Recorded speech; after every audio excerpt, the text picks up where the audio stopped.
with The Secret Lives of Mormon Wives. Oh, you know it's her favorite. All over it. Absolutely. Whitney Levitt confirms she's leaving. No! Explaining in an Instagram video that she'll finish season 5, but it will be her last, calling the journey so crazy. I mean, when you and I call each other and talk about the show, her name is the first she that said comes up. It was something that fell into her life organically. She reflected positively on the experience, saying that she wouldn't change a thing and that she and her castmates went through really big highs and really big lows.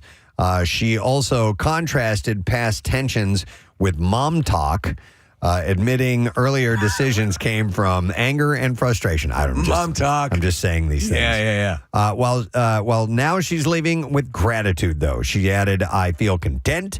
This is a chapter that's closing," and she said she's ready for the next chapter.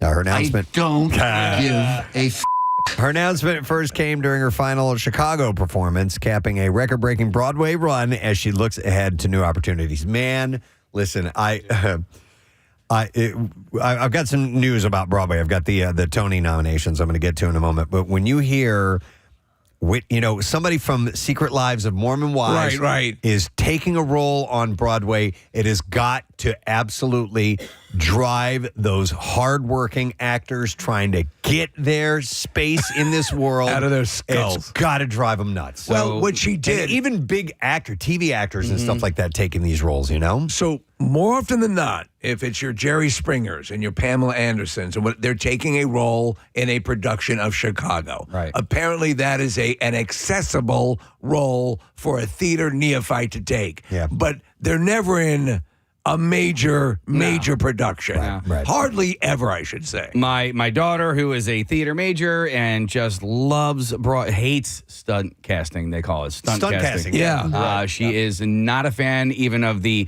Chicago stuff, the Jerry Springer, your Pamela Andersons, and all of that, because there are people out there that are just busting their asses. But listen, they're also they got to sell tickets too. Or the show goes away. And as you pointed out, if it sends people to Broadway and it makes it a thing and they check out other stuff, then it's good. The one anomaly for that is from the Pussycat Dolls, Nicole. She's Sunset Boulevard. She won the Tony. She won the Tony for it. And apparently it was like her life's goal to do this, and she's really great at it. She came in though as a singer and dancer, kind of part of that. All right, moving on. We'll touch on Heated Rivalry here. Hudson Williams from Heated Rivalry had a fun time at the Met Gala. Sure, all happy to hear about that. Oh man, I was worried. But after the gala is a whole different story. He ended up getting ditched at the wrong hotel at 6 a.m. due to a mix-up. Paparazzi spotted him strolling around with his crew, but without any pants. What the Thankfully, the pantsless look was at least part of his Met after-party outfit, so it didn't happen by accident. In the end, it was just a mix-up with a quick cross of the street and a car swap, and all was well. Oh, Christ. I lose my pants 2 or 3 times a week. If I were one of those guys, I'd be walking around virtually naked all the time. Look at this. I mean, dear God, they're in unbelievable shape. So Blake Lively and Justin Baldoni ended their high-profile legal dispute on Monday with an undisclosed settlement, and now sources with Page Six say that no money was paid out to either party. Yeah. Interesting. The resolution came just weeks before the case was set to go to trial, following the surprising conclusion to the months-long battle for the actress and director. They made a joint statement that essentially says, this has all been worth it because it's raising awareness about domestic violence survivors, which the movie focused on, by the way. So it falls in line with that. Yeah. But with news of the $0 exchange between the two, a Page Six insider says that their lawyers are laughing all the way to the bank. That's what we were talking about. The source claims, now this is just a source, it claims that it ends with us co-stars shelled out a combined $60 million in legal fees for their spat. Man, I don't know if that's the actual amount, but it's way up there. Yeah. So a tale of sound and fury signifying nothing, to quote Shakespeare. Yep. So speaking of lawyers and Shakespeare, Kim Kardashian, of course, is reportedly She's doing Othello on Broadway. Stepping back from pursuing the California bar exam. Thank you. I want to thank everyone. These words are hard. Me and me and no and what? Fortnite? It's a video game. Yes. put those two together. Oh my God. So, she is stepping back from pursuing the California bar exam after a previous unsuccessful attempt, choosing to pause her legal journey for now. Well, she's not pausing it. She's going for the Supreme Court. Oh, Yeah, that's she wants what to be a dude. She can justice, make it yeah. probably in this day and age. All right, so I just have a question. Can anybody, take a look at the bar? See, I'd like to see what I could get in the bar, having not taken any law courses I whatsoever. would bet you that you could Yeah. probably take a version of the bar exam online. Yeah. There are all sorts of tests that have been administered that are available.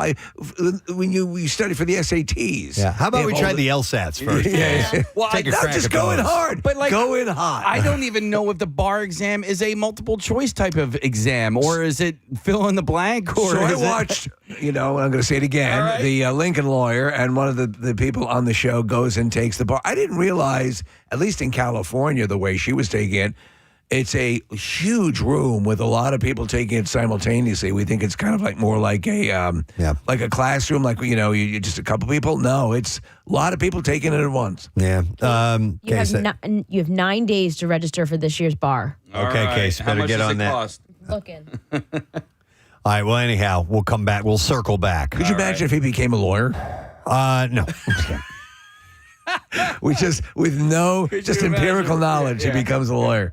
So sources told TMZ she skipped the most recent testing window and may not try again until 2027. Back in November, she revealed that she failed the bar exam, but emphasized at the time, I'm still all in until I pass the bar. No shortcuts, no giving up, just more studying and even more determination. So maybe Case, since you are a pre-law, the baby bar is a pre-test, or what is the baby bar? Because she did pass that.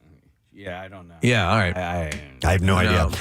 She also has spoken openly about the emotional toll of pursuing a law degree, telling Time magazine in December, it took a minute to process that, and instantly, when I got my results, I didn't feel good about it, and noted that she felt really uncomfortable and not confident for a while.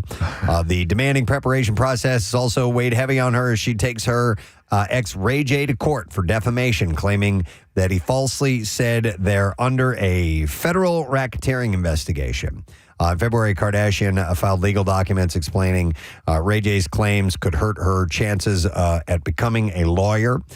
Kim stated in the docs, I'm worried that I would need to address these entirely false accusations and that they might be taken seriously. So, Well, see, it's funny because she's talking about feeling bad. Remember when you took the financial planning course? yeah, Did you feel particularly good about yourself after that was over? Like, I left confused. right. And I had a great teacher. Yeah. It just doesn't work for me. I think it'd be the same with me. Yeah. All right, it costs about $1,000. You need an undergrad, and you need 24 hours of accredited class in studying law. Oh, well, that's not insurmountable. And a couple other things. What They need about- to just make sure that you're actually focusing on law and not just a radio producer who wants to take the test. Right. I mean, I do have 30 years of pressing fart sound effects. I mean, That's I true. don't know what that does. There's got to be but, some sort of yeah. cross. I would imagine, like Steve was saying, there's some kind of a sample, smaller, shorter version that just gives you an idea of what it's about. I don't even know how formatically how it's laid out. I have no idea. Every 3 months, I have to watch a video on my computer and take a test on whether or not Security for I'm the company, yeah. cybersecurity. Yeah, and you That do kinda very works. well. Yeah, I'm like Yes. 99%. You always pass that one, right? I think it's a short jump to trial attorney. Yeah. All right, so I have a few other celebrity stories. Timothy Chalamet was a notable no-show at the Met Gala, especially since his girlfriend, Kylie Jenner, was there, but there's not trouble in paradise. Instead, his passion for the New York Knicks won out. He chose instead to be courtside at the playoff game against the Sixers. This should have been expected. He skipped last year's gala as well, once again choosing his team over the high society event. He is a diehard Knicks fan. There are a couple of wild things, though. But so Ben Stiller is also a diehard fan. He skipped the Knicks game and went to the Met Gala. So vice versa. Yeah. So he's deep into it. So we told you last month that Ben Affleck parted ways with his half of the $60 million home that he shared with Jennifer Lopez by deeding her his half. If you thought that gesture was thoughtful and one that J-Lo would live happily with for years to come, think again. The actor-singer listed the home yesterday for $49,995,000, meaning that if you snap it up, you're getting a hefty discount on that because it was originally bought for $60 million, so you're saving, $11 million on this or close to it.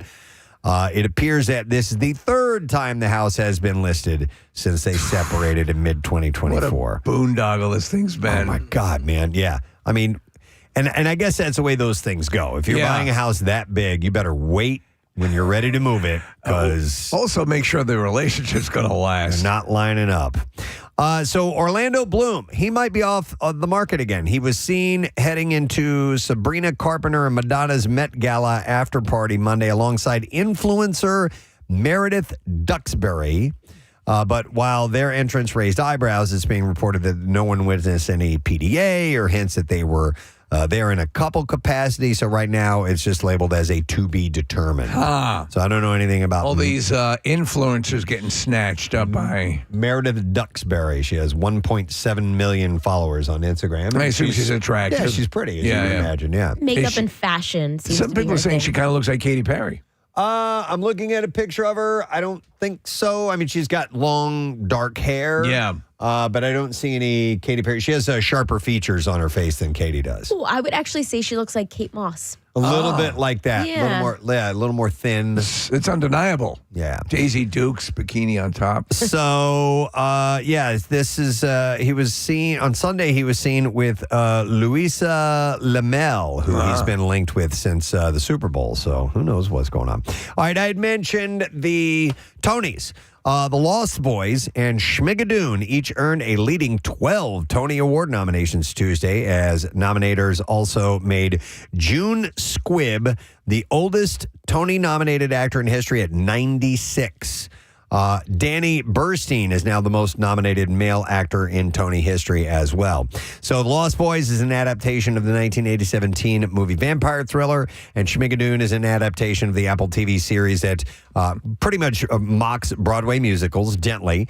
And were followed by a revival of Ragtime, a big soaring musical celebrating 20th century America, with 11 nominations. And then Death of a Salesman, Arthur Miller's masterpiece, looks at the unraveling of the American dream. That stars Nathan Lane, and that got 9 nods. And Kim Kardashian as his wife, right? It doesn't say that here. You'd think it would. No. So I had asked you if Caleb was, if Lost Boys was on the radar. Yes. So Kay asked me if I would like Lost Boys. And I said, yeah, I don't see why not. I mean, it's a kind of a campy vampire thing. And so I think it would lend itself to a stage show. I mean, it's got 12 nominations. 12 nominations, and they're saying it is one of the most mind-boggling and impressive sets you've ever seen. Really? Okay. Like they recreate the Lost Boys cave. Okay. They recreate a lot of that stuff. The train sequence where they're hanging from the trestle. That's got to be. Like it, the flying, all that stuff. Okay. 24 shows got at least one nomination across 26 Tony categories, including Cats the Jellicle Ball, which I just saw this past weekend, which reimagines the 1980 classic feline musical into celebrations of queer ballroom culture and a revival of Chess, the Cold War set love triangle between two chess grandmasters and the woman who love both. By the way, the best new musical crown will be between Lost Boys, Schmigadoon, Titanic, that we talked about, which is a thing that actually involves Celine Dion on the Titanic, and also Two Strangers Carry a Cake Across New York. So those are the ones that are up for Best New Musical. It will be, the Tonys will be June 7th, Radio City Music Hall. Telecast will be hosted by Pink, by the way. The awards will air live on CBS and stream on Paramount. And actually, it did really well last year because Wicked was up for some stuff. So, Cynthia Erivo was the host. So that kind of helped out. You saw that Stranger Things musical. Did that get any? It's not a musical. It was a play. Oh, okay. But that came out the year prior, I think, Case, initially. So I don't think it's up for... I wonder if that would be considered too gimmicky because of the TV tie-in. It's legit, but you said it blew your mind. Yeah, as long as I don't know. It was effect-wise, it was we were like, oh my, I can't believe this is I'm seeing this as live action. All right, but I have another question about it because that wasn't technically on Broadway. Is Tony for on Broadway only? Well, they're qualified as Broadway productions. Okay. That was a Broadway production for sure. Yeah. All right, so speaking of Stranger Things, as Casey had mentioned, The Boys is taking a page out of the playbook. It was announced yesterday the series finale will be hitting the big screen utilizing 4D technology. Screenings will occur 9:30 p.m. on May 19th in 4DX theaters at Regal, AMC, B&B, Marcus, Cineplex, Cinema West, a bunch of everything, pretty much. 4D technology uses motion-enabled chairs, which create vibrations and sensations, and tech that simulates weather conditions and other environmental aspects. So they're doing that with The Boys. This episode that just recently dropped with The Boys, there's got to be like 11 people that blow up into a pulpy, bloody mess. Really? It's like and they include people like Seth Rogen and Will Forte. Will Forte, Yep. just detonating. Okay. So this is pretty cool. This came out yesterday. A new surprise episode of The Bear came out on Hulu. It's titled Gary. Gary. The episode is a flashback, actually. Was this when he and his friend built a robot woman? No. You're thinking of Weird Science, which that clip is from. No. So, no, and it's Richie, who's played by Eben Moss-Bacharach, and Mikey, who's played by John Bernthal. They go on a work trip to Gary, Indiana. I wonder what that still was. I saw it yesterday. Yeah. So, per the official description, the episode takes a look at the two friends' complicated relationship, uncovering new layers of Mikey's mental state while offering crucial insights into the man Richie is when audiences first meet him in season 1. Because when you first meet him, he's just like he's kind of a big-time jerk. He's a douchebag, and it's all over the place. And then he becomes one of my absolute favorite characters. Yep, and it adds to emotional context that reframes their story from the very beginning. So Moss-Bacharach announced the episode on his Instagram, adding that Gary appears on Hulu as its own title rather than as a part of the catalog of The Bear. So it's just this one episode. I'm going to have to look for it. Alone to itself. Yeah, the prequel episode comes ahead of the release of season 5.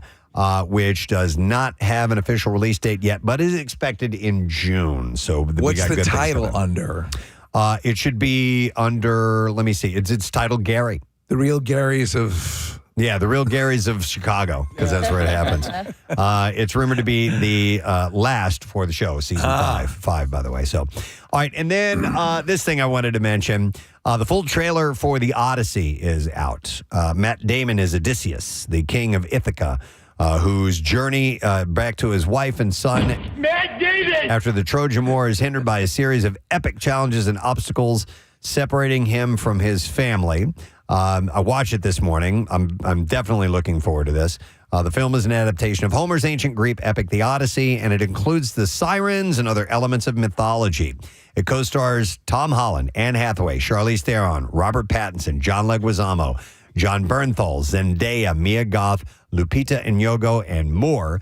It'll be out in theaters July 17th, but there's this interesting little thing as well. Fans have noticed a pattern that's developing in the cinematic career of Matt Damon.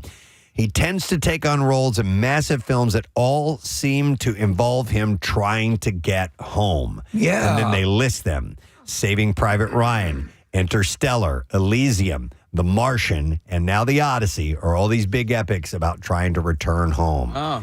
Although Saving Private Ryan, they were going to get him to bring him back home, so. Dogma?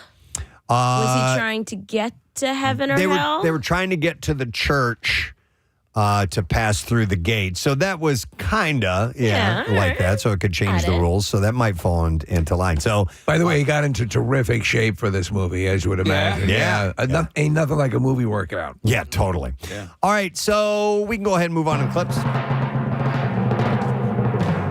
America's Culinary Cup that has the country's top chefs competing for $1 million cash prize, and your host, Padma Lakshmi, expresses her love for those working in this industry. I love chefs and I have a lot of admiration for what they do. And I just wanted to show how difficult it is to be a chef of this caliber. All of our contestants are the best of the best. I want to see you naked. So, new episode of America's Culinary Cup airs tonight, 9:30 p.m. That's on CBS. Next clip. A misfit team is trying to stop a psychotic superhero in The Boys. And here, Laz Alonso speaks on his character's growth throughout the years. It's been a labor of love playing this character. I love the leeway that Eric Kripke has given me to grow every season in storytelling. And I feel that I'm speaking more than just for Mother's Milk. I feel that this character represents freedom fighters all over the world. Shut the f*** up! I don't know who I've been watching. Who's his character? He's one of the boys. He is. Is he Mother's Milk? Yeah. Yeah. Oh, okay. The thing with him, he had a massive weight loss. He did. After like the third season. He was a big dude. And he looks completely different. No kidding. Completely different. Okay, Like, interesting. Case, the first time you saw him on screen I was like, on what the the news, hell's going on who's here? this guy? Yeah. It was him and Starlight. Yeah. Both lost weight. I was like, oh. Look, I'm on the screen, Preston. Oh, wow. He looked, well, he shaved his beard, too. Yeah, That yeah. didn't help. But that's interesting. Yeah, he did lose some weight. And Starlight, yeah, her face changed. There was something I read recently about she had some kind of a condition. Graves' that she did. disease? Yeah. So, which could be the case. Yeah.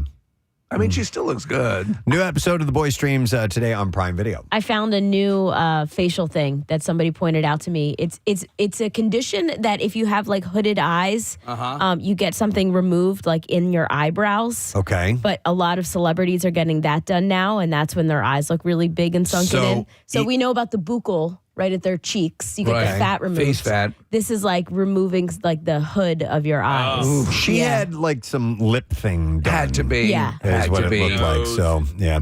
All right. That is the entertainment report for today, my friend. We have a few things taking place to make you aware of. Number one, we're looking for the coolest teacher from Central Bucks East in Doylestown. From Souderton Area High School, we named Josh Myers, or at least the students did, as coolest teacher of the year. Hoping to hear from him at some point this morning. We also are going to do No Sad Dough coming up in a little while. We'll check in with Mike and Alex on Fox Good Day. Brad Williams is checking in with us. We have a meet and eat today with Matthew Allen's Tasty Treats, formerly Mr. Sticky. Some of that real sticky, icky. Ooh. Oh, wait. In Pottstown, so we'll do some giveaways with that. And most importantly, we have tickets to the Flyers game tomorrow night to give away. So when we get to Bizarre File time, we're going to reveal exactly how we're going to do this. It's courtesy of our friends at Michelob Ultra. And Brent Porsche is going to be broadcasting live for a block party tomorrow night at the venue. So exciting. At the Xfinity Mobile Arena, he's got some signed Flyers merch that he'll be giving away. So stop by and see him while he is broadcasting live at the Xfinity Mobile Arena. So stay with us this morning. We got things to give away and stuff to talk about and people to talk to. So we'll be right back with all of it when we return. Say clean or dirty. That's I cool. like that. And that way you wouldn't have to guess when you're standing at the I sink. could have used that yesterday because I loaded dirty dishes into a clean dishwasher. Yeah, it sucks. Hey, how often do you change your bath towel? Like, do you use the same bath towel over and over again? Yeah, I do. Yeah. Like a week. Yeah. Maybe. Oh, dear God. Something January like that. 1st is what Yeah, I do. I do the same thing only because it's clean. I'm drying myself with clean water on a clean body, and so I don't feel like it's as dirty, and I don't feel like loading the hamper with laundry that is Yeah, I'm that way. unnecessary. Okay. You're not a barbarian. No, Yeah, you're not I am alone. not. You're not alone. Kathy thinks it's disgusting, Yeah. but Not just do you, sometimes you have to be careful of the smell and Yeah. mildew growing. oh sure, yeah. Yeah. I mean, well, I hang it up to dry, Yeah. to air dry, so like line dry. Over the after that. TV. Yeah. Are you once a week? How often you wash Once, them? no, like probably every other day. Oh, man, that's a lot. Yeah. Let's Sorry. see. Let me go to. I use the washer. I have no problem using that. I have Frank on the line. Hey, Frank. Good morning. Gadzooks. Gadzooks. Frank, what's up, man? So my car came with 2 remote starts, and one of them broke. So I have a second one that works perfectly fine, but like I don't want to go through that loss again, so I just don't use it. And I'd rather just walk out to my car, start it in the morning, and then go back in the house being like, gosh, I wish I still had 2 remote starts. You don't want to risk it because you're down to just one. What if that breaks? You had a backup. Yeah. Exactly. But yeah, I don't know how to replace the remote start, so we're just not going to go through. Like, what would someone do if they wanted to get a new one? You'd have to, I guess, go buy one. Yeah. Oh my Yeah, God. I'm not doing that. That right? All right. Thank you for Can't it. blame me for a sucker. I appreciate that. Yeah, this all got started because of this email that we got who said that the guy's in-laws' garbage disposal, they refuse to use it because they don't want to break it, so they actually keep a trash bag in the sink next to it. It's funny, yeah. To just throw the scraps in. Which, by the way, I did. We had a clog, a drain issue, and we had I called Horizon out, and the tech came and fixed it. And he said he was telling me some stuff about the garbage disposal that I didn't know.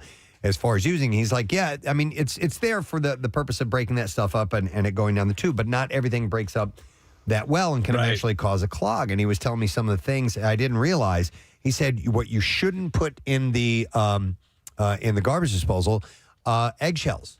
Yeah. He said they eventually, he described them as a net. There's a membrane on the inside of the shell, and it goes down in there, and it won't fully dissolve, and it will. I have thrown thousands of eggs down into the disposal over years, and he's like, yeah, that's one you need to avoid. I was like, I had no idea. I think potatoes can turn into like a glue. Okay. So like there are a whole bunch of foods that you can't put down there because what's the purpose then? I know, but you got to be selective in what you can and can't put down there. Nick pulled up this list real quick. I know we have to take a break, Case, but let's see. Oh, clam and oyster shells, really? Yeah, don't do that. I didn't rocks, know that. Don't put rocks. What about wrenches? No, grease, oil, a large amount of vegetable peels, large number of eggshells, it says here, artichokes in particular, and corn husks are things you should stay away from. Wow. Okay. Anyway, listen, thank you guys for your calls. We appreciate it. And thank you to Brian from Lewis, Delaware, for sending in that suggestion. We have to take a break because we're going to go live on Fox Good Day when we return. We have the bizarre file to get to. We have MMR's concert cash and your first chance at winning $500 and MMR bikini ticket that she had pasted. However, we didn't do the connoisseur last week. We'll have to at some point pull that out. But I saw this really interesting article from BuzzFeed, and I know that some people can relate and probably have their own stories to share. But the title of this article was people are sharing the questionable ways their families cook specific foods. I love when we talk about stuff like this. And it says, and some are quite frankly crimes. So I'll read a few examples. Well, one man's crime could be another man's favorite. That's true. Right. And feel free to share if you guys have anything to contribute. Our number is what is our number? 215. 215-263 WMMR. 1-800-232. You can call that one if you want. Yeah. I'm not going to get you anywhere. Yeah. All right, Who is this? Yeah. All right, so I'll start with this one. It says, my stepdad's mom took a stick of butter and used it like a crayon to smear butter all over a raw turkey, and then she put the rest of the stick on the table for rolls. Oh, yeah, no, So I've That'll kill seen. ya. No. I've actually seen a device that is like a I don't have like a clamp for butter. It doesn't have to require a lot of pressure, but the basic gist is you put the stick of butter in it and you slide it around on waffles and pancakes. Yeah, we have one called a ButterBot. Oh, okay. And and it looks like a little robot. Yeah. And you stick it inside there and you take off his little R2D2 head. Yeah. And the butter sticks out the end there. And it's actually curved a bit so it fits on corn on the cob. This is not the butter you're looking for. And it's really great for corn on the cob. Casey, this would be perfect for your issue, your problem of getting butter in each square of a waffle. No, it wouldn't. Why? Because I think it would. Right? Especially if you heat it up a little bit. This is not what we're looking at. No, If I you're know looking that. at a video, that's These not are what it not is. your butter dispensers. Yeah. So anyhow, but using that on raw poultry No. and Then serving putting it it out? to No. family, No. You could get deathly ill. you get very, very sick. All right, here's another one. This says, my mom once had a meltdown in her kitchen when she saw me cooking an egg in a skillet. She likes to cook her eggs in the microwave until they're rubbery and tinged with gray, and she insists that this is the only way to do it. She's a lunatic. I actually didn't even know you could cook an egg in Oh, a yeah, microwave. you can do it, but it turns out It's gross, right? Yeah, Come on. you don't get a soft center on the yolk. You get a kind of hard, almost a boiled type of thing. I mean, even I can do an egg in a skillet. Come on. Hang on a second here. This one says, not exactly cooking. This is a text. It says, not exactly cooking, but my mom cuts pizza with scissors. Oh, I've heard no, of I've that. heard I that have too. heard of that. Yes. I've seen it too. I worked for a family who owned a pizza shop. They owned a very successful, still successful pizza shop down the shore. And when their kids were little, they would bring the pizza home for dinner and they would cut it up into like little pieces for a baby, but they would do it with the scissors. Okay. Do you do the same thing we do? So with our deli meat, we'll use hole punches and put them into a binder. A 3-ring binder? I haven't tried that, but that's awfully efficient. Saves some. Where's the liverwurst book? Marissa? I feel like the scissor things comes from Italy. Like when you're in Rome, they have these long pizzas and they cut them with scissors. Okay. Do you So think, that's maybe where that comes I don't from. know. on that note, do you think that pizza tastes slightly different if you eat it with a knife and a fork than Yeah, it's not as Tastes good. different? No. yeah? I mean, it's a different No, eating experience, but I don't think it tastes different. I think don't- psychologically- but like the bite and the. Do you know what I'm saying? I do. I don't. Preston's probably right. No, it's not No, going to taste different. But there can't be any change to the taste, but yet I perceive one. it kind of feels like Yeah, it yeah. is. Yeah. All right, so a few more examples. We'll go to some phone calls if you guys have them. Let's have. How about this one? I love this. One of my relatives deep fries things and then puts them in the air fryer to make them, quote, less oily.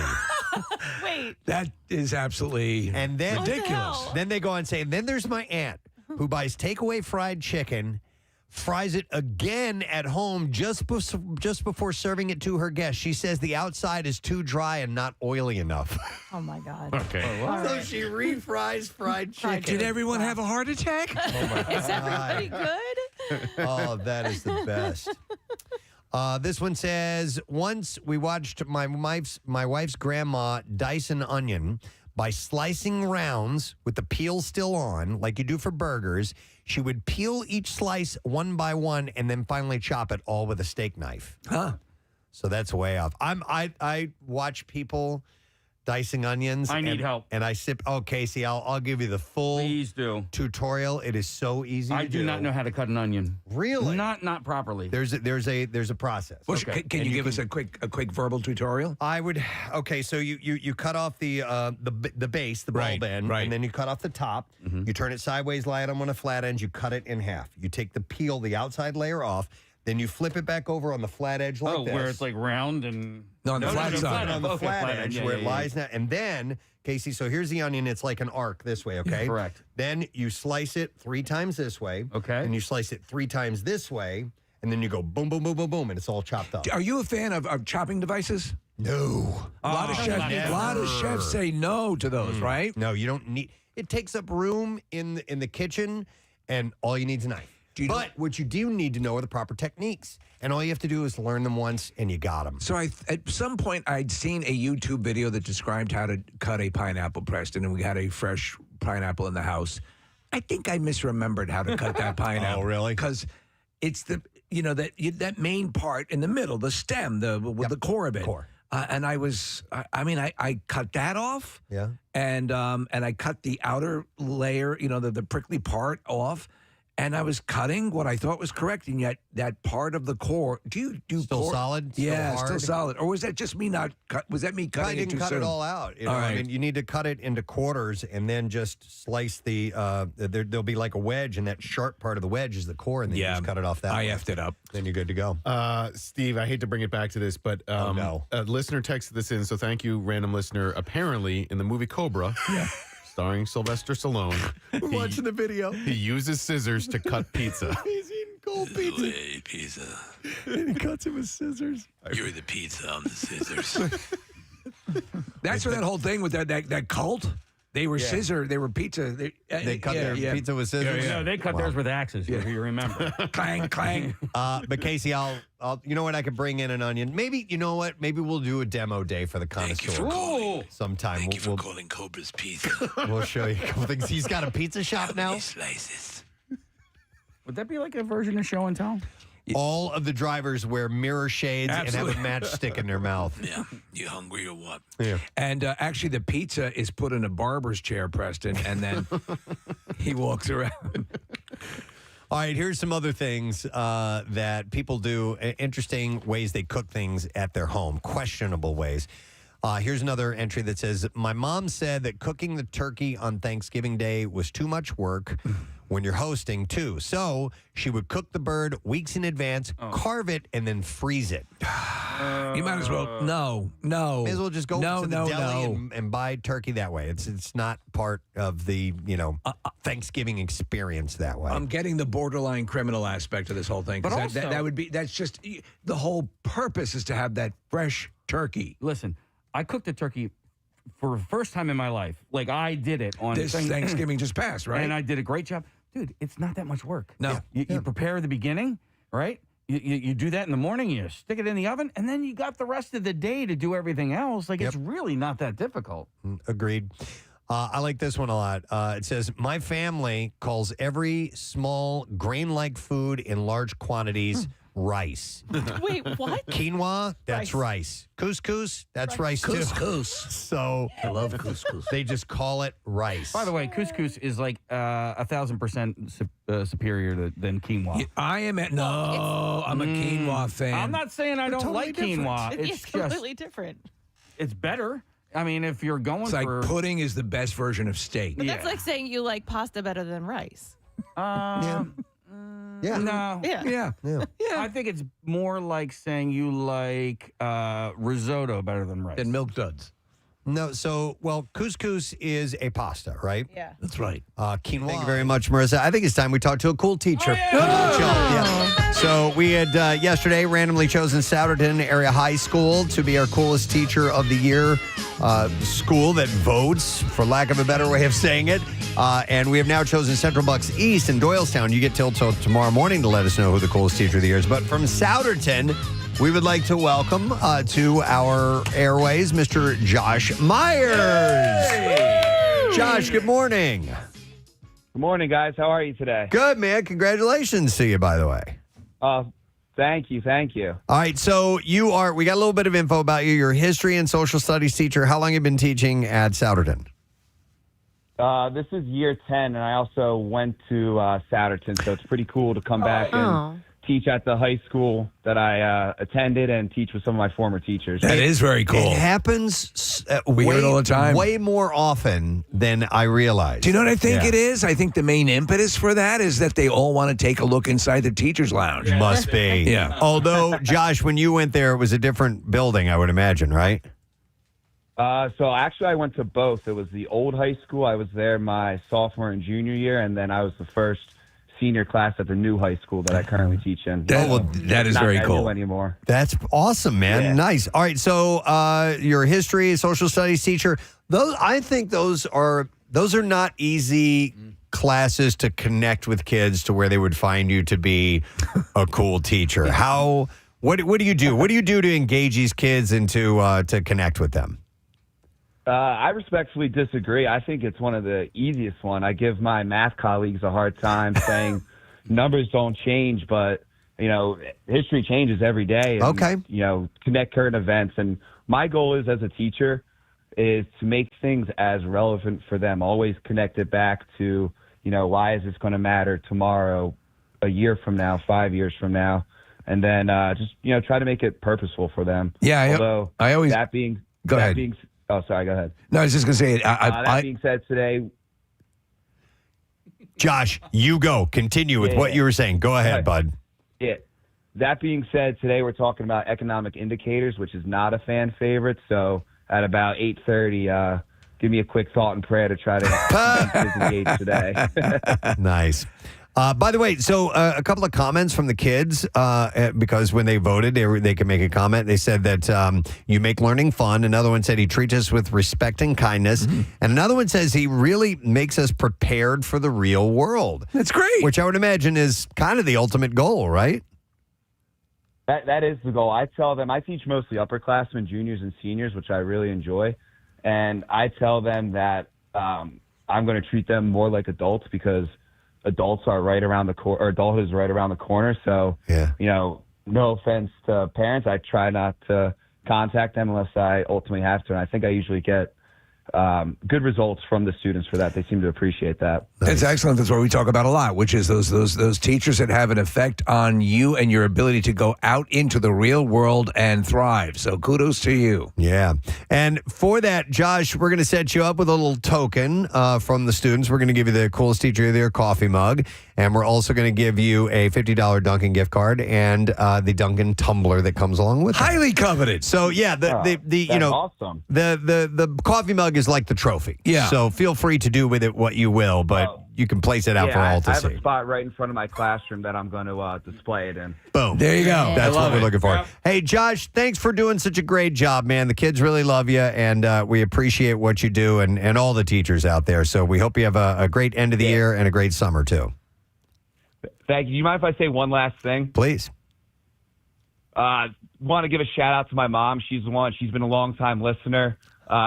With Mother's Day coming up, she said she actually pulled over yesterday when you guys announced Souderton to text me because she's a good law-abiding citizen. Thanks, Mom. And let me know about this. So I wasn't going to do it, but some of the kids were talking about it. So I was like, if you guys feel like tossing me a vote. But yeah, thank you, Mom. She's taking care of my 9-month-old baby girl right now. And happy early Mother's Day. Oh, congratulations. Man. That's awesome. Yes, your mom. Yeah, great. He loves his mom. He loves his How mother, about too. that? All right. Yeah. Josh, congratulations. It's here for Josh Myers, teacher at Souderton Area High School. That's such a cool thing to teach at a school, and then you graduate and go back to that school to teach. He's clearly motivated by love of the subject and the students. It's exactly the model teacher we're looking for. You know, and I should have asked him this question, but we'll probably have another teacher that has gone back to their alma mater, and if they encountered any teachers that were there that are still there right when they were students, and then you talk to them and find out the stories. Because I remember a guy that I went to high school with ended up becoming a teacher and went back and taught at the school.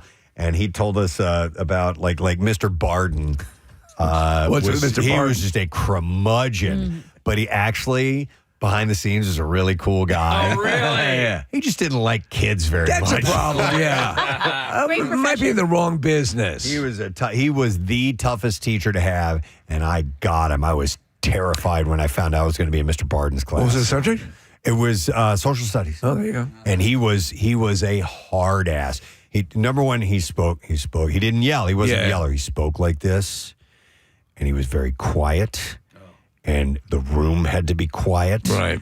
And he would his looks would be out the side of his eye and stuff like that. Oh. You couldn't, he was disciplined. Like anybody did anything out of line, you were gone. You were out of there. But he wouldn't do it by yelling. He had this quiet, evil demeanor about him. And the coolest thing about this, my buddy, Steve, my best friend, on the last day of school, this is in junior high, okay?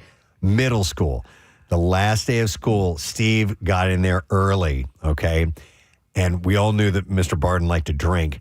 Steve left a bottle of Pinch, it's the brand, Pinch Scotch, not a cheap bottle of Scotch, on his desk. This is we were in 8th grade. Right, 8th grade. This was an 8th grader, or no, 9th grade. He was a 9th grade, a freshman, leaving a bottle of essentially of booze on a teacher's desk. How was it received? And Mr. Barden loved it. Did he really? Loved it. Oh, One of the rare times I Did saw he crack him it open right smile. there?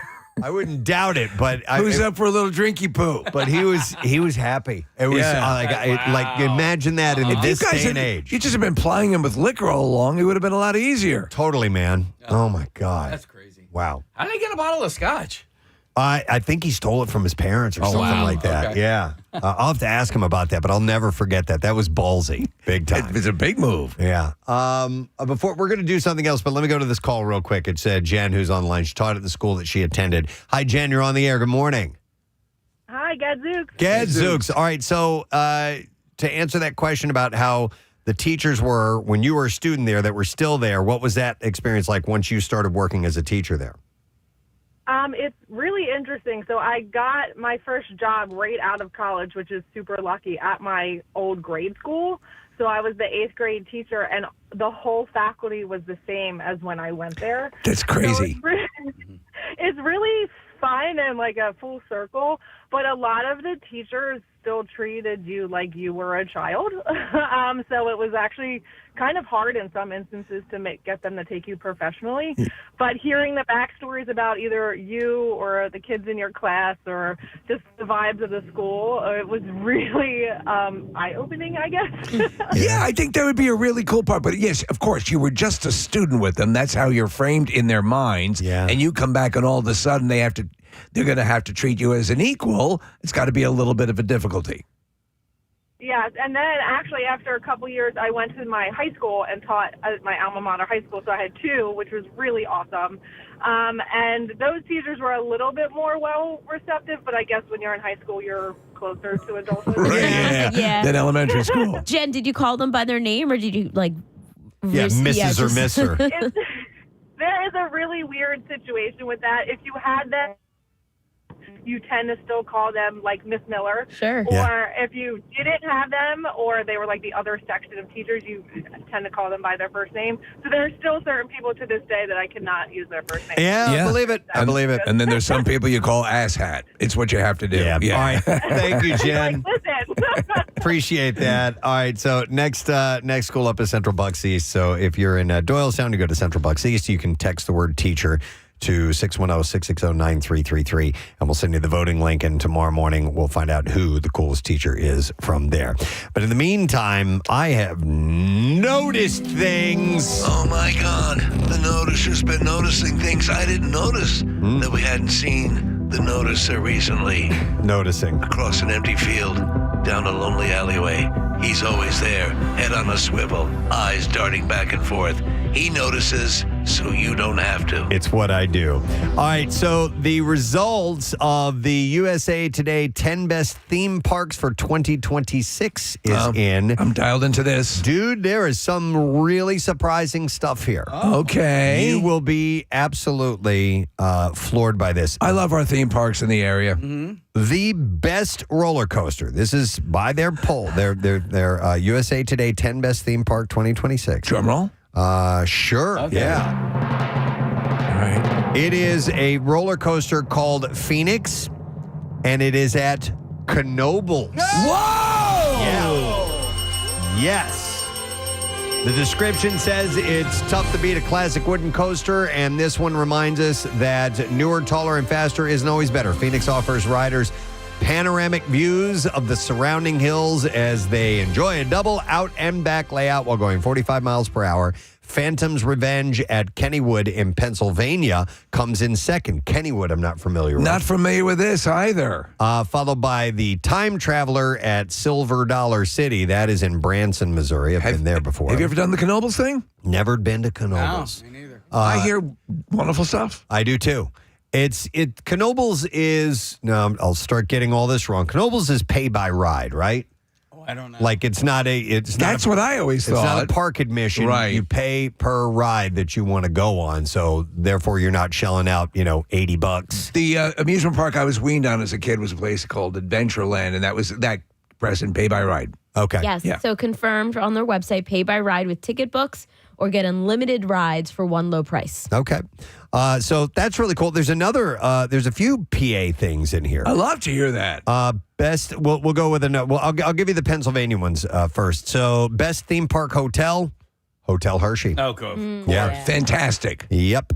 It's a 4-star hotel. It's a sweet place to stay, obviously. Wide range of sports and recreation facilities, including golf, hiking trails, and pool and water slides. But it is not officially part of the park. But I wish we were back there this year. Yes. We had a blast last time. Their spa is the best. That's what I hear. They're known for that spa. The best detail, my favorite detail, is that they have bowls of Hershey Kisses all over the spa. Okay. So, you have a treatment and then you go relax somewhere in the area. It's one of those kind of spas.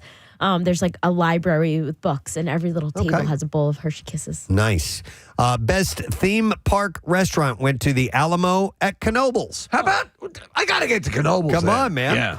Yeah. So delicious and budget friendly. Features deep fried crab cakes, chicken and waffles, hot dogs and burgers, and it's the 5th time that they have won for best theme park restaurant. I would not have seen this coming. Wow. Best theme park overall was Silver Dollar City in Branson, Missouri. Now, listen, I haven't been to Silver Dollar City since I was a little kid, and I remember it being fun and everything. Yeah. But I don't remember it being like, oh my God, this is the greatest theme park I've ever been to in my life. So maybe it's evolved over time because Branson has become this weird little entertainment place. It is a bizarre entertainment mecca if you are looking to see Barry Williams in concert. He's got a theater there. And then, let's see, best theme park entertainment is the Celtic Fire at Busch Gardens, Williamsburg. Fire! Yeah. So the top theme parks are as follows. Number 1, Silver Dollar City. Number 2, Knoebels. Wow. In the country. Wow. Mind blown. Yeah, then we have Lost Island Theme Park in Waterloo, Kennywood in West Mifflin, Pennsylvania, SeaWorld in Orlando, Kings Island in Mason, Ohio, Busch Gardens, Williamsburg, Holiday World is Santa Claus, Indiana. That's the town, Santa Claus, Indiana.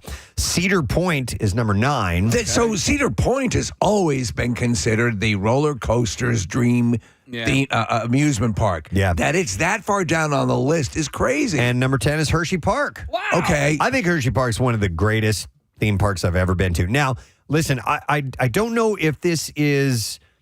if they're including Universal and Disney, or if it's so outrageously priced that people are really only voting for stuff that really makes sense and affordable. No Six Flags on here. No Dorney Park. No. Busch Gardens is an amazing park, and then there's down in that area there's King's Dominion as well. But to see that these lesser known parks in PA are on the list, all right. Yeah, so I thought that was kind of cool to see this, actually. So it's crazy. Congratulations to Knoebels, man. How far is Knoebels from here?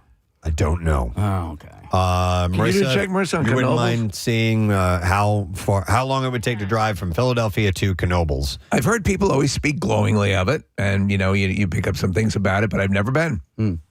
So yeah, I mean, I know it's doable. It's it's not like crazy far away, but 2 hours and 27 minutes. all right, 2.5 hour drive. It's a bit of a jaunt. It's maybe not a day trip. Maybe you could do an overnight thing. I know they have camping and all that stuff there. In fact, hang on a second. Let me go to a call here. I have Paul on the line. Yo, Paul. Good morning, buddy. Good morning. Hey, you wanted to tell us about Knoebels? You had stories about that? Yep. Yeah. So I grew up in northeast Pennsylvania, like near Wilkes-Barre. Yep. But so it's a little bit closer from up there, but it was always our family's, trip every summer. We would go there and make a day trip of it. And now that we're all older and now there's kids and grandkids in the family, we still make it a day trip every year. So you're right. It is pay by ride, and it's also free parking, free admission. There you go. Yeah. So Paul, how many rides would you guesstimate on premises?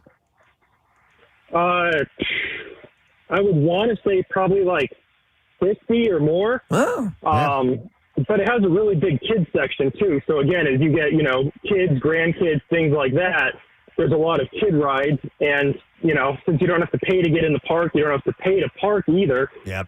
Grandparents can go and, it's not a lot of money out of pocket because you can literally just get in for free, walk around, watch your grandchildren on rides and everything like that. Yeah, I bet you that's a big part of the enticement and why it's doing so well on this list. Yep. Yeah. And there's a lot of trees and shade too, which is different. So it's not just, all concrete. So That's even in the summer, there's still spots to stand and be cool and sit on benches. Yeah. All right. Thank you, by the way. Appreciate it, Paul. That's one of the things I loved about when we would go to Storybook Land. It would be like 95 degrees and humid out, but you had all that shade. You need that. It makes a big, big difference. To your point about not having like larger the Orlando parks or Six Flags, Dorney should be on this park, but Dorney is now under the Six Flags flag. Right. Yeah. But I'm wondering why. But I mean, if these, if Busch Gardens is on there, that's comparable to Six Flags. I don't think Who owns Busch Gardens? I don't know. Yeah. Well, the Busch used to fam. be, the Anheuser-Busch, but I'm not really sure. So thought that was cool. Little feather in the cap of Pennsylvania. Yeah. Knoebels. So congratulations. Let's broadcast from there. Let's do it. Yeah. All right. Let's see. I noticed something else yesterday. Totally different than the theme park story. Guys who worry about the size of their manhood are turning to penis filler. Yeah. And the treatment is on the rise. More and more are going under the needle for this. To enhance the shape and girth of their manhood, to improve their performance in the bedroom. So you know what I'm using? Because it's cheaper? Yeah. Nutella. Oh, wow. Yeah. Didn't you use that for something else? Everything. recently? It's basically an amazing thing. Penis filler is a non-surgical procedure which sees an experienced pro inject hyaluronic acid dermal filler into the penis. So that's the stuff that you hear talked about in all the Ava Longoria about hyaluronic acid in her beauty regimen. And it's the same thing that's in a large penis, is what you're saying? This is the same liquid typically used for cheek and lip fillers. Okay. Yeah. So penis filler. Yeah, so stats show that there has been around a 60% increase in 18 to 24-year-olds getting penis girth procedures in the hope of improving symmetry and general appearance. So, okay, we're talking on the girth angle. We're not talking lengthening. Yeah. This is a girth issue. Yeah, exactly. All right. Yeah, so a U.S.-based urologist even decided to get one done himself. I think I'll do it. To see what the benefits were like, all in the name of social media experiments. Of course. So documenting his journey on TikTok, Dr. John Peck said that he was seeing higher numbers of patients who were worried about their penis size, and so decided to volunteer himself to try it out before he could recommend it. And he said in an interview, my penis size was not a big issue, no pun intended, but I know for a lot of men it is. He underwent the Diamond XL 360 procedure. Oh, he did the full thing. Developed by Dr. Stuart Diamond in the U.S. to preserve natural shape while increasing size. He had the temporary filler designed to last roughly 4 months before then upgrading to a longer-lasting filler expected to remain effective between 2 and 5 years. What is that made out of? Concrete? Wow. It uses local anesthetic as the filler is injected into as many as 40 separate points along the penis. No. Filler is injected, and then the patient must keep their manhood in a post-op wrap for 3 weeks. Like with lettuce and stuff? Dr. Peck said that it was absolutely worth it, as he was impressed by the noticeable difference. I'm thinking about, I've always flirted with the notion of having a much larger gaping butthole. Yeah. It just makes pooping And I easier. just think so. Okay. Less straining. Have you talked to a doctor about that? No, yet? but I talked to a guy over at the supermarket who's in charge of the Nutella. Yeah, okay. No, I don't. The notion of needles going into the Johnson and you're saying 40 different sites. They that's use, too much. They use anesthetic, so I have no idea what the discomfort level would be like. I think they'd have to detach it and take it for the weekend and then give it back to me afterwards. So he said it does have a different feel to it, heavier. Yeah, of course. There's more in it. He said the orgasms are the same, but he said, I don't know, something in the sensation, perhaps due to better contact. He said, I do feel that my partner can tell a difference. Well, and has perhaps improved her sexual experience as well. Can you use it to jack up a car? He didn't indicate in this particular story. But other doctors offering the procedure say that men are often getting this treatment in combination with scrotum filler for an all-around better look down below. What is the end game here on this stuff? Larger sack, larger girth. I don't know. I mean, to me, that's a lot of tampering around in an area that is highly sensitive. Dr. Chris Bustamante, an aesthetic nurse practitioner and owner of Lushful Aesthetics in New York, said that this allows men to maximize their bulge and enjoy a more balanced, bigger look overall. Would you like bigger balls and a fatter penis? Give us a call. Do you want to talk to our expert? Yeah. All right, let's do it. Ladies and gentlemen from Fox 29, who we're just checking in with in a few minutes. And Penn Medicine, we give you Dr. Mike Sirigliano. Yay! Dr. Mike, how you doing? Well, I'm calling because I've had personal experience with a lot of your guys' junk. Yeah, it's right? true. Just recently. Yeah. Yes. Now, here's the deal. Do you remember the Olympics?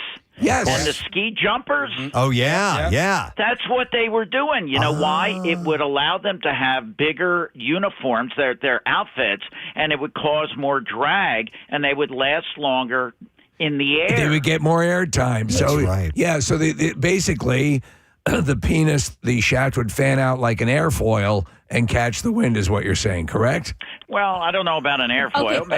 Maybe some people's, but So I did find out about this. So they would inject it when they were getting fitted for their uniform, and then it would go away. So their uniform would be a little bigger, so that when they would jump, there'd be extra drag. Yeah, because of this pouch that is now formed in their crotchal region. Yeah, and it's just like that little centimeter of extra drag would help. So, Dr. Mike, it sounds like when you start getting in this area and you're needling it up and all that stuff, it seems like it's a potential road to disaster. Well, look, nothing is free in life, all right? You can get bleeding, complications, you get nodules, and interestingly, all right, the studies, because I've had patients come in and say, I'm thinking about doing this, and look, everybody has to feel good about themselves. Sure. But the thing is, most people have normal girth and length to begin with. So it's not like they're treating something because they are in trouble or they have a, I mean, my urologist told me mine was the size of a 9-year-old boy. I mean, Wow. But I'm and not shame doing on him for looking at 9-year-old boys. Yeah. I'm not doing nothing down there. I'm not getting a vasectomy. I don't want to interrupt my vital essence. See, for me, in a perfect world, my partner says, "Oh, I didn't even know it was done." So, well, I hear that too. But we're dancing around the topic. But Mike, you so obviously these are for cosmetic reasons that people are doing this because I doubt like someone with a microphallus would try to improve. But you never know. What's the purpose? Well, yeah, a microphallus. That's where you have a very small member. Yeah, but he's saying why would you girth that up? Why would you do something about that? I mean, yeah. Well, I mean, obviously, it may inhibit the ability to fulfill certain needs, but a lot of people will go with penile implants or things like that. Now, this is still along similar lines of people that have erectile dysfunction, and very important treatments like Caverjet and things like that will enhance the erection, and so there's technology out there, but this is more purely for cosmetics. Do we know the long-term effects of hyaluronic acid in the member? I mean, we don't know at this point, do we? Well, it usually doesn't last that long. Maybe a couple of months, that kind of thing. So it would have to be, but there's absolutely no clinical guidelines. You know, it's kind of the Wild West. Yeah, if you know what I mean. It's the Wild West for penises. Yeah. Well, yeah. But apparently it's so surging in my popularity. philosophy, and I've said this before, Preston, you only go to the operating room. You only do stuff when you absolutely have to, because you can get infections and you can get problems. Why? Yeah, there are definitely risks involved. And I completely believe in what Dr. Mike is saying. Absolutely true. You no need to muck things up. Yep. Well, one last thing. Hey, Marissa, when you talk science, it gets me excited. Wow. Oh, my God. Well, anyway. All right. On that note. She's not even smiling, Dr. Mike. He's going to go handle his own girth right now. Love ya. All right. Love ya. See you later, Dr. Mike. All right. Dr. Mike knows us intimately. Yes. I just had thank an God. intimate moment with him last week. Yeah, you're physical. All kinds of fingers involved in that one, yeah. All right, we got to wrap up. Notice her. I'm looking at the clock because we have Fox 29 that we are going to go to. And we also will have the No Sad Dough keyword, and I'm going to tell you how we're giving away Flyers tickets this morning. When we return, I will have that information for you, and we will get your shot to be at the game tomorrow night. So make sure you stay with us. We'll be back in just a moment. All right. I believe you're correct. So there are two different things. So rice and risotto are both great. Your quinoa is in my couscous. Your couscous is in my quinoa. I kind of liken them to be almost the same thing, even though they're not. Right. Yes. Okay. So you're like these guys. Yeah. All right. So here's another one that says, my mother-in-law proudly makes this one very specific chunky salsa, and it has raw diced carrots in it. I have no idea where she got that recipe from, but it's bland, it's watery, and way too crunchy. I had carrots in a salsa one time, and Were they raw? Yeah, chopped. Okay. raw carrots, and when I saw it, I was like, "No, this is going to be terrible." It wasn't bad, and I don't know why it was done. Like maybe for nutrition reasons or whatever. I was not completely turned off by it. Do you know what? I pretty much hate carrots. I don't hate, but I find them bland. And the only thing, but however, I love carrot cake. Yeah, well, that's not really carrots. Now, are you talking about there are carrots diced up in it? Just are you talking about like raw carrots, Yeah, or do you like carrots. them Nah, baby carrot. I'm not a big roasted? fan. Yeah. Okay. Maybe we need to roast some for you in some good olive oil. I love carrots. I yeah. do too. Any I could form. eat them with every meal. Mhm. Yep. So let's go to some phone calls. I want to go to Frank. We're talking about questionable way things that people prepare things in their kitchen at home. Hi, Frank. Good morning. Good morning, it bitches. Good morning, it. What's up, buddy? All right, this infuriates me, and I'm about to ruin everybody's morning. My fiance's aunt, she prepares soup separately, as in if she made chicken noodle soup, there's chicken in one pot, broth in one pot, noodles in one pot, and then vegetables in another pot. That's not how you make soup. That's not how you make soup. So she makes them all separately? The reason for it is so that you get individual flavors of everything. No.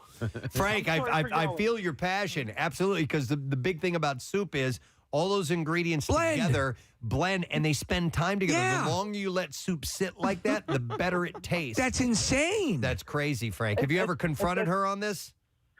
Yes, and she's big and mean and Italian. I don't know. Frank, that's insane. Does she do like when she makes a cake? Does she prepare the separate ingredients separately? Right, it's like taco night, but with soup.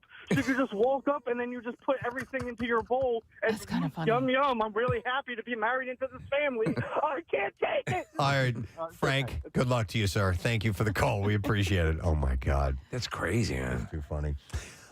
So here's another one that says, once we watched my wife's grandma dice an onion by... Oh, wait, I already said that one. Never mind. There was another onion one coming up a little bit later on. This one says, I... brought my mom and a niece to a nice restaurant in Boston and interpreted the menu for them. It was in Spanish, and I could make out most of it, and we played it safe considering their plates, but also ordered a few things for them to try.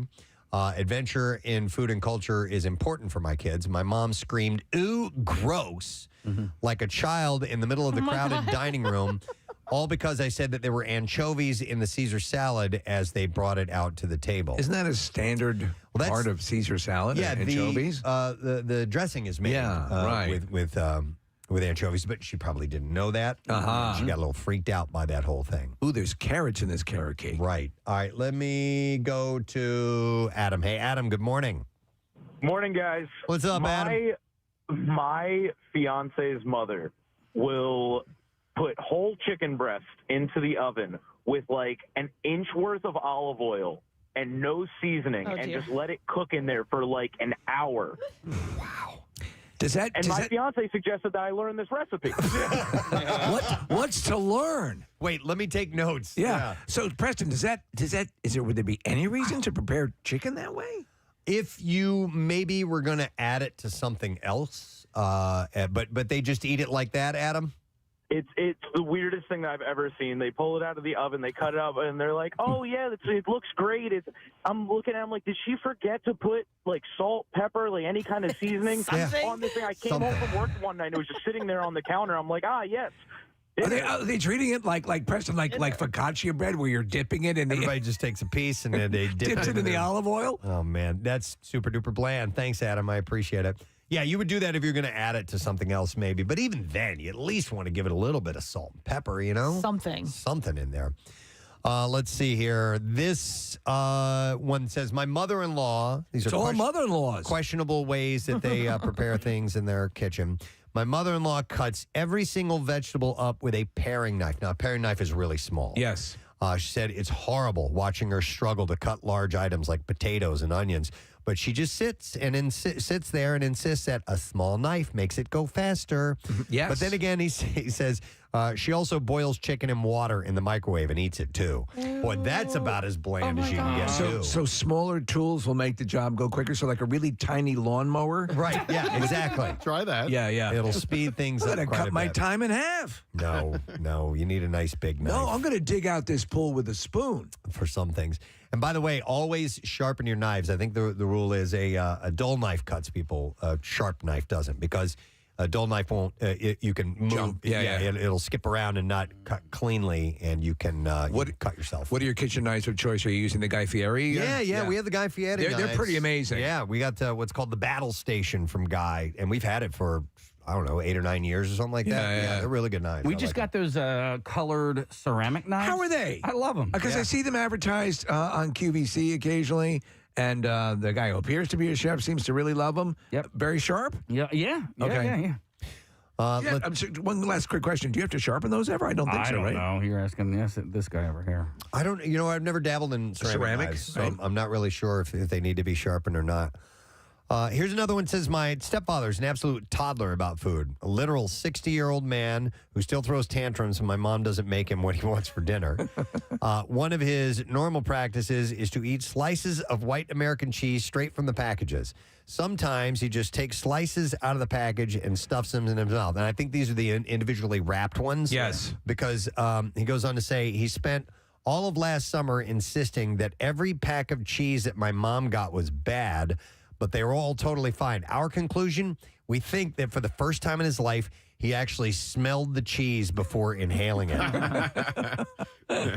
So if it wasn't wrapped tightly in that package, because those, like the Kraft ones, like they barely have any scent to them at all. And you get a real cheese, it's going to have a really strong scent to it.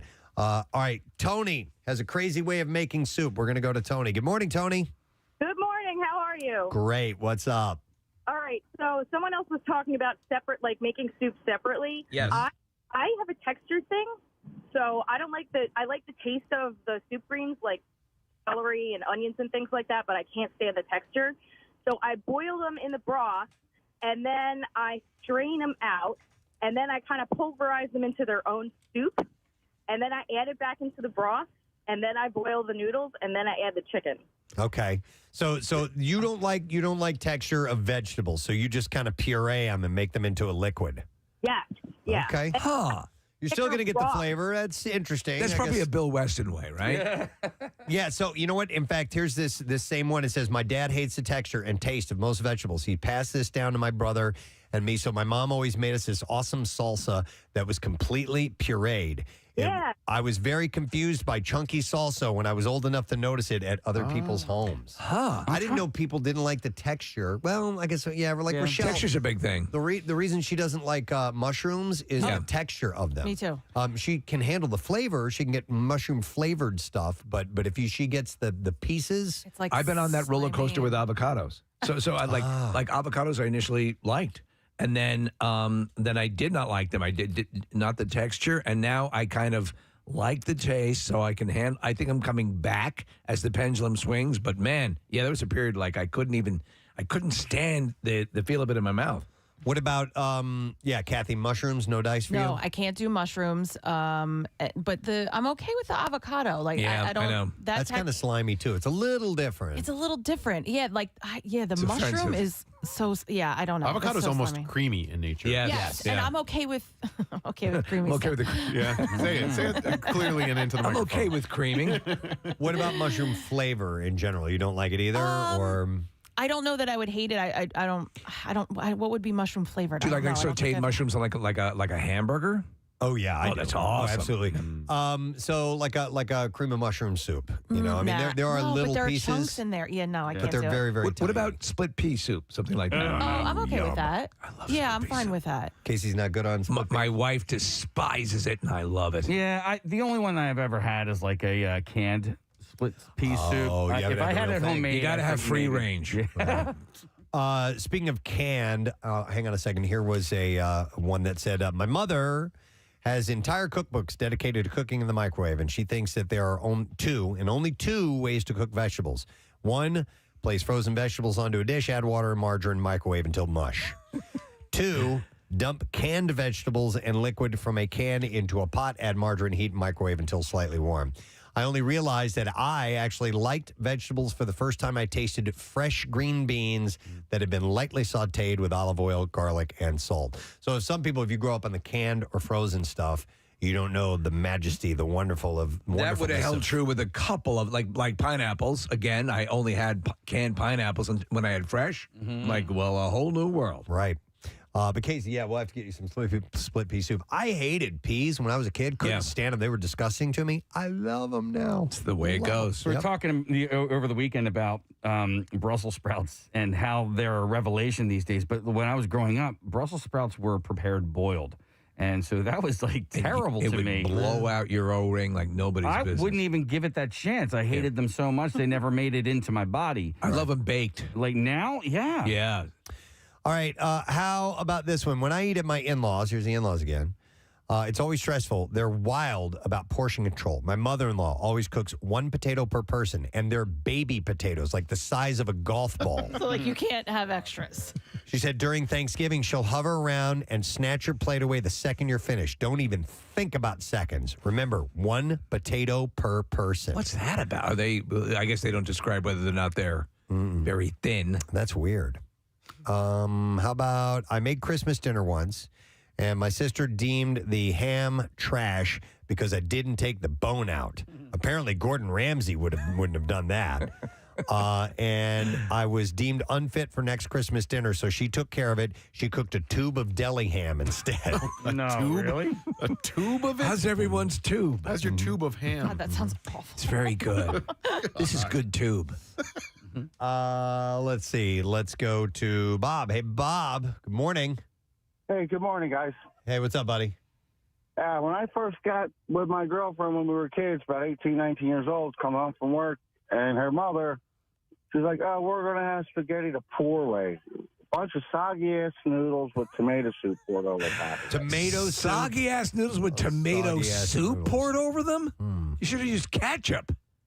Well, exactly. Almost the same thing. Yeah. Man, no, that's not even that's just the stupid way. Yeah, I agree. Thanks, man. I mean, Appreciate especially it. since you can go to the supermarket. There's tons of marinara already in jars ready to go. Yeah, costs about the same as soup. Yeah. Probably. So, how about Justin? Hey, Justin, good morning. Good morning, Ed. Good morning, Ed. What's up, buddy? So, due to that TikTok app, I come downstairs this morning and my son. All right, thank you, Marissa. We got about 5 seconds or so. There it is. Music going on Fox Good Day. Here we go. Hey, Preston and Steve. I know you guys get up early. The whole crew over there gets up early.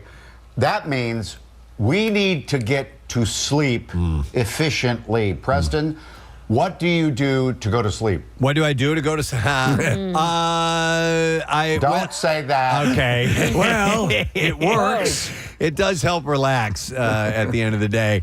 Oh, Lord. No, I head up a little bit early. I head up to my bedroom around 8:30. By the way, my wife and I sleep in separate bedrooms. We have for decades now, ever since our kids have been born. Yeah, and that's the only way that I can get a definitely good night's sleep, because we have such different conditions that we like to get a good night's rest. I go up around 8:30. I try to fade off to sleep by 9 o'clock if I can. But I tell you what, man, even though I think that I'm getting a good night's sleep, I'm tired all the time. Like, all the time. Oh, no. And it just drives me crazy. And I don't know if... And you guys get up early, and we'll get Steve's regime, but... It's got to be the same for you guys, right? Yeah. Oh, yeah. Oh, yes. I have been using lately brown noise, pink noise, and white noise on my phone. Yep. It just gives you that sound. Yeah, I've been doing that for years, too. I have tinnitus, so I have a constant ringing in my ear, so I use that as well. Otherwise, it's really hard for me to sleep without that kind of sound going on. Preston did me a solid. He recorded himself taking care of his business before sleep, and I listen to that, and that helps me Oh, wow. drift off. Yeah, I don't have to do it. I go up to bed around 9. I go to sleep around 10:30, so I don't get a lot of sleep every night. But I will say this. I do feel fairly refreshed with just that amount of sleep, but I find the worst thing for me is taking a nap. If I take a nap, I feel much more Not tired. Me. I need it. Need a nap. Well, Preston, I do have another question. You're in separate bedrooms. When one of you is in the mood, What is the signal? Talk to me this weekend is the signal, because that ain't happening during the work week. Well, I'm he too usually tired. says, I already took care of it. That too. Oh my gosh. Oh my God! You can stay in your Now, room. I Casey- already took care of it. Casey boy, it seems like he's always full of energy. Like when he does his singing in the lobby of the building. Oh man, no. Are you a good sleeper?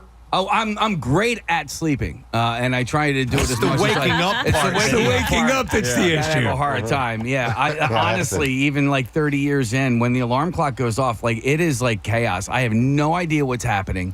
I have 2 different alarms. I have an alarm clock on my phone.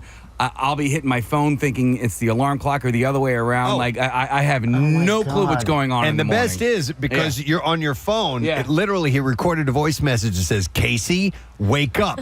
This is you. You are late for work. Wake up!" Right? I've heard it Yeah, before. that's my oh crap alarm. The final alarm that goes off in the morning is my voice saying, "Dude, you overslept." I love that. We need to have something like that. I didn't know you could do that. Yep. Yeah. I don't want to hear my voice though. You don't. It's jarring, Mike. It is a jarring But you alarm. expect other people? Get up! You want other people to hear your voice? Yeah. Jeez. Thanks, guys. Thank All you. right, guys. Take care. Wow. We'll see you later. All right, couple things that are happening. It's 8 o'clock, so I'm going to get you the keyword in just a moment. Yes. But after we do that, we're going to do the bizarre file, and then on the back end of that, I'm going to tell you what you need to do in order to win tickets to the Flyers game tomorrow night. We're going to have tickets to give away this morning. We're going to have tickets to give away tomorrow morning, too. And keep in mind that Brent Porsche is broadcasting live for a block party as well at Xfinity Mobile Arena. But in the meantime, let's get you some spending cash.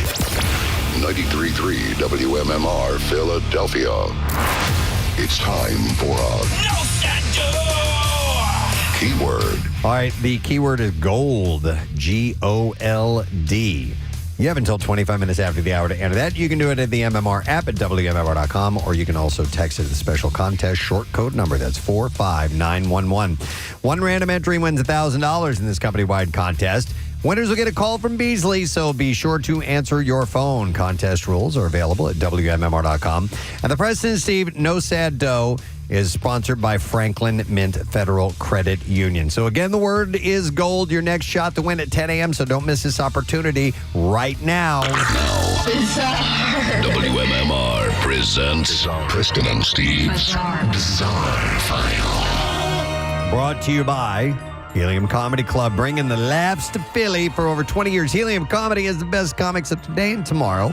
Live every week. Tickets and lineup available at heliumcomedy.com. So a man from Tarbolton, Scotland. Tarbolton? Has been ordered to complete 50 hours of unpaid work after pleading guilty to public indecency outside of a business in Mill Street last year. Craig Proven was spotted by a neighbor with his pants around his ankles, thrusting into a trash can. Yeah, man. The witness described it as Provan having sex with the trash can. I can do this because I just injected my penis with hyaluronic acid. He was then seen eating cardboard out of it before the neighbor shouted at him and called police. Okay. This is good. Officers arrived to find Provan in his boxer shorts and unsteady on his feet. He claimed that he had his pants down to show officers his injuries.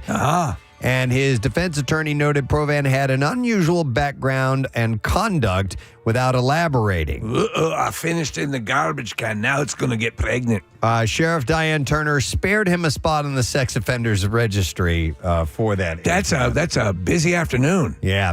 All right, this is a horrible story. A blast at a fireworks factory in China killed at least 26 people, injured 61, flattening buildings and sending towering clouds of smoke into the sky, and prompting the president, Xi Jinping, to order a thorough investigation. More than 1,500 firefighters, rescuers, and medical personnel and police were deployed together with drones and 3 robots to search for survivors and control on-site hazards after explosions. Preliminary results of the investigation suggest it exploded. Authorities evacuated surrounding areas because of the risk from highly combustible black powder stored in 2 warehouses in the complex. A TV report of the scene said that the area had been razed to the ground with trees uprooted by shock waves from the blast. Man. And there was a strong smell of gunpowder in the air. China is no stranger to fireworks and industrial accidents. In June last year, an explosion at a fireworks factory also in Hunan province had killed 9 people and injured 26. Weeks before, an explosion at a chemical plant in northeastern China killed at least 5 people, highlighting the risks associated with storing hazardous and flammable materials in factories and warehouses. I don't think fireworks displays will ever fully go away, but you got to see how enticing the drone shows are. Yeah. Not having to deal with stuff like that. Not as dangerous, yeah. All right, a story out of Florida. A United States Secret Service employee was caught with his pants down committing a sickening act. He wasn't banging a garbage can, was he? No, it was close. So authorities say 33-year-old John Spillman committed the offense of indecent exposure during his assignment in South Florida over the weekend. According to the arrest report, the incident happened at the DoubleTree by Hilton Hotel Miami Airport and Convention Center.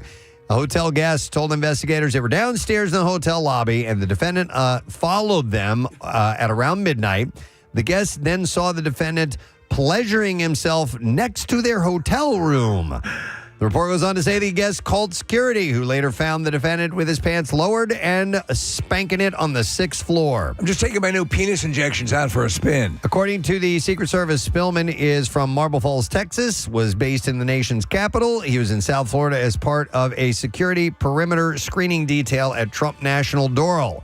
Secret Service Chief Richard McCauley released a statement addressing the allegations against Spillman, which read in part, the alleged conduct is unacceptable and stands in stark contrast to the professionalism and integrity that I demand of our personnel. So that is not a Secret Service division that does that? Not that I know of, Okay. unless it's covert or something like that. South Florida assignment concluded on Sunday that he was off duty at the time of his arrest. No, you were on duty. The Secret Service has placed Spillman on administrative leave pending the outcome of the criminal and internal investigation. It's because of the whacking it thing, right? Is that why I'm here? Is that why you called me? Yeah. In Eagle and Boise, Idaho, there are reports of a rat apocalypse that is in full swing. Throughout Ada County, the problem is said to be growing so large that residents are shelling out thousands of dollars for private pest control to protect their property. So they're just completely overrun with rats. Yeah, Doug and Barbara Perry say they've often been awakened in the middle of the night to the sound of rodents munching on cables and scurrying around their home. God, could you imagine? Local officials are limited in what they can do about the problem without approval from the state, so there's no regional agency that's been set up to address the problem. They've been like catching them by hand and tossing them out to try to get them out of there. Loathsome. Yep.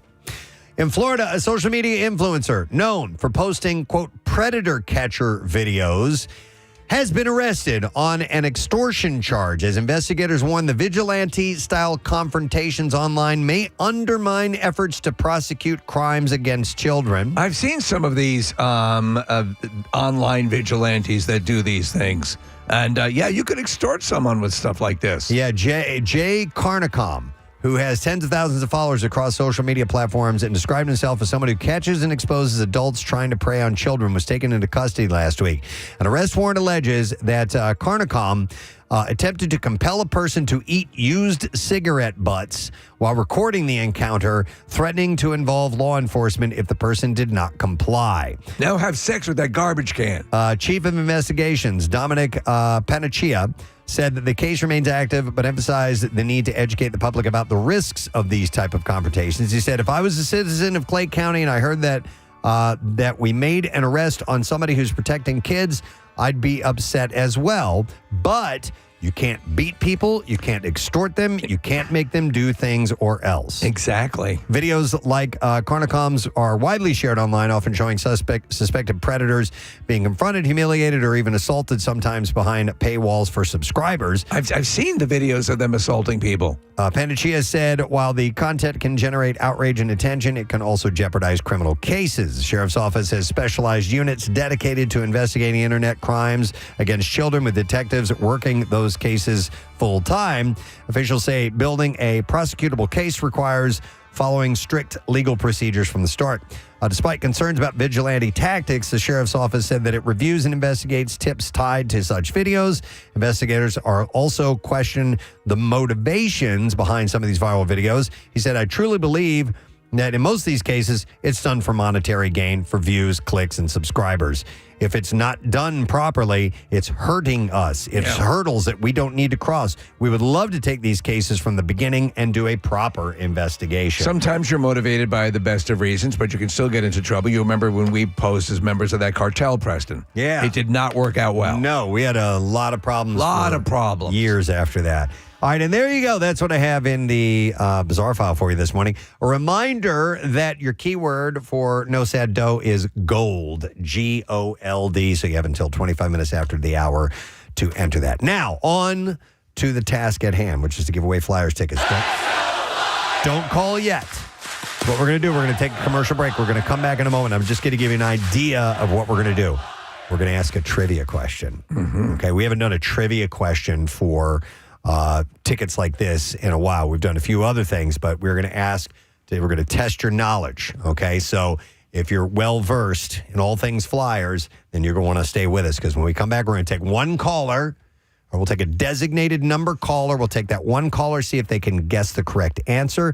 If not, we'll wait till the following segment, and then we'll do another one caller at a time till we get a winner. It quite possibly could go with the first person, or it could take a while. But We'll see. But we want everyone to have a fair shot at this, so this seems to be a good way to do it. We'll take a break. We'll come back in a second with that and more. Brad Williams is going to be on the show in a little while as well, so stay put. We'll be back in a moment.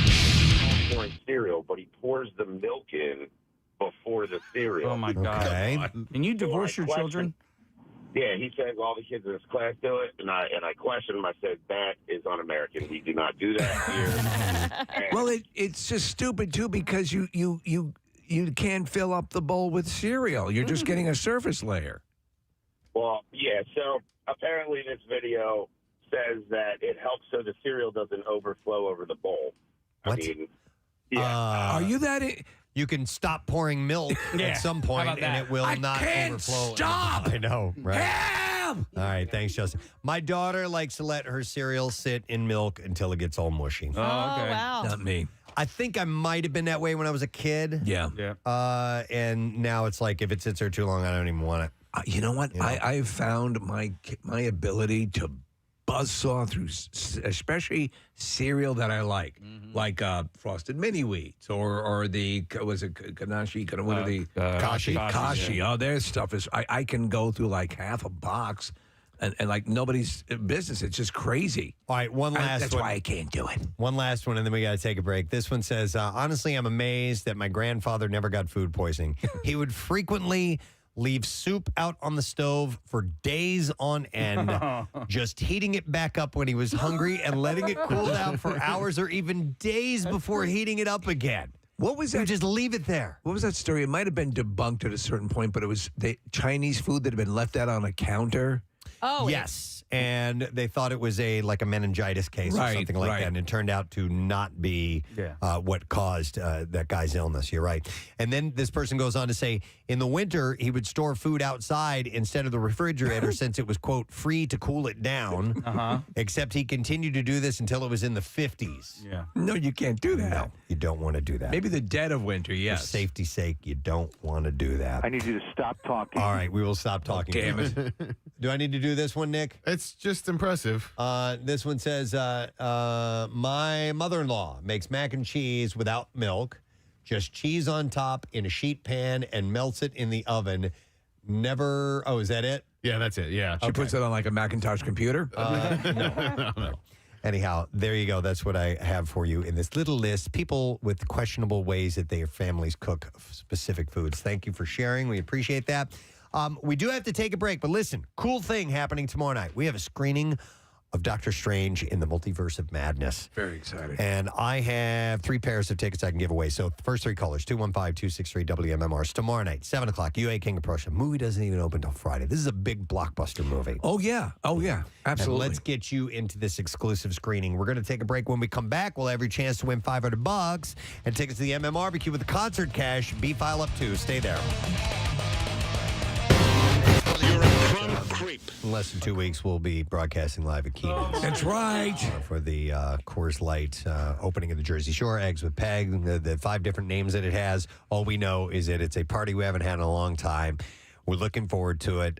Over the next few days, we're going to start to maybe pitch some ideas out there to you and maybe get some participants in some contests and so on. Try to lay in as much ahead of the show work as we can. Yes. We've had a whole bunch of time off. We're trying a whole bunch of new things. It can only turn into a disaster, but the kind that we enjoy. Our kind of disaster, your kind of disaster. Right. So that's coming up. And that means MM Barbecue is this weekend, this Saturday, as mentioned just a little while ago. So just a little reality check for you there. All right. One of our favorite things is when we, as a show, are trying to figure out exactly what might be a topic of conversation. One of us goes, I have a question I want to ask on the air. Oh, okay. And that usually means I'm not going to tell you guys what it is. Right. We want to hear I'm just going to save it, and that's what we do because we don't like to, quote-unquote, ruin something ahead of time by knowing too much about it. And we just like to head into the unknown. And today's unknown comes to us from Kathy Romano. I'm telling you, my heart is beating so fast right now because I'm so nervous. Seriously? Yeah, I'm pretty nervous. I didn't know it was that kind of thing. All right. Wait. Does it involve a boy? No. So here's how I think I want to do it. I'm going to ask a question. Yes. Okay. We're going to go around the room. Okay. I'll call your name out. Right. All right. I want Marissa to participate too. Do we need goggles? No, I'm just going to ask you a question. All I want you to say is yes or no. All right. Okay. With no follow-up, No nothing. commentary, no follow-up. commentary. All right. Don't Yes or even no? indicate whether you're positive or not. Just give me your answer, and then after that, we'll break out into discussion. Never heard anything really like this. intrigued Now now. I'm nervous. Excited. Yeah. All right. Oh, Because and also, I'm gonna go in order because there's definitely someone in this room who knows the answer, and I'm hoping that person doesn't go hard on me when they realize I didn't know the answer. Okay. Okay. All right. All right. Okay. You ready? I'm gonna start with Marissa. All right. Okay. All right. All right. So we're going in the height order. Yes, we're going height order. Yeah. Marissa, can you drive to Alaska? Yes. Casey, yes. Preston, Yes. Steve, Yes. Nick, Yes. F. Stop it. Oh, my God. Kat. You poor thing. They're adorable, Who though. knew Alaska was attached to Canada? There's an amendment to this. Did you know that you cannot drive to the capital of Alaska? The capital of Alaska is Juneau, and it's separated. Steve, you've been there, right? Been there. Separated? Yeah. So there, like, if somebody would ask the question, "Can you drive to the capital of Alaska?" Yeah, no, I just thought the whole state. All right. I was trying to help. Kathy, the crazy thing is, there is like if you there is a line that connects Alaska to your driveway. I mean, that's So It's a big line. it's a gigantic so line. here, I was in a conversation with somebody, and we were talking about film crew, and he goes, "Yeah, they're driving to Alaska, and they're going to document the whole way, and then start the filming there." And I was like, "You mean they're going to drive through Alaska?" They were like, "No, he's driving to Alaska," and I was like, "What do you? I don't understand. What do you mean?" You adorable. And then, but listen, so Adorable then thing. that same night, I was out to dinner with 8 people. And at the table, I said, okay, I did what I did with you guys. Yeah. I said, give me yes or no. There was only 2 people at the table who knew the answer, and it was my dad and my mom. And my mom said, I only said yes because I knew your father would know, and he said yes. The rest of the people, all adults, What said, was your said no. What was your perception of Alaska's attachment to the continent? Here is my issue with this. It is the map of the United States. Okay? The map of the United States doesn't include Canada. Right. Now, I know that it wasn't like Hawaii and, That you'd have to cross an ocean. but I didn't think you could drive there. Okay. All right. Yes. And It is not part of, they say, the contiguous United States, right? So it's not directly connected to the borders of the mainland, as they call it in Hawaii, the Right. mainland. Yeah. Right. So I thought you had to get on a plane to get there. Wow. I mean, you would prefer to get on. Yeah, And I think that's how I did. right? I actually. It's a long ass way. Yeah, we flew into Seattle, then flew up to Alaska. Kathy, I want to make you feel better because you admitted to peeing in the pool last week. Yeah, okay. And I love that. It was more recently than not that I saw a map and I was like, oh, that's where Hawaii is. Oh, all right. For really? the same reason. You thought it was in the Atlantic? No, because like maps that we've seen growing up, it was like the continental U.S. and then there was just little corners. No, you're right. I have heard and read stories of people who thought that Alaska and Hawaii were actually down in this little corner Very right close next to each other. Very close to each other. How does one have such wonderful tropic weather and the other one's so cold? Yeah. For the record, I didn't think it was like in the Atlantic Ocean or anything like that, but I just didn't actually know like how close it was to California. And I was like, oh, that's why you stop over in California if you're flying to Hawaii. Listen, there are these things in life that elude you as far as your thinking. I remember as a family member who was studying, law, and thought that the Titanic sunk in the Pacific because that's where the icebergs are. Oh, right. I remember. Yeah. And let me just say, by the way, my 10-year-old was also at this dinner, and his answer was yes. Oh, wow. By the way, do you want to hear some of the texts, Kathy? Yeah. Well, my kids are never going to Westchester. That's lower, slower bucks for you. Somebody says, Jesus Christ, you guys drive me insane, Preston. You need to learn how to pronounce contiguous. Did I say that incorrectly? Contiguous with contiguous, a not a hard G. So we're all stupid here. Yeah, we're all idiots. And it's awesome because, most people have, thousands of people listening to everything that you say so that they can correct you on everything. That's all right. Yeah. This one said, it's okay, Kathy. I thought so too until about a few months ago. I'll bet you there are many people actually listening right now as well for one reason or another that weren't aware that, yes, you can indeed drive to Alaska if you need. By the way, you may think you don't have something like this in your intellectual arsenal. I guarantee you do. You sure do. I told you guys, man, you. when we were playing this game one time with some friends of mine, it was just a driving game. It was in my fellow band members. We were driving for a few hours to play a gig and play this game where you say a state. Whatever that state letter it ends with, you lead the next state with the start, and then we ran out of states, so we started doing countries, and I swore. Oh no. That euthanasia was a country. I remember that. It is part of Asia. It's the younger part. And I dug in, man. I did not give up. Yes, it is. I saw it on a National Geographic. It's where the teenagers live. It's where Asian teenagers where the youth live. in Asia live. Are you stupid? It's in the name. Where do you think they go? Youth in Asia. I need to apologize to my buddy Greg. Because I just really drove that home as if I had it as fact. Listen, if you were to design a part of Asia where the younger people would go, what would you call it? Youth in Asia. In Asia, of course. Hang on, let me go to Ryan. Hey, Ryan. Good morning. Hey, good morning, Baby Wheel. Baby Wheel. Spin it, baby. What's up, Ryan? So, kind of going off of what Marissa said. My wife, for the longest time, didn't know where Hawaii was. She thought it was right next to Texas because of how it fits on the map. Yeah, sure. Yeah. Yep. So I totally understand. And I had to explain to her it's in the South Pacific and how far away it is. And that's where we went on our honeymoon. But Okay. Oh, my God. So That's funny. That is pretty Thanks, funny. Ryan. Hey, by the way, I read something this morning, and I tossed the story away because I didn't think it would be worth bringing up. I didn't know we were going to be talking about geography this morning. But apparently there was something that surfaced on TikTok that got... I'm so proud of you. Thanks, guys. That's a wonderful, perfect pronunciation of that. I've been thinking about it for 24 hours straight.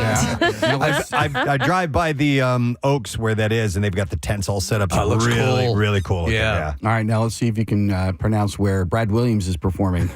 Oh, Santander. Santander. Santander. I've always had a problem with that. Santander. He's in Reading. He's in Reading. Let's put it that way. So here is what we're going to do. We're going to have your first shot at winning these tickets to the game tomorrow night. Flyers, obviously. Game number 3 against the Hurricanes at the Xfinity Mobile Arena. Brent Porsche broadcasting live before the game. We'll have a pair of tickets to give away this morning and tomorrow morning. So here's how we are going to do this, and this is courtesy of our friends at Michelob Ultra, and we thank them. I'm going to ask you a trivia question, and then we will take the 8th caller. Okay, we're going to kind of randomize it a little bit here and see if you can answer this question. If you get it correctly, we're going to give you tickets to tomorrow night's game. And I told you it's a Flyers trivia question here. Absolutely is. So here's the question for you.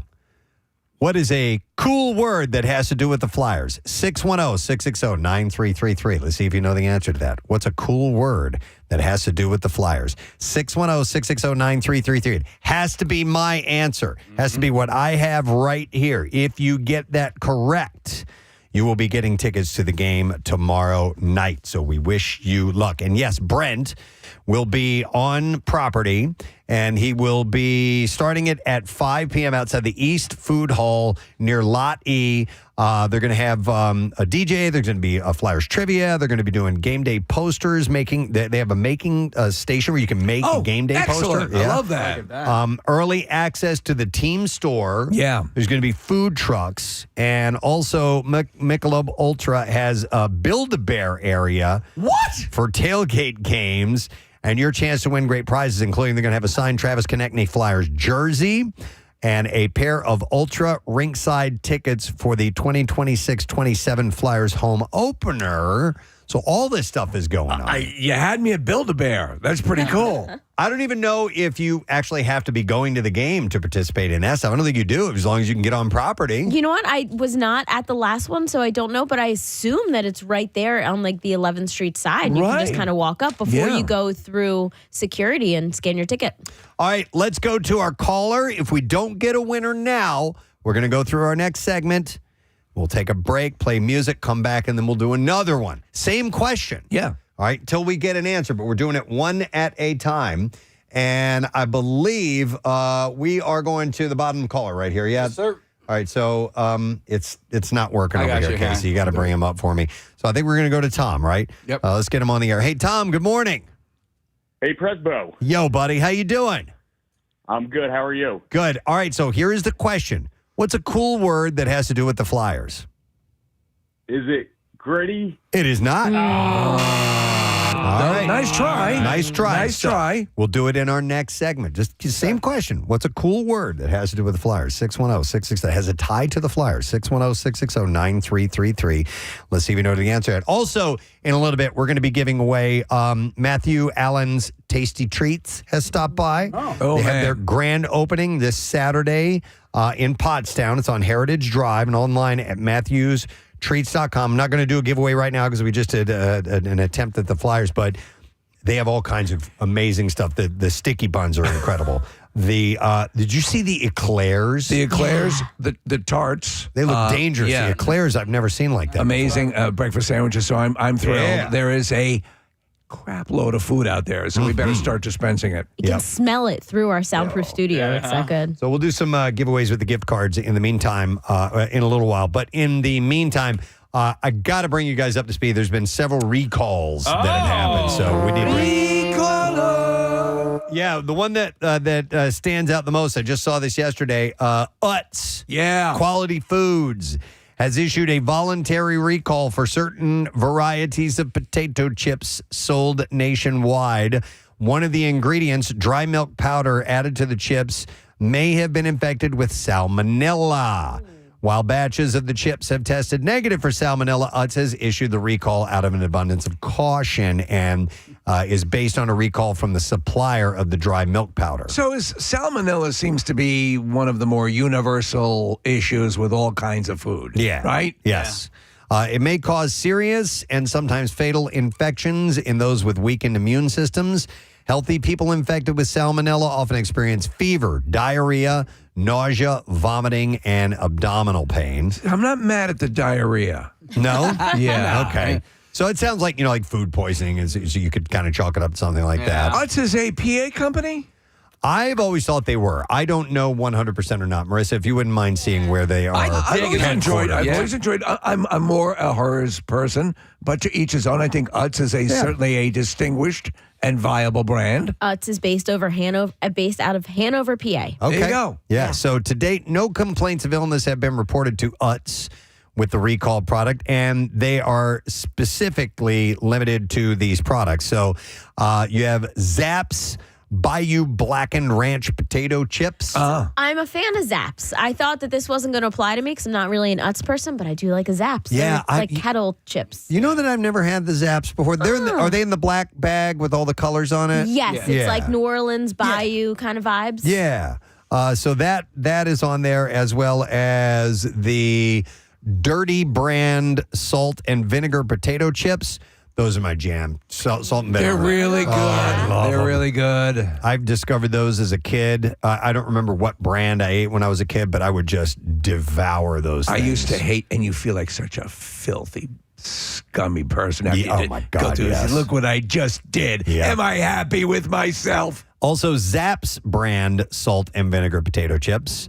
The Dirty brand Maui onion potato chip. These are all the Under the Utz brand. Zowie. Zowie. Whammy. That's the dirty, or it's whammy. Why do I keep thinking it's Zowie? I want it to be Zowie. I don't. What is Zowie? And whenever you say Zowie, I think of Zooey Mama from Diary of a Wimpy Kid.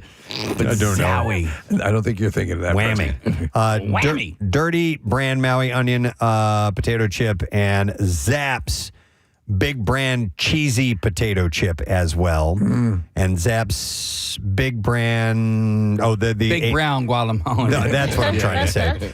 No, and their Dirty brand sour cream and onion potato chips. As well. Yeah, thank you. So dirty. Yeah. What's your favorite flavor of potato chip? And leaving plain out of it. Leaving Okay, the because standard. that would be my favorite. Okay, out of that. So I'm actually going to go to, you mentioned vinegar and salt and vinegar. Salt and vinegar, absolutely. Sour cream and onion.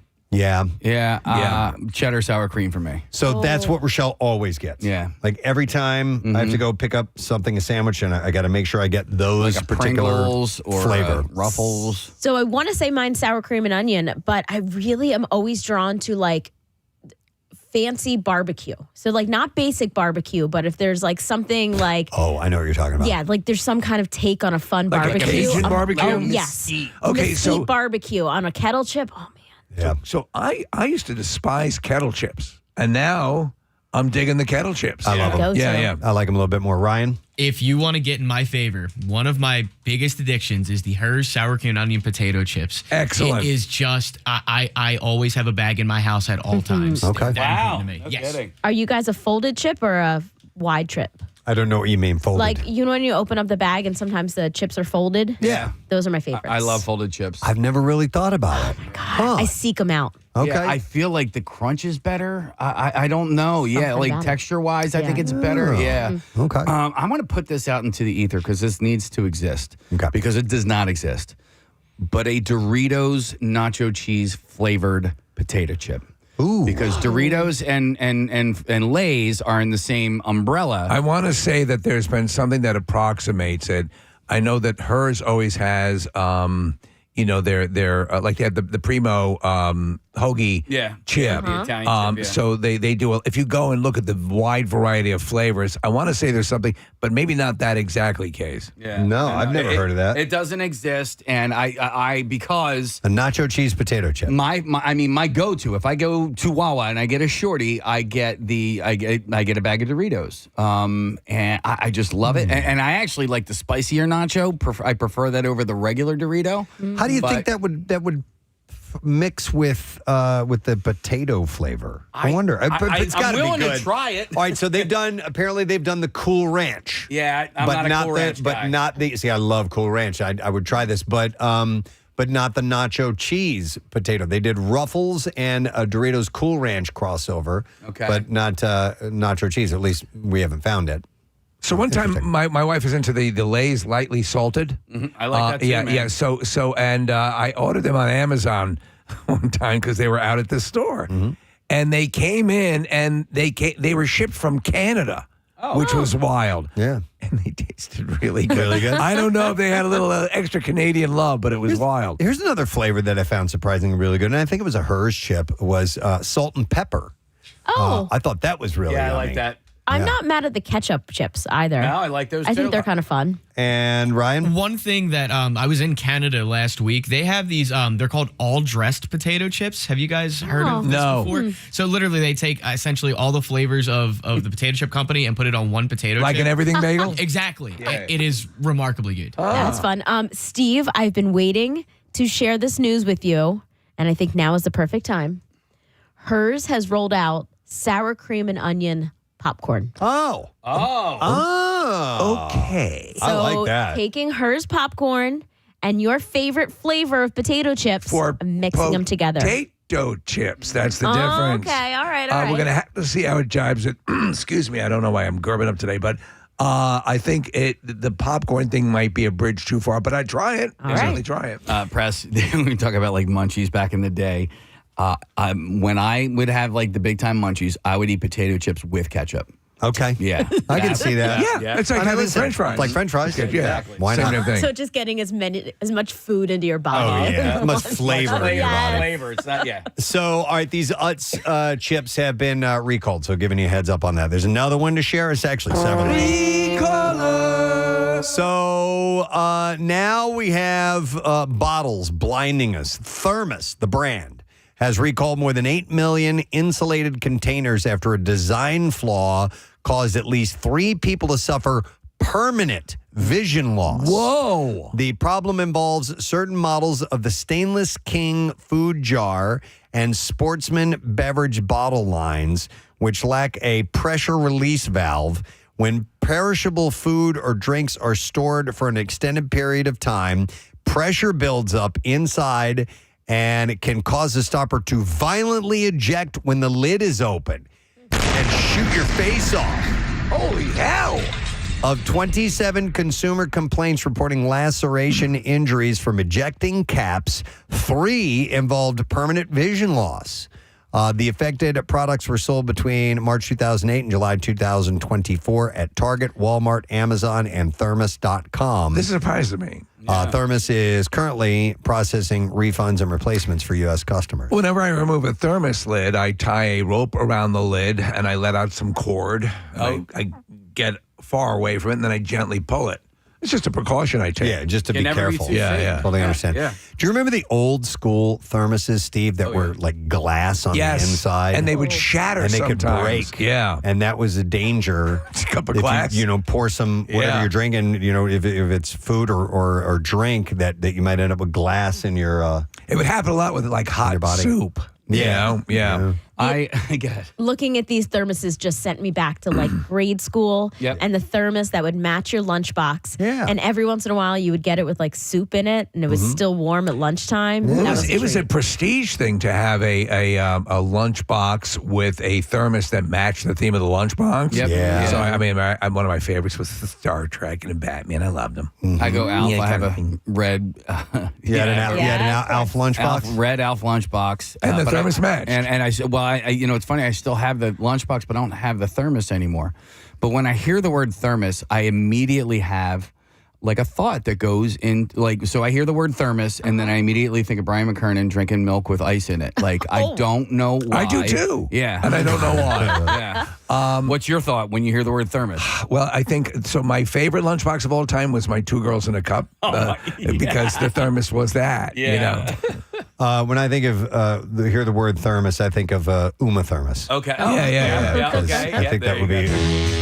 And then great name Why for isn't her. there an Uma Thermos? Yeah, by the there way, should be. All these marketing opportunities that they're missing out on. There's got to be. Look up Uma Thermos. My second thought when I hear the word thermos is the movie The Jerk.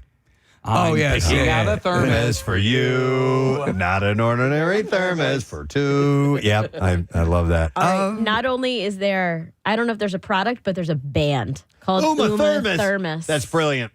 I love that. Alternative college band. Okay. So listen, if you have this particular thermos brand thermos, don't open it.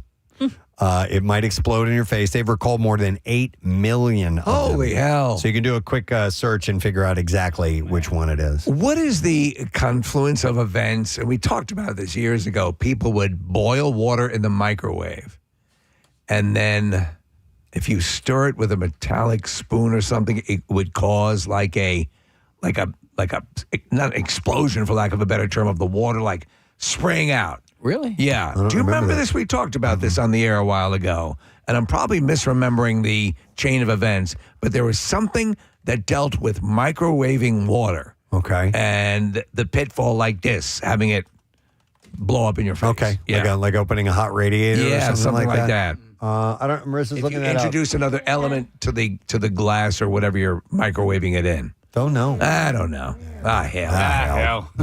I had an ashtray explode in front of me one time. How? Why? I don't know. We were all sitting around. I don't know if we were like playing quarters or whatever. And this is back in the day when I smoked cigarettes. And I set a cigarette down. It was an ashtray. It was a glass ashtray.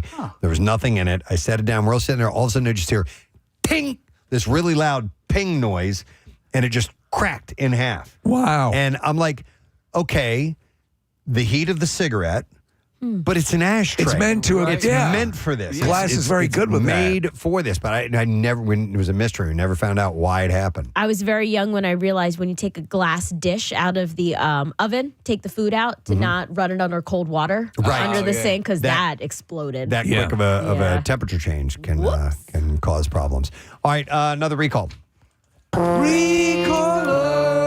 This kind of goes back to the first one. So if you stocked up on frozen pizzas from Walmart or Aldi recently, you may want to check the labels before tossing one in the oven. Several food items, including meat-top frozen pizzas sold at retailers nationwide, have been recalled over potential contamination with salmonella. Again with this salmonella. Consumers are being warned not to eat the affected products, even if they're cooked thoroughly. Public health alert for meat and poultry products containing a dairy ingredient that was previously recalled over salmonella concerns. The products which contain the dry milk powder, same thing. The milk powder seems to be the culprit. May be contaminated with salmonella. And so here are the products from Walmart. The Great Value Thin Crust Chicken Bacon Ranch Pizza. The Great Value Stuffed Crust Chicken Bacon Ranch. The Great Value, I can stop with the Great Value. Yeah. The Stuffed Crust Chicken Bacon Ranch. It's that ranch. And at Aldi, Mama Cozzi's Biscuit Crust Sausages and Cheese Breakfast Pizza. Oddly enough, Mama Cozzi's salmonella pie doesn't have salmonella. And then you have Mama Cozzi's Biscuit Crust Cooked Pork Belly Crumbles Cooked Bacon, Pepper, and Onion Breakfast Pizza. Jesus That Christ. sounds healthy. Mama Cozzi, I can't even say the title to my own goddamn pizza. Pork Belly Crumbles. Could you imagine that? I guess that's bacon. Yeah. Right, so... they just have to be creative about it. Other recalled products are Culinary Circle Ultra Thin Crust Chicken Bacon Ranch Pizza, the ranch again case. Then you have the Pork King Good Sour Cream and Onion Pork Rinds. Wow. All right. Man, okay. Did you guys ever like pork rinds? I've never had one. I used to. So living in the South, that I did for a while. We lived in South Carolina. My parents are from Kentucky. Pork rinds were a regular, and I would, as a kid, again, I would devour those things. They're very healthy. It's an acquired taste. They can actually kind of melt in your mouth, believe it or not. They're crunchy, but they're kind of it's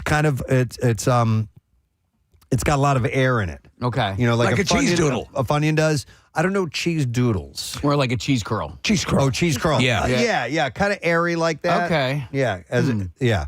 So, yeah, we're looking at a picture of them. See how there's all kinds of little bubbles? Yeah. So I wasn't militantly against them. They just weren't my jam. Yeah, they're like I said, it's a more southern I'm thing. willing to give it a try. Just there's a million other selections in the chip aisle that I would go for instead of that. Preston, do you always buy them out of the bag or do people make them fresh too? Some people do make. I never made them. Okay. And actually, for whatever reason, that sounded disgusting to me. Homemade pork rinds. When I think of that, I think of some kid drinking milk and ice. Yeah, right. What's his name again? Brian McKernan. Brian McKernan. But no, but pork rinds, dude. We live in the South. I ate horrible stuff. I ate pork rinds. I ate pickled pig's feet regularly. Like, I loved them. The idea of that now is just repulsive to me. It's, I ate pickled okra a lot. I loved that. Okra was something that we ended up with okra. My mother was a Southern cook, and so she'd have, but the stuff that she made, like, I loved the dumplings. I loved all that stuff. Yeah. Chicken and dumplings, that was a regular good. meal for us. What's the ooey gooey thing that they now sell at Wawa on the register? Gooey cake. Yeah, gooey cake. Yeah. That's in like Missouri. Okay. Yeah. Pork rinds. That was a downfall of mine. Then you have the Pork King party-sized sour cream and onion pork rinds as well. I'm the Pork King. The sour, the party size as well. So, and my subjects love pork. Keep in mind, these are recalled items. Zowie. Oh, hey! And what was that from? Was that from SNL as I think well? it was the same bit as Whammy. Oh, it's Whammy Yeah. and Zowie. And Whammy. We're both. We got them both. Yeah, I love it. Okay. Here's another recall. For us. Yeah. Recaller. So, Little Pickup recalls the youth all-terrain vehicles, the ATVs, due to risk of serious injury or death from crash and burn hazards. Little Pickup. What you doing, son? I'm in my little pickup, crashing and burning, getting decapitated. So this is a what I can't tell is like what age these are. Oh, it's for 6 and older. So this is a little kid. Is it one of these battery-powered vehicles that is meant to look like actual? I believe so. Okay. So the recalled youth ATVs fail to comply with the requirements of the federal mandatory ATV safety standard, posing a risk of serious injury and death. They fail to meet the maximum speed limitations for ATVs intended for children ages 70? 6 and older. So this thing hauls ass. The mechanical suspension fails to comply with safety requirements, and the throttle may get stuck during use. Oh, boy. All of which pose a crash hazard. Additionally, the ATV's footwell surfaces can reach high temperatures, posing a risk of severe burns on top of that. Why don't just hold a stick of dynamite and hold it in your hand? Case, didn't you burn yourself on a tailpipe one on time? a muffler of a moped. Yeah. I didn't realize and didn't know it. I mean, I was only in 8th grade. I didn't know that mufflers got hot. Yeah, I've had a few tailpipe burns in my day. They suck. So when I was a little kid, my father's friend came over. He had a Triumph motorcycle. Yeah. Really cool. And I got up on it, and I felt my pant leg getting warm really quickly. And whoa. Yeah. Consumers should stop using the recalled ATVs immediately and contact Lil Pickup for a refund. Pickup, how to help you? They sold about your son blew up? They sold about 5,000 of them, by the way. It says it is. Is this the same one, Marissa? Yeah, this is they go for about $1,000. That's what I was trying to see, like a kid on them. These things are like real. Oh, this is gas powered. Oh, yeah. It's 110cc. Oh, wow. I thought it was one of those electric knockoffs. Yeah, me too. Yeah. No, this is gas powered. So I'm surprised because a lot of times they'll do like faux suspension, that'll just like plastic springs and stuff like that. But this is real. I am surprised that they have this rated for 6 and older. No. It's a gas powered. No. I mean, listen, when I was a little kid, I rode mini bikes before I got into motorcycles. And I was, I don't know, 7, 8 years old, something like that. Yeah. So I guess it's okay, but it depends on the speed at which you go. But 110cc, like in order, like if you were on like a scooter or a mini bike, anything over 50cc, you need a license, a special license for that. Well, it depends on if it's off-road or not, because I had a dirt bike, and it was 80 cc's. That was my first dirt bike that I had. So, and that thing hauled ass. Yeah. I got hurt real bad on it one time. You mentioned, actually. yeah. Yeah, okay. So anyhow, there's a recall on that. There's also a recall on this other product. Let's see. This is at least 6 people reported being hurt, injured, breaking their toes, getting bruises, and being cut while using the Fit RX Smart Bell Quick Select 5-pound adjustable dumbbells. I love the names on these things. Oh, they're actually 5 to 52-pound adjustable. I have these, but mine are Bowflex, and they just have little dials on them. And you click in and you can increase and lower the weight. Yeah. Same handle, but you just sort of ratchet it around. I mean, correct? it looks really, really similar to what this is, and I understand that. And Now, what is this called? Salmonella? No. Broken toes. Oh. Yeah. And being cut. You have to be, smart about it. Like when you're dialing the poundage in, it doesn't matter. Like when you pull it out of the cradle or whatever you want to call it. I mean, don't be an idiot about it. Well, something's wrong with this one, so that's why they're recalling it. Well, so, is it a novelty aspect of it? You give it to a friend and then you laugh when they break their their toes. foot? when their big toe snaps off. Look at that! So they said model 8361 is impacted because weights can dislodge during use. This poses a risk of serious injury due to impact hazard. It impacts about 50,000 units. The dumbbells are black with red accents and can be adjusted to between 5 and 52 pounds. The weights include handles, weight plates, and a storage tray. The weight can be adjusted by turning the handle on the dumbbell while it's on the storage tray.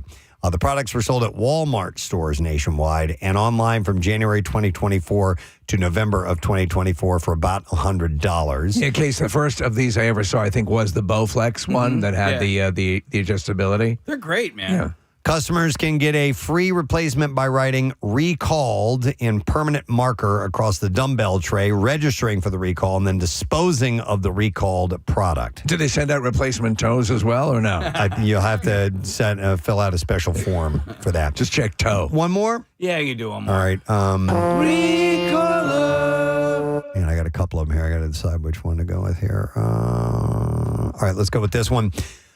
Nearly 208,000 pairs of heated socks sold at Costco are being recalled after 13 reports of first and second degree burns, according to the U.S. Consumer Product Safety Commission. Do you want them to work or what? I know. While the socks are designed to keep toes toasty during cold weather, they pose a burn risk when subjected to a combination of heat, friction, moisture, and pressure during high-intensity activities. I find you can avoid the burn if you fill your socks up with gravy. You could? Yeah, that'll help. Yeah. So the 32 degrees heated socks are sold at Costco stores and online at Costco.com from August 2025 through March of this year. Priced from $30 to $46 a pair. The black socks were sold in 3 sizes, medium, large, and extra large. And had the brand 32 degree heat emblazoned on the battery pack casing, the packaging, the user manual, and exterior retail packaging.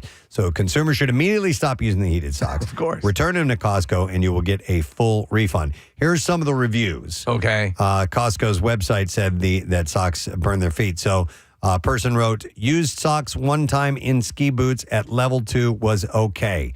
Second time using socks turned up to level 3. After 2 hours, got a second-degree burn on the ball of my left foot. Wow, that's bad. I don't know why I'm laughing, but it's like, wow, these really work. Second degree is like blistering. Yeah. So that's a bad one.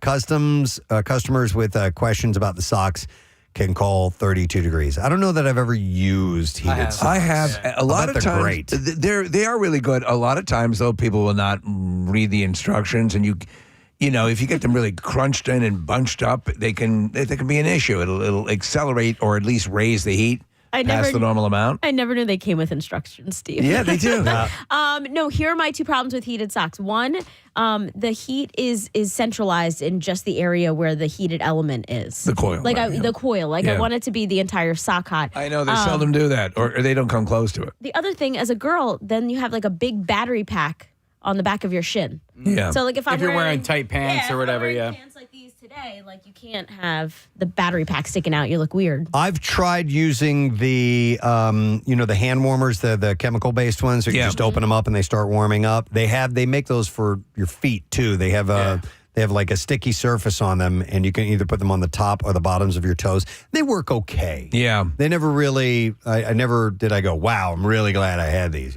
Good socks. I mean, I've used the battery socks. They're pretty good. The heated gloves can be pretty good. I find the jacket is probably the most effective. The heated vest is awesome. Yeah, that's what I want to get one of those. Yeah, I got one before winter. I think that would come in handy. Definitely. Yeah. All right, thought I'd make you aware. Those are some recalls this morning. But here's what I'd like to do. I'd like to give you some tasty lovin' from our friends at Matthew Allen's Tasty Treats. Now, you may not have heard of Matthew Allen's Tasty Treats before. That's because the grand opening is this Saturday, May 9th. They're in Pottstown, and they've been here before under another name. Yes. And we're so happy that they're back. It's Heritage Drive in Pottstown, online at matthewstreats.com. Yum. Hello. Yeah. Cinnamon and sticky buns, breakfast sandwiches, eclairs, tarts, all kinds of great stuff. You're going to go nuts. Let's take caller number 11 at 610-660-9333. We'll give you a $50 gift card, and you can go to town and have at it. We're going to take a break, come back in a moment, and we're going to get comedian Brad Williams joining us when we return, and another shot at winning Flyers tickets. If you know the answer to the question, the trivia question, which is what's a cool word that has to do with the Flyers? And it's got to be our answer, 610. No, don't call now. We'll get back and we'll take a number of callers. Stay with us.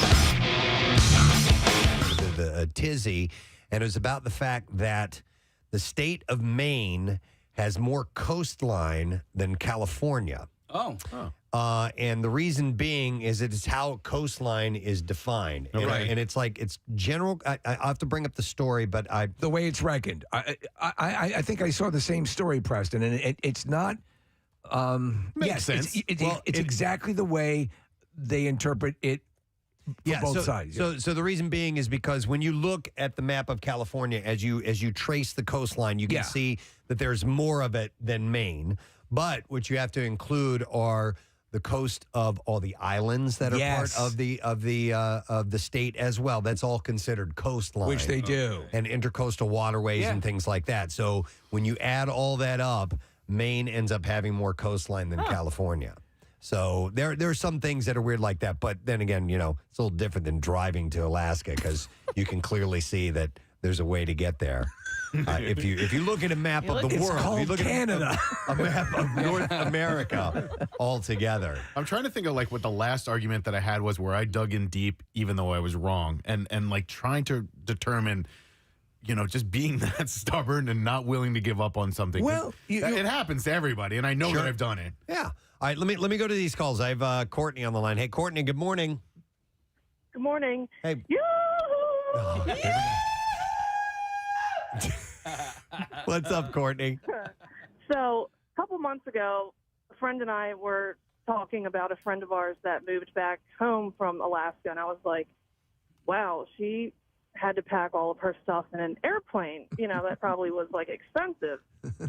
And she's like, you can drive from Alaska. And I was like, what? No, you can't. Well, it's out in the middle of Canada. Yeah, and Courtney, was it because of the maps that we've seen that have the little cutout of Alaska and Hawaii? Yes. Okay. There you go. And that's what you thought. All right. Stop and think I'm about with you, Courtney. People who are like who believe that, Courtney, think, okay, well, we're going to Hawaii, but it's got to be like, what, about a 2-hour trip? Right. Yeah. Right. Yeah. It's right there. It's right off Texas. Yeah. Hang on. Completely different, but somebody who believed something for the longest time because of a name. I'm going to go to Mike. Hey, Mike, good morning. Hey, Mike. Hey, guys. How are you? I love What's up, buddy? So my cousin, she was doing a project on guerrilla warfare, and she was talking to my aunt about it, and then she asked my aunt who gave the guerrillas the guns. Oh, my God. Who gave the gorillas the guns? And she's also Westchester grad. Oh, Westchester. Oh, my God. Wait, seriously? Yeah.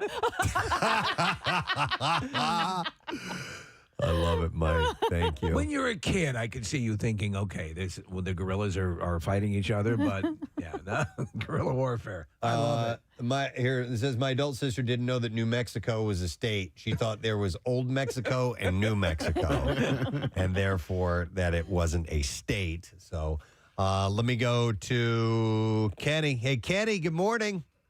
Gadzooks. What's up, bud? So we were driving, and it was a group of us. There was like 6 of us in a car, so it was 3 against 3. And I was team wrong that New England was a state. I was like, of course New England's a state. There's the Patriots. They have their own chowder. Chowder. New England state, yes. Yeah, and it literally came down to, okay, we're going to name all the states. And we're like, and we're at 51. Okay. My bad. Oh, that's funny. That's hilarious. But you can see that, you make assumptions and it happens. Yeah. Hang on. Somebody who actually has driven to Alaska from Philadelphia. We're going to Sierra. Hi, Sierra. Good morning. Hey, how are you? Hey, good. What's up, Sierra? So back in 2010 or 11, I guess it was, my now husband and I, we actually drove to Alaska. We were going to move there for about a year. Wow. We drove there from Philly, and everyone that we talked to, we were in college at the time at Temple, and all of our friends were like, that's funny. Like, you can't do that. Temple too, Kathy, not just Westchester. You don't feel so bad. All college-educated people had no idea. Wow. No, I don't remember anybody that thought we could actually do it. Sierra, how long did that take? 7 days. We drove in the wintertime, and so we had to stop at night because everything would shut down, like gas stations and everything, because the roads we took were mostly used by 18-wheelers. Yeah. Because no one's driving up there.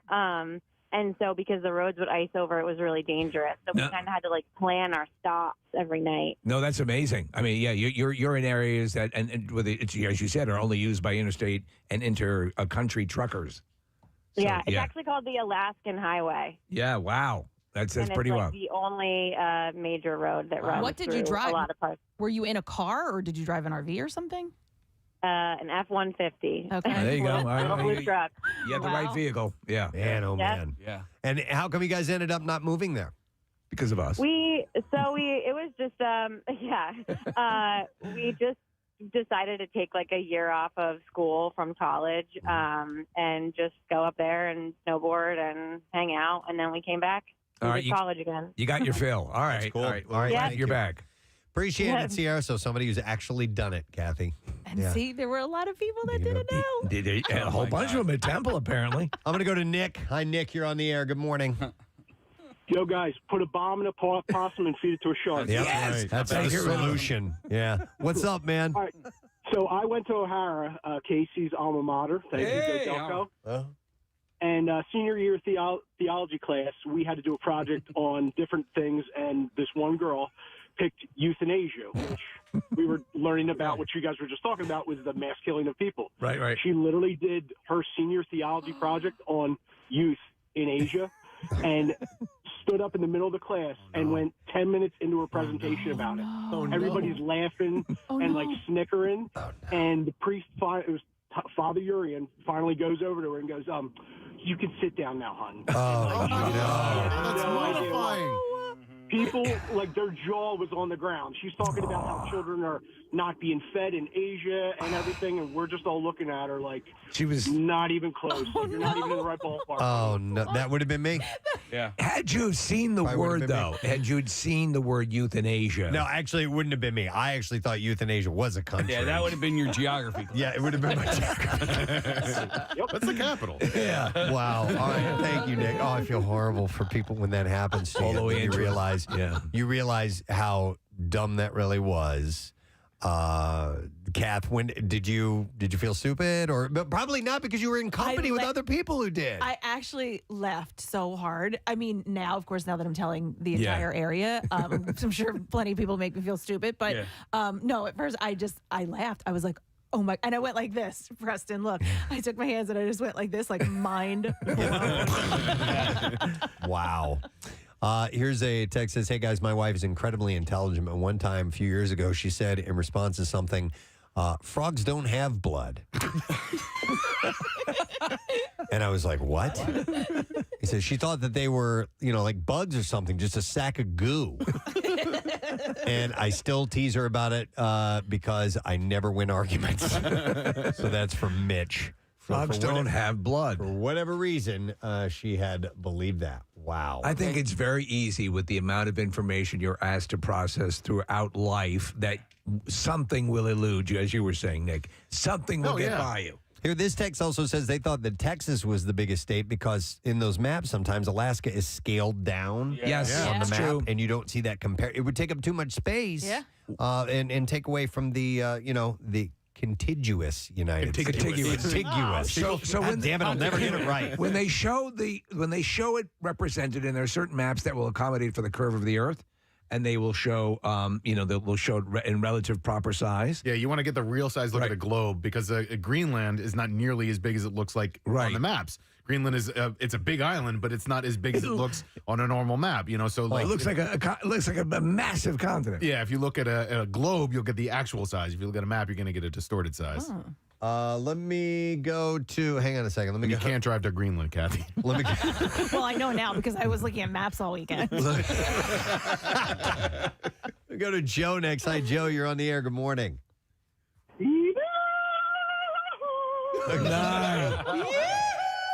What's up, Joe? Hey, guys. Hey, so my story is this. It was back in the early 90s. I was home from Westchester University, Cap. All right, yes, go Rams. Old Rams in the house. And we were all sitting out on the front porch, my family and I, and my sisters were out there with my parents. And my parents had just came back from Canada with from a trip with my younger sisters. So we're all sitting out there on the porch, and my one older sister says to my parents, hey, so how was Canada? They said, it was great. And she said, well, how was the weather? And they said, it was hot. And my sister said, really? Wow. The other older sister chimes in and says, of course it was hot. Everybody knows heat rises. Oh, no. Oh, yeah. No lie. It's like the second story of a house.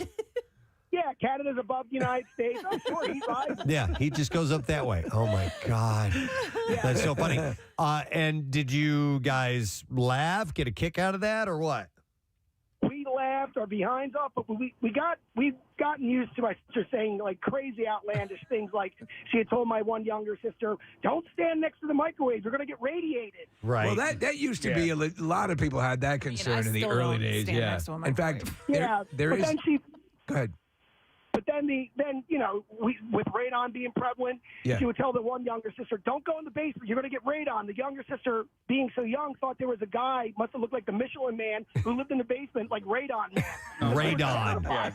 Oh, that's funny. Ray Donovan lives in our basement. I love it. All He's right, always making up crazy things. thanks, Joe. Appreciate it. What is this one, Nick? It's just like a mispronunciation, but it's sort of like O-range or okay. C of E, you know? This one, yeah.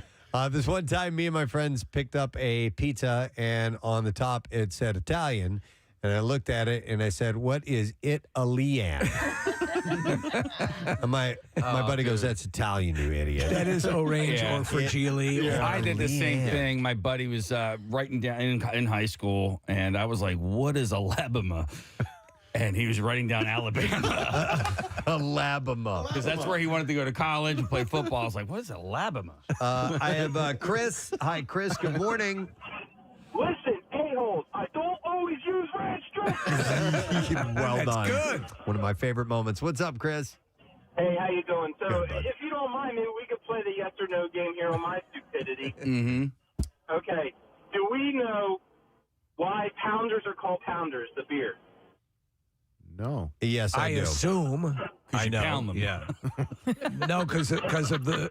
It's a pound. It's a pound. It's 16 ounces of liquid. I'm 39 years old, and I just realized that last week. Why'd you think they call them pounders? Because you can pound them. You can pound them. There you go. Now there's 16-ounce beers. And better. Now, I wonder love if Thanks, Chris. is there some sort of lineage between the fact that pounding, we call it pounding a beer because of a pounder. Oh, like the term pounding came from that. the fact that it was a pounder? I don't know. Yeah. Got to pound that down, man. I didn't know. So, I mean, there was a point in my life where I thought like all rivers ran north and south and that, you know, but there's also, speaking north and the south, I thought when you flew to China, yes, that you just kind of flew east and west. And because my buddy Vince, he goes there for business. I was quite a assuming bit. that too. Yeah, I was like, I yeah, didn't you think just about going over the top all the way around. So I'm thinking, like, well, is it faster to go east or is it faster to go west? And he's like, no, you go over. I was like, oh, you can go. I didn't know you could fly over. You can fly north over into. Yeah, the map can be a strange thing because when we have, and we've flown to Europe together before, and the next thing you know, you're getting close to Greenland, and we're like, aren't we going like way north to get there? And if you look at the map, no, that's the path you take. Right, pretty much, yeah. you know, and so things on a map versus a globe look a little bit different, and that's why you can be thrown off a little bit. By maps that you've seen. They were pointing that out. I was watching this special about the Titanic sinking and you know, the perception of where things were. And the fact was the Titanic was going along a route that was, at that time, was highly trafficked. It was basically like two opposing lanes, you know, one going one direction, the other going with maybe a 50-mile spread. So that was the way they were going through. But when you saw it depicted and where the ships Thank were. you, Marissa. So the game is tomorrow night, game number 3 against the Hurricanes, the Flyers in the second round of the NHL playoffs. We need to know the answer to this question. What's a cool word that has to do with the Flyers? It has to be our word. And if you get it right, you're going to go to the game tomorrow night. So where is our caller? Which one's caller 9? Line 2? Line 2. Okay, so we are going to go, in case it's not working, if you could please get my caller up on the line. It is Ed that we're going to go to. Hey, Ed, good morning. Hey, good morning. All right, Ed, we need to know what's a cool word that has to do with the Flyers. Do you know? Is it ice? It is not ice. Good guess, though. That's incorrect, Yeah. sir. So after we're done with this segment and we take a commercial break and come back, we'll ask that exact same question again. If you know the answer to it and you're the designated caller, you get the tickets. That's how this is going to work out. So be prepared. And by the way, correction. Earlier, I said, and this is all brought to you by Michelob Ultra. Right. And so tomorrow night, Brent Porsche is doing a live broadcast for a playoff block party that's taking place.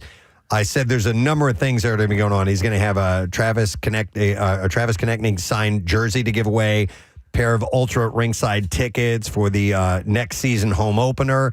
And I said that there's going to be a Build-A-Bear area. Which I got excited about. It's a Build-A-Bar area, okay? Build a bar. That's a little different. Not Build-A-Bear. And so I don't even know what that means. It's the Michelob Ultra Build-A-Bar area, but that's going to be there. Listen, it sounds enticing on that level. God, I was all prepared to design my bear. Yeah, it's a mobile pop-up bar for Michelob Ultra. When our kids were young and we would be in the King of Prussia Mall and we would be going by the Build-A-Bear, I would go, oh, look over there. I would throw things in the direction away from the Build-A-Bear places. We always got sucked into that joint. But Build-A-Bar, I'd stop and say. Sure, of course. For sure. And bring the kids. Our next guest is joining us via Zoom. He is going to be performing in Reading coming up on May 28th at the Santander, or I can never say it correct, Performing Arts Center. It is our good friend who is joining us via Zoom. Brad Williams is on the program. Hey, guys. How you doing, Brad? I am also very disappointed that it is not Build-A-Bear because I thought I was going to get a new wardrobe. Dude. I was so excited. I'm like, oh, the dwarf is going to get the summer collection. Oh, no. And I was going to get a new pair of roller skates, and now it's Build-A-Bar. Oh, man. Hey, you know what? Now all I got to do is get drunk. Here's a legit question for you, Brad. When buying clothing, do you simply buy kid size if you see something that's cool, or are there specific dwarf size clothes that you have to shop for? Man, I wish some guy would invent a dwarf clothing line that just had way more junk in the trunk, you know? Because and for those listening who aren't familiar with me that heard the name Brad Williams, were like, I don't know who that guy is. Has a dwarf told you a joke on Instagram? Cool, that was me. Now you're caught up. But yes. It's a lot of youth sizes. It's a lot of stuff like that. So it's really hard to look good. It's hard. It's hard to get something, like that where I look good for my wife, and it's hard to flirt with my wife when I have Bob the Builder on my damn Dude. Well, but you're in good shape too. You carry some muscle. You're athletic. Yeah. So and kids stuff's not designed that way. Yeah, I started doing the Pilates, man. I started doing the Pilates, and that let me tell you, when a dwarf is on the reformer, it just looks like a medieval torture device. Oh my God. It just looks like, oh, the jester said something bad and the king is pissed. Are you serious, dude? Oh, that's hilarious. Right. So that's what they call that thing, the reformer? That's the apparatus you work on. Okay. Yeah, and you and I are of a certain age where when someone says the word reformer, we can't help but go, reformer. No, that was who did that. Every single time we walk in and the instructor's like, all right, get on the reformer. I'm just like, I like the boom boom down. Every time. Pilates is a good workout. It's a good exercise. It's good for stretching. Do you have inherent, and I don't know if this is the case, excuse my ignorance, are you prone to more joint issues and things of that nature? You darn right. When you have tiny legs and this big old butt and a curved spine and this big old head, a little bit of hip pressure, stuff like that. So trying to relieve that, and that thing stretches me out in ways that I wish my wife would. Oh my god! Oh my god! Let me tell you. Have you thought about getting her on that with you? Because we know about your history. We know you've been very inventive in your past. Yes, well, you kind of have to be because I can't exactly role play, It's not like it's like my wife just sighs and goes, "Okay, you're Tyrion Lannister again, dude." It's we got to get creative. It's tough to get creative in the bedroom. I'm Like I tried a few weeks ago. I'm 42, so I wanted to have a special night. Thought I'd pop a Viagra, but forgot about my size, and that made my whole body hard. Wow. It was just rigid. It's rigor mortis. I was looking like Celine Dion, that like stiff person syndrome, where I'm just like, you got to watch out for that. We have great footage of you, by the way, doing a dunk on we had a Fisher-Price basket in here. You're athletic. Yeah. You played, but what were your sports of choice? Did you play hockey? I did. Yeah. I played hockey, so I've been watching these hockey playoffs, man. You guys got the Flyers. You guys are down 0-2. Carolina's a good team, man. Yes, it is. They're good. It's weird when you don't watch like all the games and then you watch a team multiple times over the playoffs. Like I'm out here in the West. I'm born and raised in Orange County, California, so I'm a Ducks fan. Yeah. And it's looking like Carolina, Colorado is probably going to be the final, but I'm hoping something happens. Ducks are down 0-1 to the Golden Knights. Yes, I'm a Ducks fan. Yes, I grew up in Anaheim. Yes, I worked at Disneyland. All right, let's get over it. It all makes sense. You don't have to explain. It does. Yeah. It does. I didn't even have to fill out an application. I just showed up at Disneyland. They're like, "Oh, you're a legacy hire." Okay.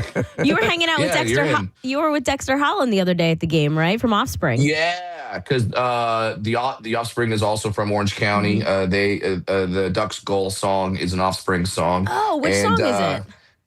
Coming for You. Oh, okay. That is their goal song. Pretty cool. And yeah, it's nice to have like an Orange County band doing that, like, and the thing about me being a Ducks fan is, guys, here's the advice, okay? This is my advice to anyone out there who's trying to get a little bit famous. Become a D-list celebrity and then be a fan of a team that has no celebrity fans. Dude, yes. Brilliant idea. You're a hero. Up. Yes, because if I was a Kings fan out here in LA, I'm behind Will Ferrell, Clint Russell, Justin Bieber. Like they have no time for me out here. Wow. But if I'm an Orange County fan, they're like, right this way, Mr. Williams. Your suite is right next to Dexter of the Offspring, Mr. Williams. It's so great. The Ducks have hooked me up. They're a really fun, exciting young team. And also I guess all my Ducks clothes would kind of match if I was coming to Reading or when I'm going to be in Philadelphia in September, because it's all orange. Yeah, looking at a picture of you. Yeah, it looks great. Yeah, and that's a brilliant methodology, by the way. Picking mid-level and coming in as a celebrity. That's a great move. Yeah, because if you're watching us do this interview, right behind me there's a Denver Broncos helmet. I'm a big Denver Broncos fan. Right. If I was a Chiefs fan, I'm behind Rob Riggle, Eric Stonestreet, Taylor frickin' Swift. Like I'm not getting anything. But then I'm a Broncos fan, and right this way, Mr. Williams. It's the best. It's the absolute best. I love that, and I love. By the way, congratulations your career. Obviously, we've been friends for a while, but I think you're on a real streak right now, and I see you popping up all over the place. And you made a reference to your social media presence, which again, in the algorithm, they're loving you, and you pop up all the time. And it's funny, Brad, because it's a split between your material, which is always great, and also you talked about Tyrion Lannister about going off on being deprived roles because of Peter Dinklage. Peter Dinklage. How often are you queried about that? And because when you initially said it, obviously, and you were talking about it the first few times, you were sort of bemoaning, but you weren't militant. And I think now people really expect you to be militant about your anger at Peter Dinklage. Yeah, they definitely want me versus Dinklage to open up the next Jake Paul card. They definitely want that to happen. Just me and Dink at a ball pit, that's what they want to throw down. Send your wife in. We know about your wife.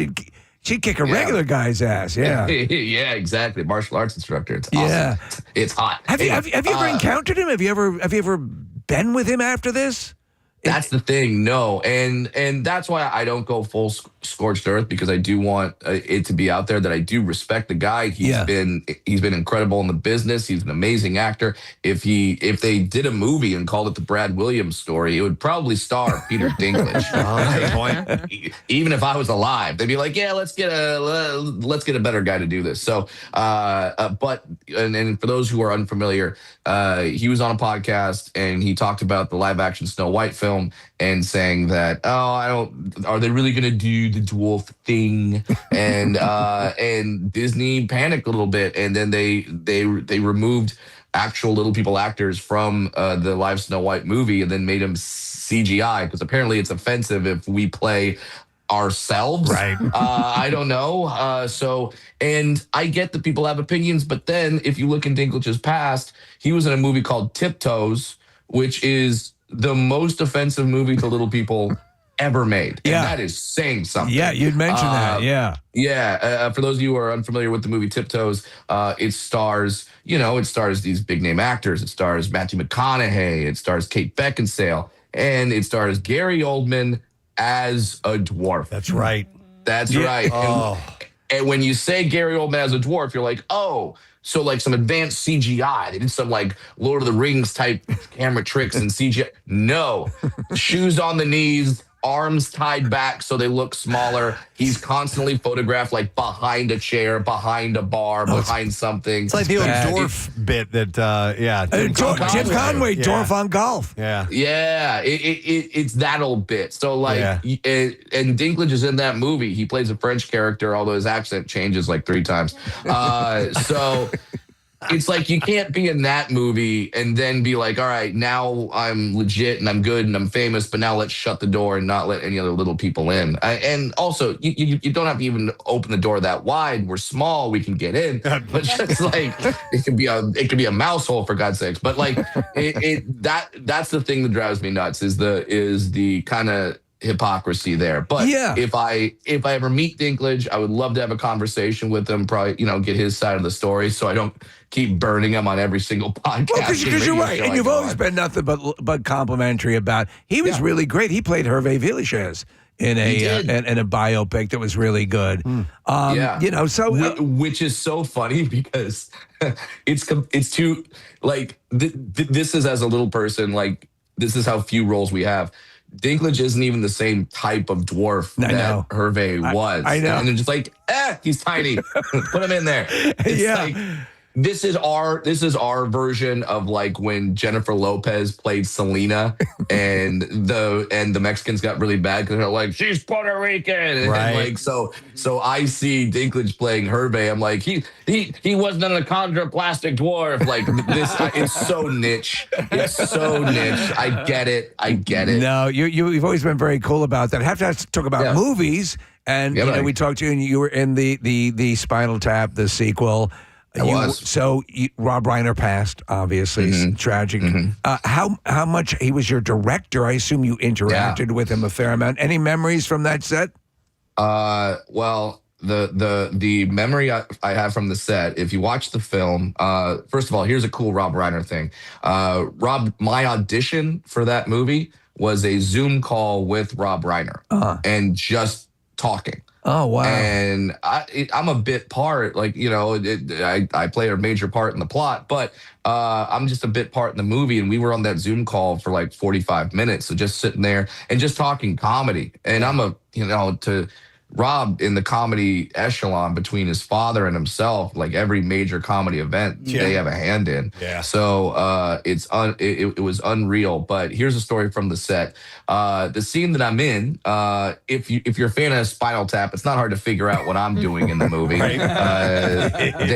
There may be a rock formation involved. Sir Elton John is in the scene. I'm in his scene. He's not in my scene. But and it's me and Wee Man from Jackass, and we're doing a live performance with a live audience with a bunch of extras. That's right. Me and Wee Man are in the same movie, which I'm so happy about because people will finally figure out we're not the same freaking person.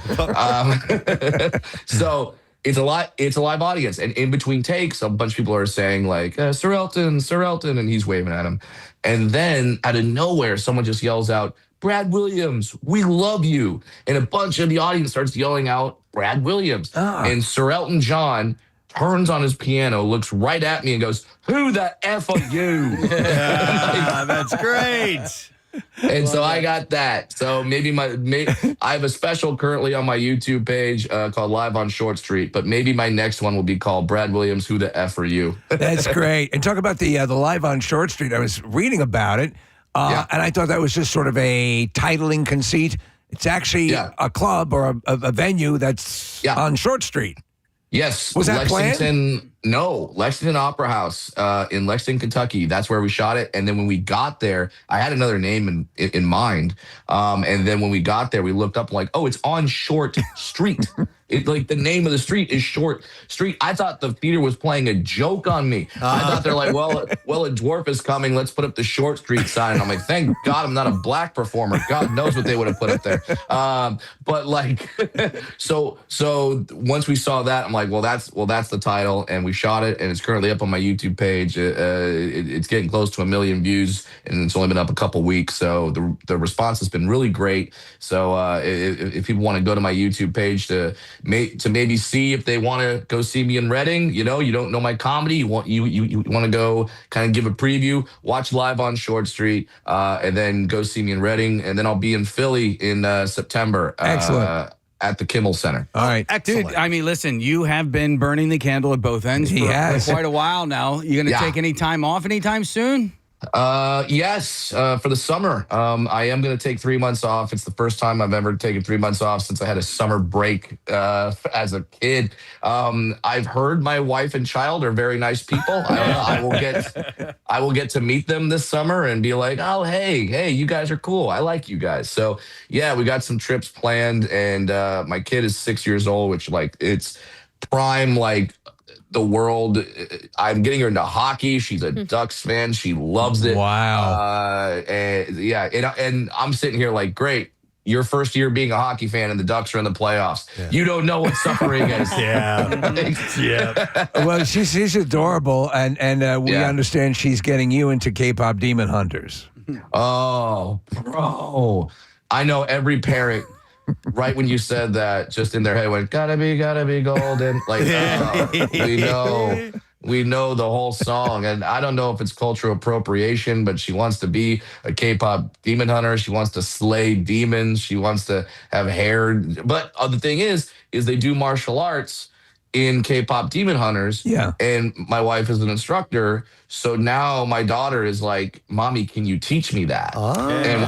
And I'm sitting here like, yes, I want my wife and my daughter to be just little warriors in this house of mine. I love the fact that when I hear something happen, I hear a noise downstairs, I get to look at my wife and go, "You're up." Yeah. And by the way, when you say she's a martial arts instructor, she's like a 6th level taekwondo expert. A black belt in Brazilian jiu-jitsu, like a multiple disciplines, correct? Yeah. This is not like strip mall instructor, like, okay, girl, this is how you beat up a defender. Hi-ya. Like, it's not that at all. It's like legit. I literally on the Zoom, I can rotate this camera right now, and we have all our medals hanging over here, which is just a reminder for me to shut the heck up and not have any opinions. So she's legit martial artist. So she's gonna teach our daughter, and that's great. It's awesome, man. I love the fact that our daughter is into like hockey for my stuff, and she's also into the stage. It's boy, is she funny? She thinks she is, but like we were on a cruise ship, and they had something for the kids in like this arts and crafts room, and there was a stage in the room, and she just bolted and went right on the stage and started like dancing and singing for the other kids, and they started watching her, and then she yelled, "Dad, like, Daddy, dance with me. And then I ran up there because you're not going to say no. And then I'm dancing. And then I hear the parents go, is that Brad Williams? Is there going to be a show on this Disney cruise? Yeah, that makes sense. And I'm just laughing because I'm like, it's two dwarves on stage on a Disney cruise. Yeah, of course it is. Oh, my God. So with her, and she is a little person as well, and obviously we've talked many times about your exemplary parents and your love of your dad in particular for kind of prepping you and not taking the softball route and kind of saying, here's the world we'd like to have, but here's the world we're really in, so you might as well get prepared for it. You adopting the same philosophy with her? Oh, 1,000%. We're already working on the comebacks. Yeah, how are you? She's in kindergarten right now. She's going to obviously be in first grade next year. And her and I are literally writing, this is what you say if a kid says this. Like if a kid comes up and says, haha, you're little, you say, haha, your mom doesn't live with your dad anymore. And you kind of you kind of just, and I'm preparing her for that. But I feel like Spider-Man's uncle, where I'm looking at her like, hey, with great power comes great responsibility. Yeah. Like you do not fire first. You do not make fun of anyone before they make fun of you. If someone makes fun of you, let rip. Yeah. But if I hear that you're doing it first, then that's a problem. But it's fun, man, and I like the fact that her and I kind of bond over this, and it's so like passing down of the generations, because my dad, who is not a dwarf, he's average size, but he did this with me. I'm doing it with my daughter. It's great. I love it. Your mom, you, and your sister all average size, regular. Okay. Yeah. Everyone else. So I don't know what happened. I don't know if like Ringling Brothers went through town and my mom had a good time in the clown car. I don't know what happened, but yeah. Thankfully, I'm a little person and things are going well, and been coming to your guys' area for a while now. Yeah. I'm gonna be there at the end of May in Reading. It's awesome. Not to get too philosophical, but I'm sure you've been asked this question before. But I mean, this is your life is unique, and with all the challenges and everything that you've been able to kind of turn around in martial arts fashion and use the momentum to your advantage. Would you have changed anything? Would you have been like your sister? Oh man, if you had like the Matrix moment of like take the red pill, all this goes away. Take the blue pill, it's your same life. I'd keep it because things worked out. I'm doing all right. So things worked out for me. So and I'm not gonna lie to the audience. When I found out that my daughter was going to be a little person, it did, and I talk about this in my special Live on Short Street, which is on my YouTube channel. I got depressed, very depressed, because I thought, oh no, I've passed this on to her. She would not be a dwarf if it wasn't for me. Yeah. And now any struggles that she has, those are my fault. And I got very depressed. But I have an amazing wife. I have a wonderful therapist, and they kind of talk to me like, yeah, there's always going to be little people in this world. Our daughter is so lucky. Who better to guide her than you? Yeah. She's got it sounds redundant, but she's got dwarf Yoda. It's like, yeah, of course, dwarf Yoda. Yeah. But is there any other type of Yoda? Stretch Yoda. Yeah. So I've lived this life, so I'll be able to guide her, and that kind of change of philosophy has really helped me, and it's really helped me be a better dad. And I'm right now I'm in a great spot, man. Oh yeah, And, listen, as a parent, you don't want your children to face the challenges that you faced. Sure. But unfortunately, it happens, and therefore the best you can do is prepare them for it, and that's exactly what you're doing. So I think it's a win-win, actually. Yeah, no, it really is. And then that's what you realize is like, oh, every parent goes through this. You do pass on everything down to your kids, and a lot of parents go through struggles that then they pass down to their kids. So this is just my thing, and thankfully, I've been through this life. I have the cheat codes to win at this life. Yeah, So that's the way to look at it. So when my daughter says I have a problem, I'll be like, don't worry, I got this. Up, up, down, down, left, right, A, B, select, start. I'm Coach Contra. I'm good to go. Thank you. Someone got the reference. Well, you actually got it wrong. It's BABA, but I'll fight you. I will come down there and I'll fight you.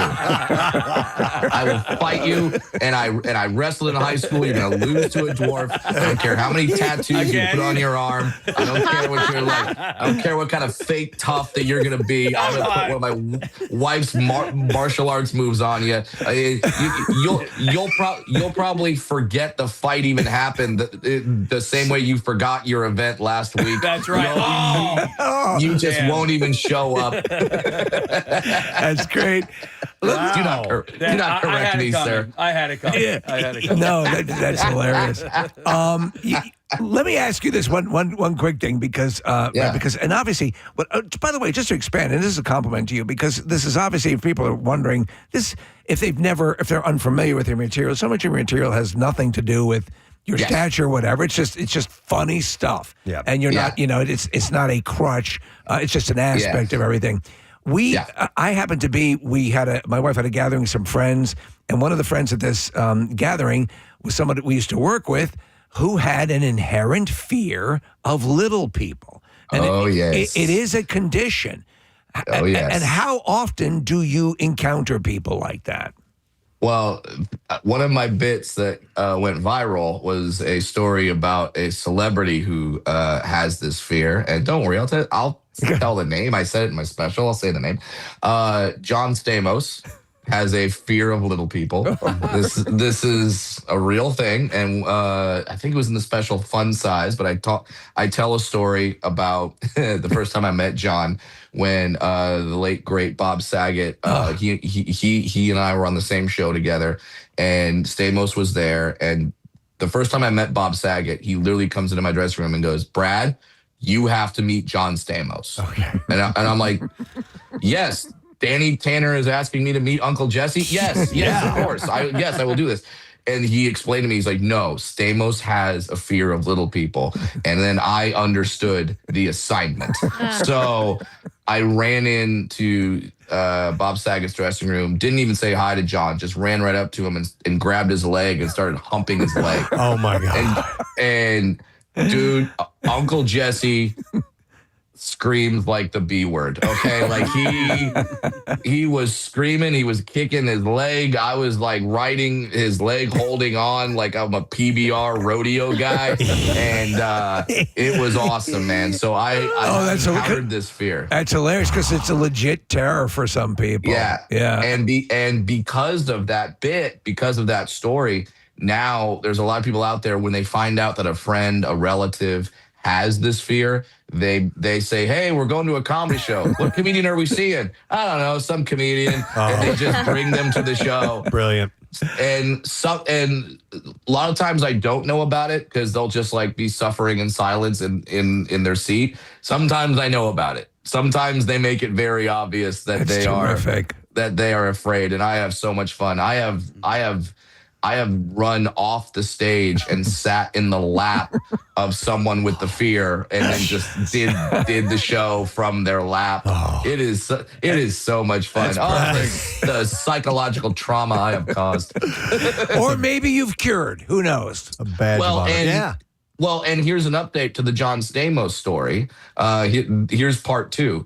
I was at a charity dinner, and Stamos happened to be there. He saw me. He runs up to me, and he grabs my hand, and he goes, "Come with me." And I'm like, "All right." So he walks me over to Jimmy Kimmel's table, and he looks at Jimmy and he points at me. He goes, "See, Jimmy, I'm fine now."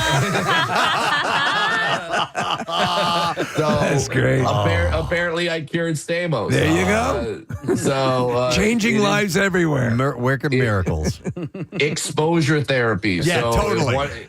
If one of your relatives is afraid of little people, one of your friends is afraid of little people, come see me in Reading. Come see me in September at the Kimmel Center. I love it. You know what? We're gonna do the Lord's work together. I know my friend Adam Ray is the Dr. Phil character, but I will work you through it. Absolutely. Okay? Let's go. Well, like Brad said, a couple of stops in our area, in Reading. That's on the 28th, by the way, of May, and you can get tickets at santander-arena.com. But the Kimmel Center in September. Yes, you have to absolutely. swing by and say hi when you're in town if you can, man.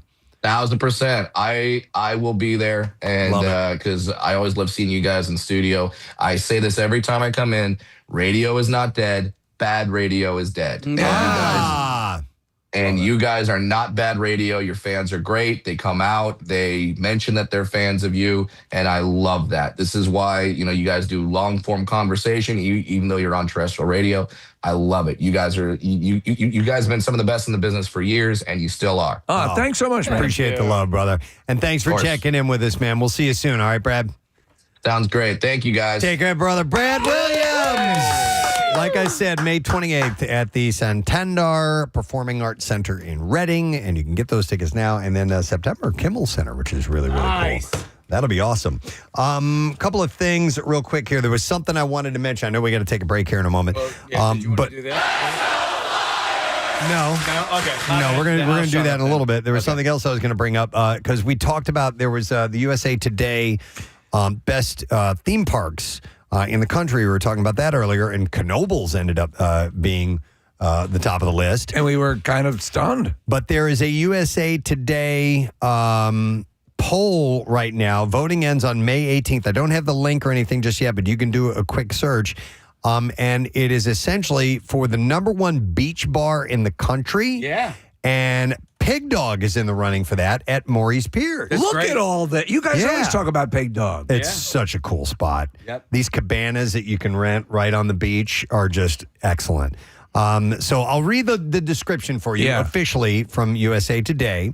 It says, wedged between the Atlantic and the raging water slides at Maury's Piers, this barefoot Jersey Shore hang is the rare beach bar that delivers on both the bar and the barbecue with equal enthusiasm. Smoked brisket, pulled pork, trash can nachos to keep the crowds fed and happy.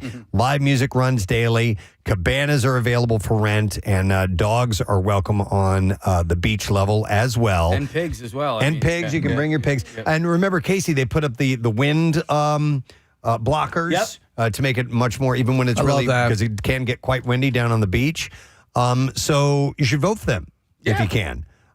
So Pig Dog, it'd be great to have them win. The voting is going to end on May 18th. Yeah, Marissa. Yeah, so it's 10best.usatoday.com.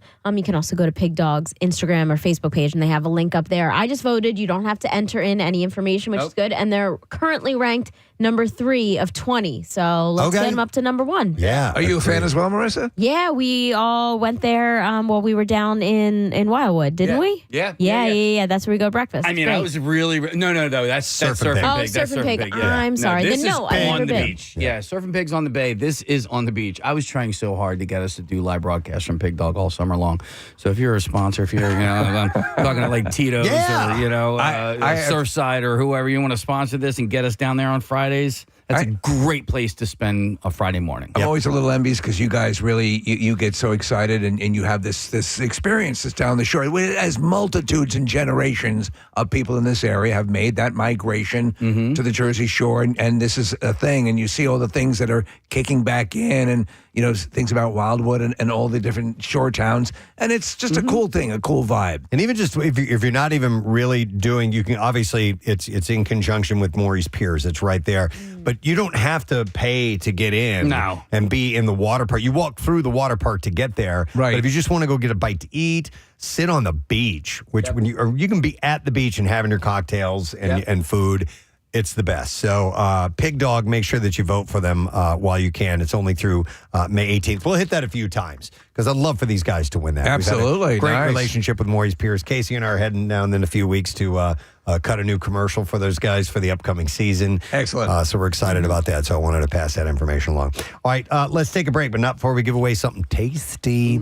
Matthew Allen's Tasty Treats. They have the grand opening this Saturday with nothing but yummy goodness. And they brought by this morning tons of breakfast sandwiches, cinnamon and sticky buns and eclairs and all this great stuff. They're on Heritage Drive in Pottstown. Stop by their grand opening this Saturday. You can see a preview of their menu at MatthewsTreats.com. So they're already doing kind of a soft opening thing. I've decided, and I'm heterosexual, but I'm going to make love to him just to show my to appreciation. Matthew? Yeah, to Matthew. I think that's a beautiful I think that's the most I can give of myself. I think so. Yeah. So, but we can give to you a $50 gift card. Caller number 16 at 610-660-9333. So give us a call right now. We're about 17 minutes away from your next keyword at $1,000. And when we return, right when we come back, we'll take another caller, see if you can answer this question. To win Flyers tickets for tomorrow night, what is a cool word that has to do with the Flyers? We'll find out what that is in a moment. Stay with us. Map, it seemed, that was spread out incredibly far, but it wasn't.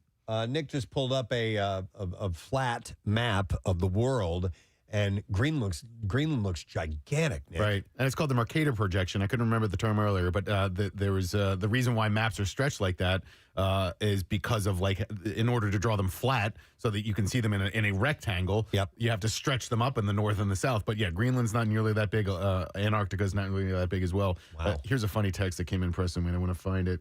The Mercator projection was Rick Astley's first band, right? I did not know that. Yes. Wow. Let's see here. Somebody texted in and said, I thought that it was Roman Cokes, not rum and Cokes. Roman Cokes. Get a couple Roman Cokes over here, please. Oh, that's so funny. We have some Greek Cokes. Yeah, roll out of the Roman. Sorry. Let's go to Colin. Hey, Colin, good morning. Hey, Gadzooks, guys. Gadzooks, buddy. What's up? Hey, so my sister-in-law, who just graduated from college, we were all hanging out like a year or two ago, and we were just talking about traveling, and she was going on and about how she had been to another country before, and all of us were like, oh, that's news to us. Where you been? She's like, well, we went to that wedding. Remember Steph's wedding? And we're like, yeah, that was in Colorado. She's like, yeah, the country of Denver. And Are you kidding? That's a lie. I swear. And so she was probably like 12 or 13 at the time of the wedding, but she thought because she got on a plane to go there. Oh, okay. So this had lived in her memory as a child, and yet, even though she goes on to graduate college, for some reason, she never really... that's hard to believe. There's some other issues at work here. But wow. Was there any head trauma involved at any point? Did she fall too? It's funny you say that, but that's a totally separate story. Okay. All right. She dissociated Denver. That's from the reality of tough, Denver, man. Colorado. That's funny. All right, thanks, I find Colin. it hard that somebody wouldn't set you right on that. All right, this one I like. All right, so, and they, I have to spell this. They said they thought that prog rock, P-R-O-G, rock, was prog rock, P-R-A-G-U-E, and all the bands were from Prague. It says that I'm 32 and I have 2 master's degrees. All these bands, great bands coming out of Prague. These bands out of Prague, they all like really long songs. It's like the Mersey beat. That are very, meticulous and difficult and have odd time signatures. That's so weird that just in Prague. I love this Czech music. Yeah. Thank God. Let's see. How about Joe? Good morning, Joe. You're on the air.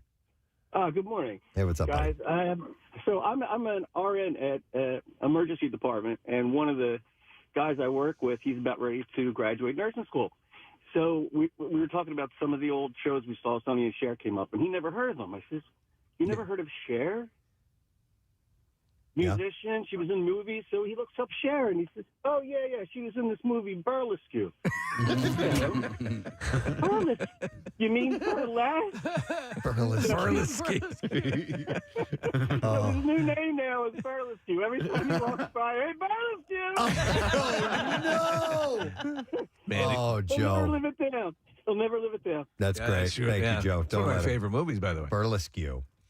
And then, when you make a statement like that and you realize you're wrong, and it's like, oh, no. And why did I say that out loud? There was, Steve, I think it was Wink Martindale talking about getting a word wrong, and he was on, I think it was Tic Tac Toe. He was the host of that show. Right. And one of the clues, the answer was orangutan. Yes.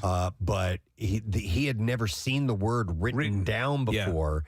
and the person answered orangutan. And he goes, "No, it's orangutan." No kidding. Or something like that. And he said, Right, yeah. I felt like the biggest moron in the world, but he had never seen the word orangutan. It's because I still will say by default orangutan. Yeah, with even the though G it's on the end, me orangutan. too. Yeah, Yeah. and it's not. It's orangutan. Yep.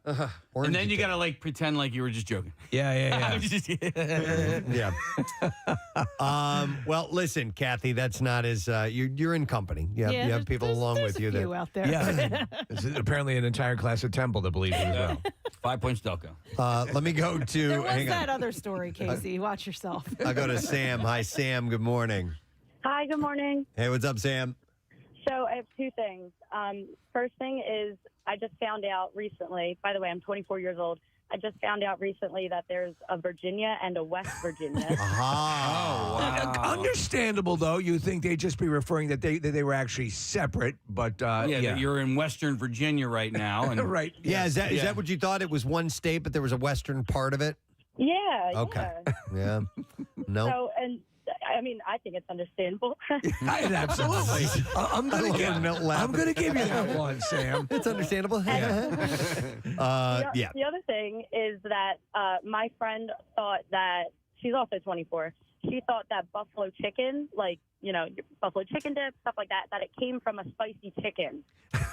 Rather than because the old one is that it came from a buffalo. Right, We yeah. learned that from No. Jessica Simpson, but they actually raise spicy chickens. Yep, that this was somehow. They feed them jalapenos, habaneros, all that stuff like that, And then when they die, they're just the tastiest, spiciest. Oh my God! Yep.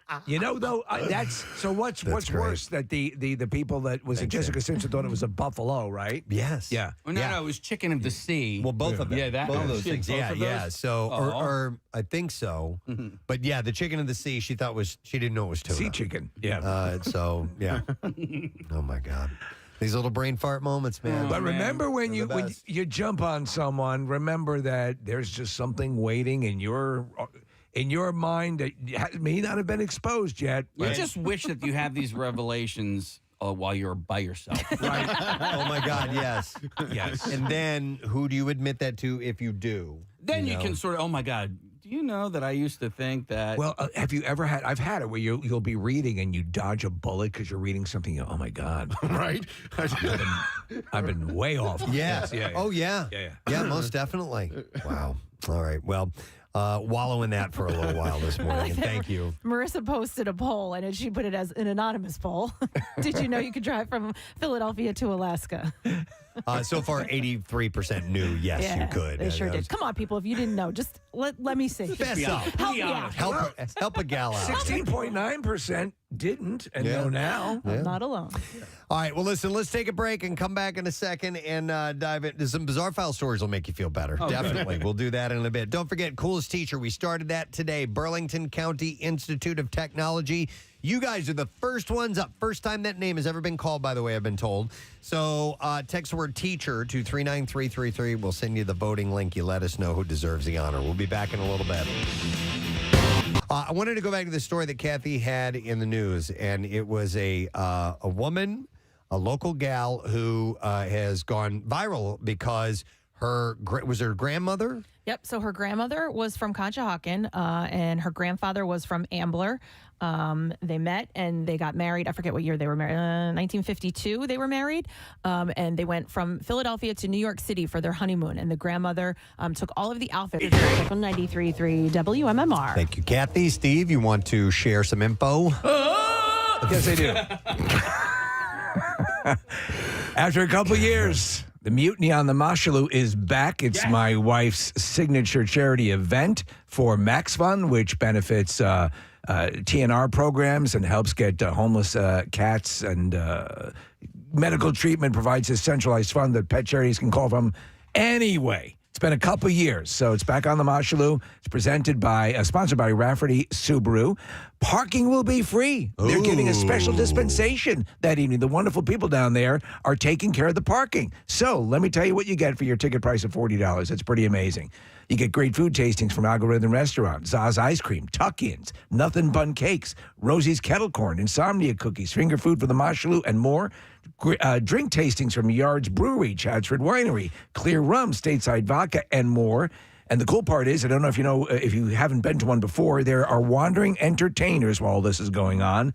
And that DJ Perry's providing the music. Bad Entertainment will provide jugglers, giant bubble blowing guys. Mike Palladino is a magician. Strongman Todd Jones, tarot card readers Reagan Tilton and Jacqueline. Let me get her name correct here. Baker. Bryn the Contortionist is going to be the Pirateers, Kittens to Pet. It's a big thing. That $40 is going to go to the charity. Everyone is donating their wonderful services and food gratis. So it's a win-win for all the animals in the tri-state area. It's only $40. That's pretty damn good. Hell yeah. And everyone's very generous about it. You can go to maxfun.com to order your tickets. It's June 8th. Thursday, it's from 6 to 9, so it's before your weekend plans. I'm going to be there, and there's going to be a lot of people hanging out there. We'd love to see you. Have a good time. I'll be there. Oh, awesome. And so I'll be hitting it. It's just great to be up on the deck of the Mosh Show. Love that place. And again, the fact that you do not have to pay for the parking in that lot right there makes it super convenient. So we'd love to see you out at the event. And I have to believe this is all at PrestonandSteve.com. Yes, right? yes. Okay. And we're adding stuff. So it's actually, as people find out about it, very generous food providers and other people and entertainers are approaching me and like, yeah, let's make the party even bigger. So, awesome. And my wife Claire is doing a great job putting everything together. So it's awesome. But thank you, Preston. I just wanted to get it out. No, please. We're excited about it. PrestonandSteve.com to get the info. Another thing I want to mention, just a reminder, this weekend, the movie The Machine opens up. Yes. And we want you, if you love Bert Kreischer and love our relationship with Bert, go see the movie. Yeah, go see it. Support it, and it looks hilarious. Yeah. It looks fantastic. If it gets a good, strong first week, that's all you need. That weekend, Memorial Day weekend, it'll be fantastic. I'm going to hit that a few times this week just to remind people. There's a great picture of him and Kevin Smith together. Did he come by for an interview with a podcast or something? He was on Kevin's podcast. Yeah, I watched some of it yesterday. I think they ended up talking. This might surprise you, for 2.5 hours. Oh my God! Yeah, because both of those guys are talkers and have a million stories to tell. But yeah, I watched a few of the clips yesterday, and it's cool to the guys that we love the best, and to see them in the same room at the same time is pretty nice. Opens on Friday. Go see The Machine. All right, in a little while, we are going to have a young woman by the name of Maggie Drozdowski on the program. You probably saw the story. If not, she was bit by a shark. In Stone Harbor, surfing. 6 stitches, nothing really bad, but I mean, there haven't been any shark bites in a while down that way, and her foot looks pretty gnarly. We're going to talk to her in a little while about that. And while the subject is up, I didn't think we'd have too many people that would have stories of being bitten by sharks. Yeah, I was bit in half, but I'm doing fine. But, man, there are people, if you've been bitten by an animal, it's pretty freaky. And if you think about it, you know, and I'm not talking about dogs and cats. Yeah, and obviously Scruffy on the couch. Those can be pretty bad too. But there are plenty of other animals that can bite you. And even though you, as a human being, are going to win in that competition, the other one's going to die if you wanted to. It's still pretty freaky, terrifying. There was a story recently about a woman, a dairy farm, was bitten by a cow. Oh, yeah. Bitten by a cow. Sure, man. And like a lot of damage, broke her arm. Yeah, 215-263-WMMR. If you were bitten by an animal, not just, your pet or a dog or a cat, something a little bit different than that. We'd like to hear about that. My friend lives on a farm, and the neighboring farm has cows, and there were babies there. And so we were there once, and we went to go look at the calf. And my friend stepped into where it was, and she was like, you guys stay there, because she said if the mom gets pissed, you don't want to be in here for that. Sure. So you just don't think Thank you very much, Marissa. In just a second, we will get a caller to pull up. We have him down here, Casey. If you would do it, because this hasn't been working for me today. Yeah, what up with that? We're going to go to Beth and let her take a crack at this. Hey, Beth, how you doing? I'm good. How you doing? We're good. So you're caller number 7. You get to tell us, do you happen to know a cool word that has to do with the Flyers? Well, I'm going to go out on a limb here and say jabroni. Cool word. Yeah! That is correct, Beth. From the Always Sunny in Philadelphia episode titled Mac's Big Break, starring Me and Steve Morrison. Yeah. As we actually filmed at a Flyers game. We did. We also went to Los Angeles and filmed part of it there, but it took place as Mac tried to take a shot on goal and win a beach house for a week. And so therefore we called him he called us a jabroni. Yeah. And well, here's the clip right here. It says jabronis. Cool word. That's me saying it back to him. So you got that right. And listen up, you jabroni. God. We're going to send you to the game tomorrow night. How about that? Thank you so much. I'm so excited. I can't wait. Now, one thing we've said, by the way, we've sent people twice before, and both times the Flyers have won. And if you can swing it, please make sure they win, okay? All right. I'll do my best. All right. Beth, hang on the line. We'll get your information, and you get tickets to Game 3 at Xfinity Mobile Arena. And by the way, reminders, if you have a ticket to the game, make sure you get down there. Go see Brent Porsche, broadcasting live from the Flyers Playoff Block Party, giving away some great signed Flyers merch. It is presented by Michelob Ultra, so thank you, Michelob Ultra, for setting us up with these tickets and everything. We have another pair to give away tomorrow. Yes. Yeah. So it is. It's not over, my friend. Make sure that you tune in. Over. Tomorrow morning, nothing is over. Did we ever mention that clip ended up on CBS Sunday Morning? We did not mention that. Thanks for bringing that up, actually. Not this past Sunday, but the Sunday before on CBS, that beautiful morning program they had, they were doing a feature on Rob McElhenney. And they put me and Steve are both in the montage that they played because they showed the clip from Mac's big break. Yeah. And I think they used audio of you in it. I think so, yeah. Which is pretty damn awesome. So we love that connection. And we love the fact that we have these Flyers tickets to give away. So it's a very cool thing. All right. We got about a minute left before we get the official keyword for No Sad Dough. But I got a couple things I can do. I got some plugs and charts. Real quick, if you don't mind. Here's one that says, this is from Rachel McCullough. She's an EMT with the Boothwyn EMS Station 140 in Upper Chichester, mild haunt. And they're having their first public health and safety fair coming up on May 16th, 2 to 6 p.m. at their station, which is on Namans Creek Road in Upper Chi. And she said since the closure of Crozier last year, we've been dedicated to working with our healthcare partners to create a safer and healthier community. And we're going to be hosting a Q&A session. People can learn about our department, award ceremonies to honor the staff members, save lives. And also it's like 50-50, raffles, games, food, all that stuff. So it is coming up on the 16th at 2 to 6 p.m. So make sure you stop by there. I wanted to give that a plug. And then there's another one.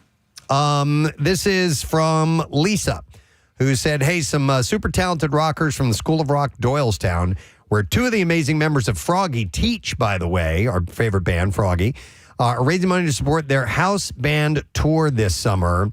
And they're going to be jumping in a bus headed down to Charlotte, North Carolina at the end of June with a few other gigs in Maryland and Virginia along the way. And right now the kids are trying to raise some money to help cover the expenses for their upcoming tour. So they've set up a GoFundMe, and we have it on the events section of PrestonandSteve.com. Excuse me. If you'd like to chip in, you can certainly do that. And Lisa says, as parents who love music, it's so amazing to watch these kids learn all different genres, gain confidence, and have so much fun while playing everything that rocks. That's terrific. She also said, my husband and I were in the studio when John Travolta was your guest. Oh, that's pretty cool. And it was really such a cool experience. All right, then one last thing, a shout out, and then we'll get the word. This is from our buddy Charles Sassy, who says, hey, Presbo, my brother from another mother, Dan Green, and I are doing the Eagles Autism Foundation Walk Saturday, May 9th. Between the two of us, we've raised close to $1,500. Wow. The entire team of 50-ish people have raised right at about $100,000. Impressive. He said, Dan is one of the greatest people on this planet. I call him my emotional support human. When I see Dan come in a room, I know I'm going to be okay, if that makes any sense. If you could take a second out of your busy day, drop a pile of moist doo-doo feces in his general direction, I would owe you one. Thank you for your time, Charles Sassy Lance. So here's a chart, and we wish you guys well in the event this weekend. All right, it is time. 93.3 WMMR Philadelphia. It's time for a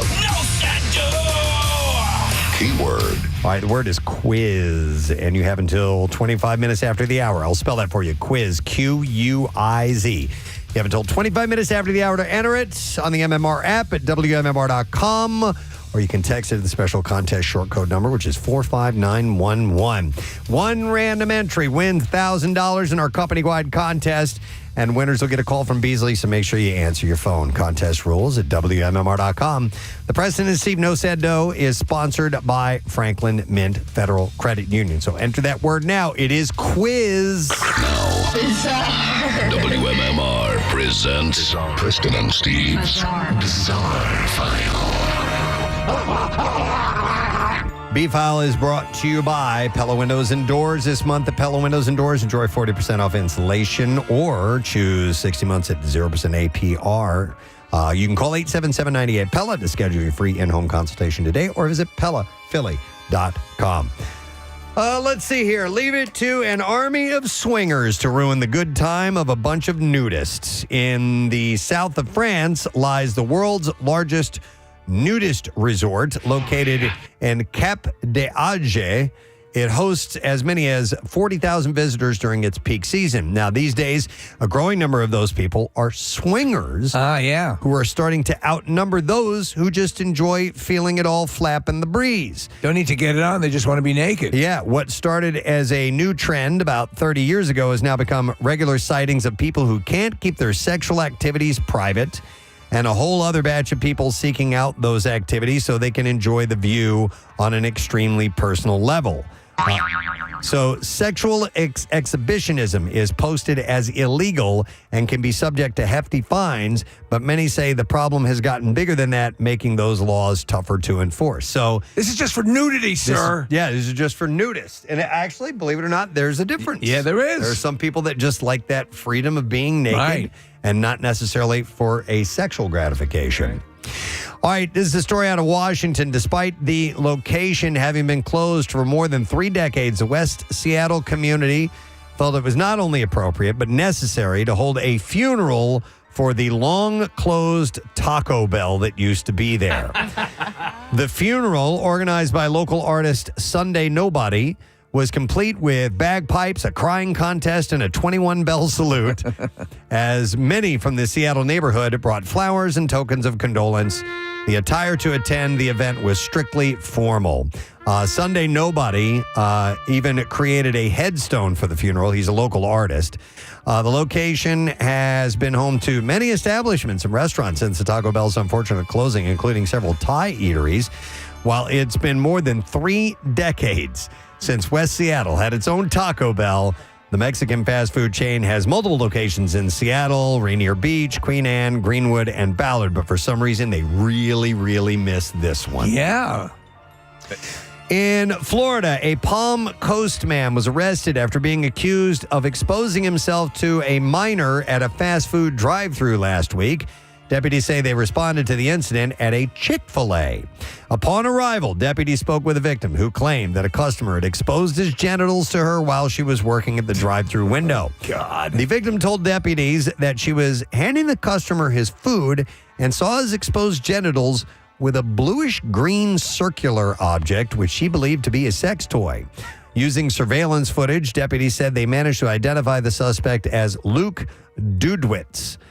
They later spoke with Dudwitz at his home. I love Chick-fil-A. And he admitted to going through the Chick-fil-A drive-thru earlier in the day. He also confirmed that he owned a bluish-green vibrating sex toy. Yes, that's mine. Which he had with him in the car. However, he denied that he was wearing it at the time and denied having his genitals exposed. Well, the idea is absurd. But during subsequent interviews, Dudwitz had revealed that he was indeed wearing the sex toy while heading through the drive-thru, claiming to have been, quote, testing a mode on the device which would adjust the vibration speed based on how fast he was traveling. Yeah, okay. Throughout the interviews, he denied exposing his genitals. What must you think of me? Deputies wrote he stated that he did not believe his genitals or the device would be visible under his shorts, but may have accidentally popped out.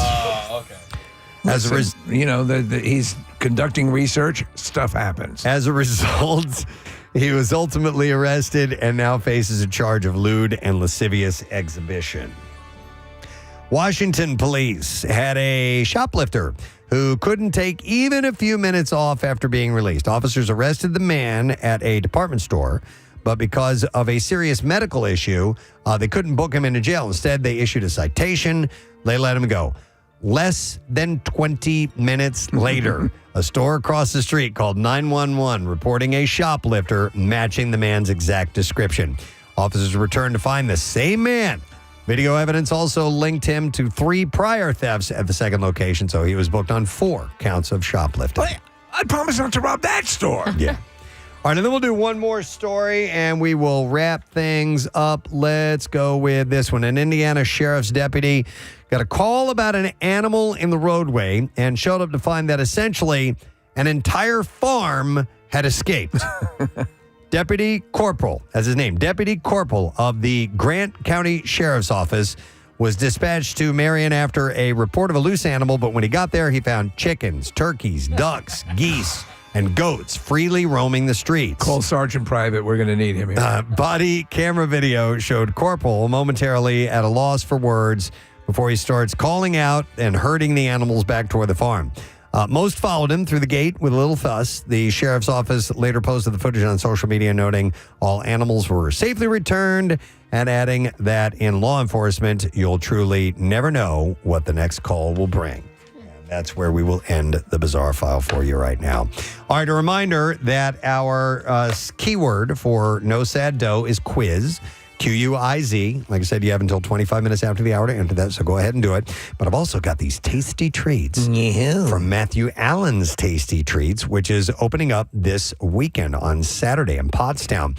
So by the way, they're proud to introduce their all-new sticky bun and cinnamon bun recipe, which was reimagined from the ground up. Their newest creation, soft, buttery, melt-in-your-mouth texture. And you can go to MatthewsTreats.com. If you want a $50 gift card, we'll take caller number 17 right now, 610-660-9333. So if you're interested, come and get it. And don't forget, it's this Saturday that they have the grand opening in Pottstown, and that is located on Heritage Drive. We will take a break. We'll come back in just a moment, and we'll give more away because we have a lesson question all set to go for you. Stay with us. We'll be right back. Just thought like a count. Like, well, we can get out in enough time. Like they're slow. They're big. You're only seconds away from an utter catastrophe. Come on. Seriously. Come on. You know what freaks me out though? Like the little reptiles that can latch on. You know, like a kid, like a little boy is playing with one and it just latches onto their finger. So Trish here from our sales department, she and her husband have bearded dragons. And I was at their house one night, and she was showing them to us, and I stepped away for a little bit, and she's like, oh, I got bit. And I turn around, and she's got blood pouring out of her hand, and she thought it was funny. Yeah. I'm like, dude, you just got bit by a freaking dragon! A dinosaur! Yeah. I remember my fraternity brother got bitten by his python. He was going in there, he had the mouse in his hand, and the python was like, no, I'm going to go for your arm. Dude, my friend growing up had a snake. That snake ate him more than the mice and crap he'd put in the tank. He was constantly getting bitten by that friggin' snake. Dude, the scene in Road Trip where Tom Yes. Which just totally wraps its mouth around his hand. Oh, my God. I don't get owning snakes and stuff like that. But I did see, Steve, a picture of a snake. This guy dressed up as an Uber driver. He goes, oh, my, like little Billy got his first job. He had a helmet on this thing and a little backpack that said Uber Eats on it. On the snake? On the snake. It was hilarious. I'm like, okay, first cute snake I've ever seen in my entire life. I've never seen a helmet on a snake. No, you have to see this. It's like an albino python. I've seen a snake smoking before. Are you serious? Yeah. Oh, yeah? Really? Yeah. There's a really good picture of a I saw snake an adult man pleasure a camel. You did? Tijuana? Let me go to, I have Luke. Search snake smoking if you want. Yeah, and the helmet thing. Nick needs to see that. And the helmet thing, too. Hi, Luke. You're on the air. Good morning. Good morning. Hey, what's up, buddy? Yeah, I just want to tell a story about how I used to be a UPS driver up in Vincenttown, New Jersey, and I had to make a delivery to a farm that had a bunch of where they would raise horses, where you would sit on those carts. And I'm going up to go do the delivery, and then you got your driver's door open because it's so hot. in the summertime, and all of a sudden I just feel this bite on my leg. And I look over, and there's an ostrich. What? An ostrich? Stop it. Come on, really? Yeah, they actually had a pet ostrich that would roam the property for some reason. And I could not make the delivery, so I'm in the UPS truck, honking the horn. Nobody's coming out. I'm like, I got to get this thing off the truck because with UPS is every package every day. Makes sense.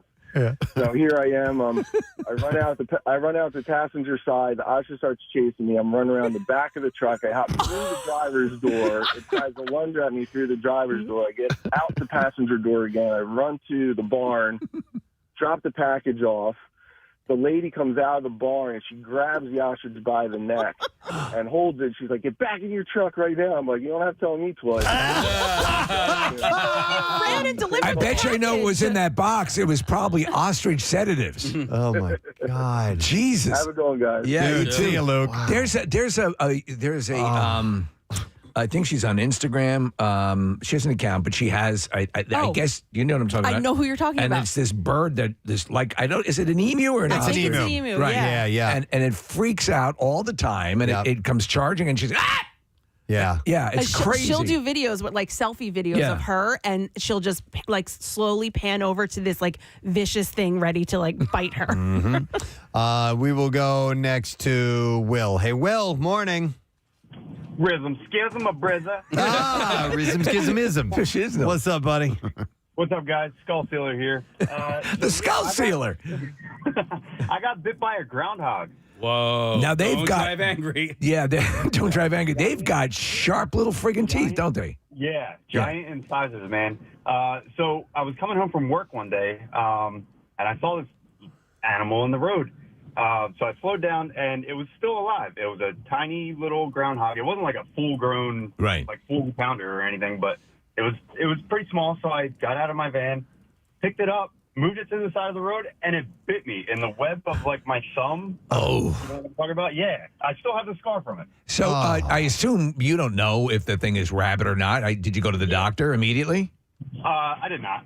Oh, dude. You became a werebadger. Will, the thing is biting you. Did you start like smacking it on the head to let go, or was it a quick bite? It was a quick bite, but I did like try and shake it off. You know? Yeah. Because it wasn't like thrashing or anything. It was just like a real quick chomp on my hand and then like a release. But Ow. Ow. I don't know if it even survived. Who knows? All Yeah, right, thank yeah. you, Will. Appreciate it, man.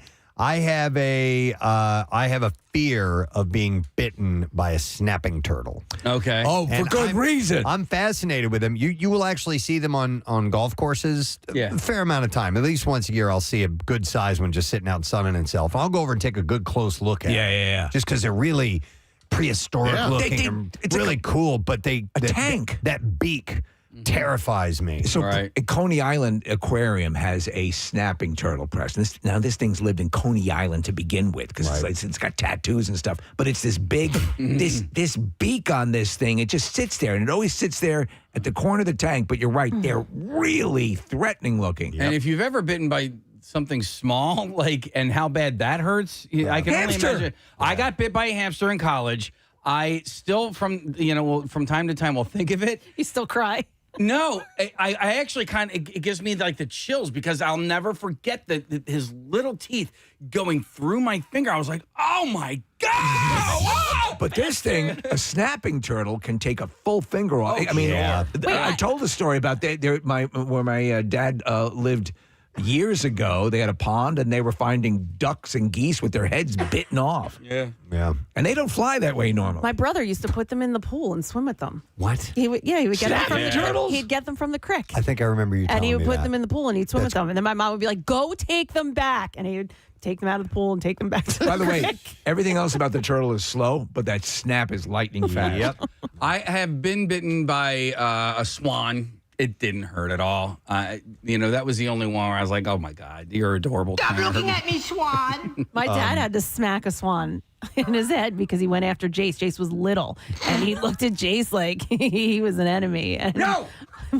Swan! He did. He just took one hand and smacked him. I know people who have battled with goose before. And there was a guy that was fly fishing one time, as a friend of my dad's, and I guess it was, because you throw it up in the air. Yeah. And it either caught on the goose or the goose snapped at it or something like that. But anyhow, he had to reel it in. Oh, no. Because it's flying in the air and he wasn't going to give up his rod. And then when he got there and he's trying to unhook it, the thing is beating him with his wings, which are pretty formidable, and I've been snapping at him as well. Getting back to sniping turtles real quick, I saw one in the middle of the road one time, and I tried to be a good Samaritan and get out. I stopped the car, and I tried, shooing it off the road, and I got a stick, and I was, sort of trying to poke at it or whatever. Just pick it up. Because it scared me. Big old snapping turtle. Yeah. And if you just pick it by its shell, it won't even get its... He's panicking. No, I know. No, I mean, and it was in the middle of the road, Case, and so I was just trying to shoo it off of the road. But those things hiss at you. Yeah. And I just, and I was like, man, I'm just trying to help out, buddy. Yeah. I hope we got run over. Let me go to... Well, listen, fool don't want no help. I got Kelly on the line. Hey, Kelly, good morning. Hey, good morning, guys. Hey, what's up, Kelly? Oh, thank you. Back in the late 70s, early 80s, it was a thing in Philly, apparently where I lived, where people had monkeys. Yeah. So it was kind of like one of those little monkeys that was on Friends. Okay. And Like Capuchin monkey. Capuchin, yeah. So my dad used to let it run around the house, and one day it was sitting on my shoulder, and he was a nasty thing. He would steal cigarettes, and he would rip up things, and he was sitting on my shoulder, and my dad said, "Oh, turn your head, he's going to kiss you." I turned my head, and he bit me. Where did he bite you? On your face? On my face, yeah, I have a scar. Oh! You have a scar from the friggin' monkey. I'll show it to you on Friday. I'll be at Keenan. Yes! Tell us your monkey scar, girl, and we'll showcase that. If you have a monkey scar, come down to Keenan's. We want to see it. Wow. Kelly, did you have to get any stitches or anything like that? They didn't take you to the hospital back then. Nah. Just put a piece of gum on it. Yeah. Wow. All right. I don't have any stitches. All right. Well, we'll see you on Friday, Kelly. Okay, perfect. Scarface is your name from here on, by the way. By the way, monkey's going to monkey. It's going to do. People, and I remember people would get those things. There was a Zip and the Mighty Bonzo 93.3 WMMR. Has been a long time, hasn't it? Yes, maybe been a long time since you won something, but we're going to try to change that best we can. Giving stuff away left and right. I got more things for you to win here in just a moment. A reminder that we will give away more Flyers tickets tomorrow morning. Nice. For Game 3 Love at it. Xfinity Mobile Arena. And Brent Porsche broadcasting live for a little block party that's going to be happening beforehand, courtesy of Michelob Ultra. So just be ready for that tomorrow morning. If you don't win something today, maybe you get that tomorrow. In the meantime, we have the lesson question to give away tickets to see Adam Ray. Brad Williams actually mentioned Adam Yes, Ray. he did, yes. This morning. Adam does this great Dr. Phil bit thing. It's so It's a whole funny. show, yeah. It is. And so we will give away tickets for this show November 4th at the Fillmore. Tickets for that are on sale now. Speaking of Brad Williams, we'll ask you this straight ahead question. We'll see if you were listening during his interview. Who does Brad Williams think will play him in his own biopic? All right, 610-660-9333. That's our number. Who does Brad Williams think will play him in his own biopic? 610-660-9333. It was about 9:20, not that long ago. Hopefully you were listening and you know the answer. We'll get to the trash while you're calling in. The trash business is a gold mine. 93.3 WMMR with Preston and Steve's Hollywood Trash. Brought to you this morning by Horizon Services Cooling. They have a precision AC tune-up for just $79 for a limited time. You can get your home ready before summer hits. Book now at horizonservices.com. What's going on, Steve? Well, Preston, we know that never-to-be Bachelorette Taylor Frankie Paul has no shot at returning to the Secret Lives of Mormon Wives, but we've now learned her ex, Dakota Mortensen, will not be asked to return as well.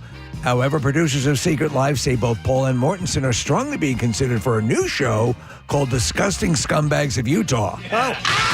Sherry Shepard not wasting any time after her syndicated talk show was canceled, announcing she's debuting her own podcast. Sherry promises the podcast will have everything her TV show including her saying things like "girl" and Hey! And finally, the parents of Chandra Levy, the slain Federal Bureau of Prisons intern who went missing back in 2001, saying she might have been killed because she knew secret info about UFOs and aliens. This is true.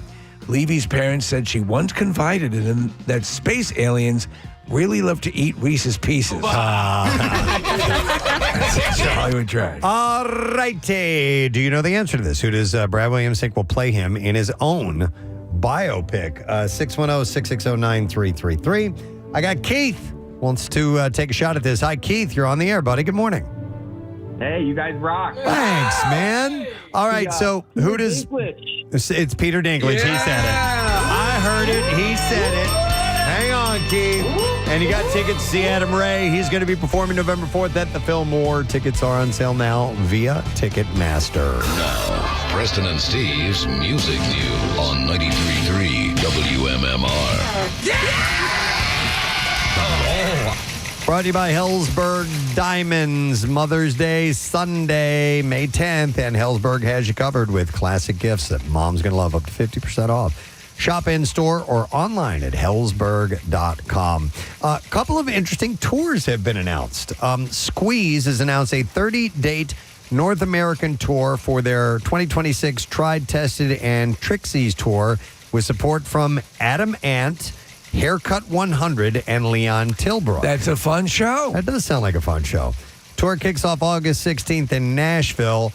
They will be in Atlantic City at the Borgata, and this will be on August 28th. Tickets will go on sale to the general public Friday at 10 a.m. Theory of a Dead Man and Seven Dust have announced a 36-date co-headlining U.S. tour. It's called the Dead 7 Tour, kicking off August 7th. The two bands share a history going back to 2002, and frontman Tyler Connolly said the pairing is, quote, gonna crush. It's gonna crush, man. Seven Dust is touring in support of their new 15th studio album, One, released May 1st, while Theory of a Dead Man recently dropped a new single called Barricade. Return to Dust, whose frontman is the son of course, Slash. We've had him on the show before. Will open most of those dates. Ticket pre-sale starts today. General tickets go on sale Friday. I didn't see any dates in our general vicinity. Well, there you go. And then finally, new tour is going to bring both the funk, rock, and the new wave of the 80s together. This is an unlikely pairing, but Living Color and Psychedelic Furs have announced a joint tour this summer. Yeah. I'm intrigued by this. I love them both. Me too. Yeah. The kickoff, it'll be the kickoff on July 31st in Park City, Utah, and they'll be playing at Parks Casino August 21st. You know what? I mean, so you have the harder rock edge, and you have the more alt new wave sound of the Psychedelic Furs. I love them both. Yeah, tickets will go on sale to the general public Friday morning at 10 a.m. local time. Visit the Psychedelic Furs website for complete dates and ticket information. But yeah, Parks Casino on August 21st. And then I got a handwritten note from Jackie Bam Bam, and he wants me to mention that Jackie's going to have a special guest on a show tonight and tomorrow, both in the 9 o'clock hour, MMRBQ artist. So Godsmack guitarist Sam Bam Colton will be on at 9 o'clock tonight, calling in. And then tomorrow, Alice Cooper Band guitarist Ryan Roxy will be joining. And he said they're going to be joining me live during my broadcast from noon to 2 on the Ben Franklin side at the MMRBQ as well. Yeah. So we had Sam Bam in studio not that long ago, and it wasn't until after the interview was over that we recognized or realized that he was wearing a Jackie Bam Bam shirt. Right. Do you remember that? Vaguely. Yeah, I'm gonna look this up. No. I can't remember who he was accompanying. Okay. I'm going to have to look this one up. But apparently Sam Bam's going to be wearing a Jackie Bam Bam shirt on stage on Saturday. Excellent. Mm-hmm. And then Jackie writes, thanks, press, XOXOXO Bam Bam. Love you, hug you, love you, hug you, love you, hug you. That's from Jackie. All right, and that is what I have in music news for you. I also have one more thing, a final $50 gift card to Matthew Allen's Tasty Treats. So good. 600 Heritage Drive in Pottstown. They have the grand opening on Saturday, and they offer homemade treats, including their signature eclairs, cupcakes, and other assorted baked goods, and a wide selection of specialty coffee. Heritage Drive in Pottstown or MatthewsTreats.com. And the breakfast sandwiches, like that pork roll on like sticky bun on cinnamon bun stuff. Yum. It's pretty amazing. Crazy. And, and bacon and Turkey sausage bacon. and turkey bacon and a bunch of stuff. So thank you to Matthew Allen's Tasty Treats. You can check out their website, matthewstreats.com. But we'll take caller number 10. And we'll give that $50 gift card to you. 610-660-9333. We have one final break to take. Going to do that now. Come back and wrapping it up. Letter of the day for the word of the week when we return. That had a pet section when I was growing up. Yeah. It had a pet section, Kathy, and there was a chimp in there. Yeah. A chimp. I'm like, what? I do remember like odd animals in the Woolworths section. I remember always wanting to get birds, and my mom was like, absolutely not. Birds. They were like blue. Yeah. Yes. They were nice colored birds. That's why I liked them. Parakeets? Yeah. Probably. Yeah, they were right down from the chimps. Finches or something. Finches, maybe, yeah. My friend got an alligator, and I believe he bought it legally at a place that's not even there anymore. Nick, you might remember this. Is you're driving down the Blue Route just past Broomall. There's a place called Jobu Pets. Yeah. And he got it. Jobu. Yes. And he got an alligator from Jobu Pets. What? I know, and we would be in there in his. He had a. You have any more giant- alligators? He had a giant aquarium in his room, and one time he decided he needed to clean the aquarium while we were all in there. I was like, dude, and they just took the thing out. Like, had he been bitten by it? He had. Yeah. I'm not down with that. No. All right, we'll go to Jen next. Hi, Jen. Good morning. Good morning. All right, what were you bitten by? So when I was 14 years old, I was down in the Outer Banks, and the people I was staying with thought it would be a good idea to go feed the wild horses that were underneath our house. So we bought a whole She's talking about cave horses. Underneath your house? No, the wild horses in the Outer Banks. Okay. Yeah, but they were under your house? Yeah, because they used to, up in Corolla, they used to roam the whole top of the island. Oh, dirt Or horses. They were corralled. All right, so, and was this a house up on stilts or something? Yeah, it's a house. That makes more sense. No, they were earth horses. They burrow into the ground. Okay. No, but so listen, I know for a fact that a horse bite can really F you up. So how big was the chomp? So we joke about it because I got my first hickey from them. It was the giantest bruise on my shoulder. I got trapped between the air conditioner and the house, and the horse just wanted the apple that I had already given. Oh, my God. So the horse was about to kill you for an apple. Oh, I was terrified. And then my mom, I don't know where she came from. She came out of nowhere screaming and yelling, and she luckily scared the horse away before anything else happened. But I can just remember he was walking towards me, and I turned around, and first he was like eating my ponytail. Man, so listen, if you get, obviously we've all been in proximity to horses. Look at the size of their heads. Oh, my God. Look at the size of their mouths. Yeah. I mean, that can make some heavy damage. Oh, yeah. Yeah. We just don't think about it because they're horses. They're our friends. Thank you, Jen. Appreciate it. Mr. Ed. But yeah, they're the power of their jaws has got to be extreme. They could easily, bite something off if they wanted to. Let's see. We have a lot of great calls here. I will go next to. There's a lot of monkey calls, believe it or not. Hey. Let's go to Liam. Hi, Liam. Good morning. Hey, good morning. You guys rock. Thanks, Liam. All right, you have a monkey story. Yeah. Actually, so when I was 13, I'm 28 now, but when I was 13, my family took a trip to Punta Cana, and there's a gentleman next to the pool that had a monkey on a leash, letting people take pictures with it. So my brother talked me into going over to it. It climbs up my leg onto my shoulder, smiles with me, takes a picture, climbs back down, and is holding his hand out. And I thought he wanted a little handshake. So I gave him my thumb, and he just hacked right into it. Oh! I want to shake your hand. To top it off, I'm 13. What do? They take me over to the bar and just pour vodka on. Well, that's how you respond to a monkey bite. Yeah. So the monkey was looking for a tip, right? Yeah, I believe so. Yeah. Dude, I want money, and I'll rip your goddamn head off if you don't give me some.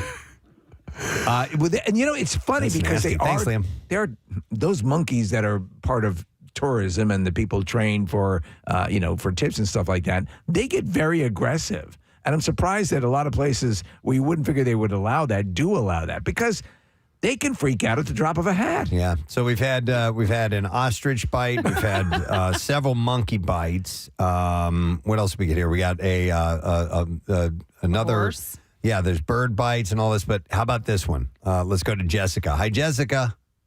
Hi, welcome. Hey, welcome. Welcome to you. What's up, Jessica? Thanks for having us over. Thank you. We appreciate you having us on your show. I've never been on the radio before. It's all right. I say something like that on a daily Preston, basis. That's totally what's the wrong. latest phrase? Good morning to see you. Preston said that, so you're absolutely Good morning fine, to see you. It's all good, Jessica. What's up? Welcome. I was in Indiana, and there was a large cat rescue, and they had accidentally had baby tigers. And so for an extra like $5, you could go in and visit that with them. You know, who doesn't want to go pet a tiger? Right. And they were about the size of like, you know, a big lab. So they weren't huge, but big enough that one decided like my calf looked really tasty, and it bit down on my calf. Oh, wow. Yeah, it didn't break any skin, but it left a good bruise, and you know, it scared the bejeebies out of me. But, Jessica, you said it was the size of a large lab? of like a dog. I mean, that's a big animal. If a dog that size bites you, that's problematic. If you have one that's trained to do that, that's basically wild. Yeah, and this it isn't clamps down. Yeah, this isn't a kitten. This is a young tiger. Yeah. Yeah, well, I didn't card it, but it was definitely older than like an adolescent. Yeah. Was it able to buy alcohol? That's pretty wild, Jessica. You have a tiger bite. That's way up there on bragging rights. Yeah. I like to use it in the whole 2 truths and a lie. Yeah, totally. Because no one believes it. I Thank love you, it. Jessica. Yeah. Appreciate that. Wow. Do you remember when the trainer that we knew would bring Louie in here, Louie the chimpanzee? Man, I'll never forget that. He brought him in a couple times. It was really cool to be that close to a chimpanzee and hold him and so on. But he was always on guard. Yes. The trainer was like he didn't lighten up for a moment. No, because he said at any moment, like he was stronger than everyone in the room. Absolutely. And that if he were to become unhinged, we got real trouble. And he said that, like the 3 of the children's parties, every 4th one he'd have to shoot the in front of the kids. Well, and he would bring, he would. Get out of the way! They would bring them to parties and things like that. We had them out. We did too, Kat. And you know how it eventually ended. I don't remember if it was Louie or I think he had Mikey too. Yeah. But they got out of their. All he would say was they got out of their cage and they had to send them to zoos. Yeah. Well, he brought in one time a cub, a bear cub. Oh yeah. And it was my wife, the bear cub fell asleep. Claire came in, my wife, just because she couldn't believe it. And I said, you got to get a chance to pet a bear cub. The bear cub fell asleep on her lap. She was sitting on the floor. Those spikes on that that's a bear cub. Yeah. Those things look like Wolverine. Yeah. It doesn't have anything on these friggin' things. It was unbelievable. Mm-hmm. So, did you guys see the movie Nope by any chance? Yes. Because there's like an underlying theme of a chimp like going crazy. I mean, it's terrifying because, it was a fictional thing in the movie, but it's not inaccurate. What that thing did, it could, that could have happened in here. Looking back on Louie and Mikey, like they were cute when they were here, but I'm not a great idea. No, it was not smart. Like they're wild animals, and they shouldn't be kept in cages like that. We also had the white Bengal tigers. Remember that? Yep. Mm-hmm. Yep. That was well before Tiger King came out, and we didn't realize that any yokel could walk around with. The possum bowl doesn't seem so bad now, does it? Yeah. Right. We did it. And we were a little skittish, wobbly this morning. Yeah. But like the professionals that we are, we convinced you that we were actually good at this. Yeah, we made it. We did it. Pulled the wool over your eyes, didn't we? We all of us this morning were like, wow, this is Wednesday, isn't it? But sure enough, a couple hours and we're good to go. Well, the problem was a couple of us thought yesterday was Wednesday. Yeah. So it was kind of confusing. That's the worst. Yeah. When you think it's a day ahead of where it actually is. The other way is really nice. when it's like Thursday and you think it's only Wednesday. That's a beautiful scenario. It is, yeah. All right, but anyhow, we are personally past it. You probably have a few more hours left to go, but hang in there, my friend. Would like to thank a few different people. Reiterate, we had a call in this morning from Souderton Area High School. Teacher Josh Myers was our coolest teacher of the year. He won that. And now we are looking for Central Bucks East to vote tomorrow morning in Doylestown.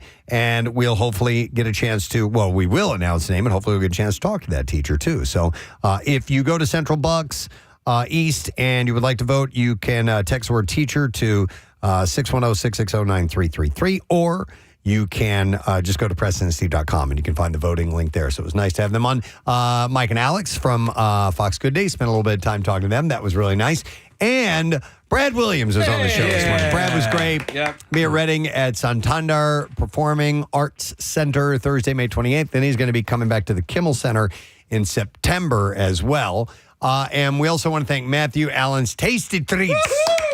Good stuff. Matt, did you see that stuff out there? Oh, yeah. Oh, my goodness. It's like little containers of just like peanut butter and jelly icing. Banana icing. Yeah, they brought extra icing, but there's loads of sticky buns and cinnamon buns. Saw them. Or just like eat the icing. Whatever you want, yeah. Chuck eats just He icing. does, yeah. He does. In fact, I'm surprised he's not down here He's right not now. here today. Oh, he's not? He's off? No, That's why. I'm working from home. Oh. Yeah.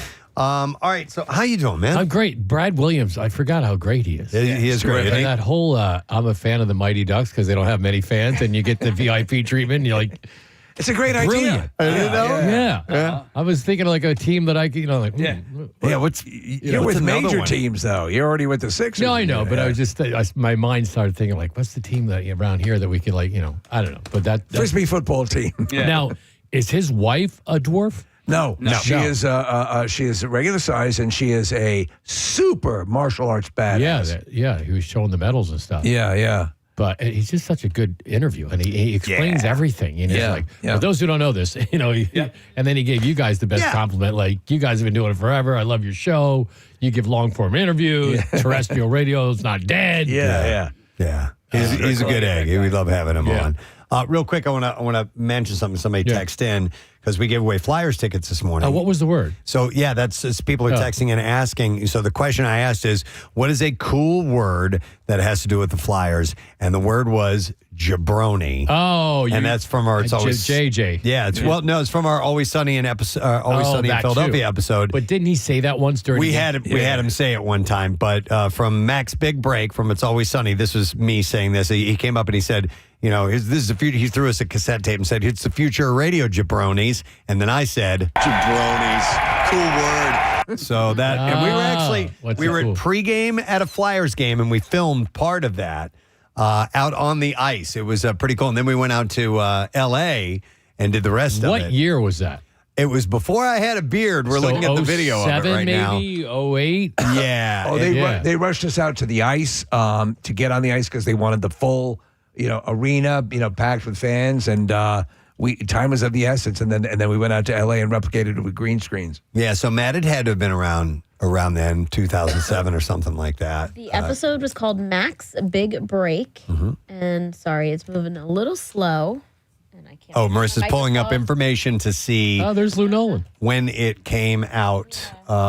Z. So I don't know, but it would have been in the early stages of when we were here at MMR. That's all right. We had our own trailer. Part of a trailer. 2014. 2014. 2010. Oh, 2010. Wow. Yeah. 2010. So that's the year they went to the finals. Yeah. In fact, that's why everybody was fired up at the game. Yeah. And we did it as a pregame thing. So. Wow.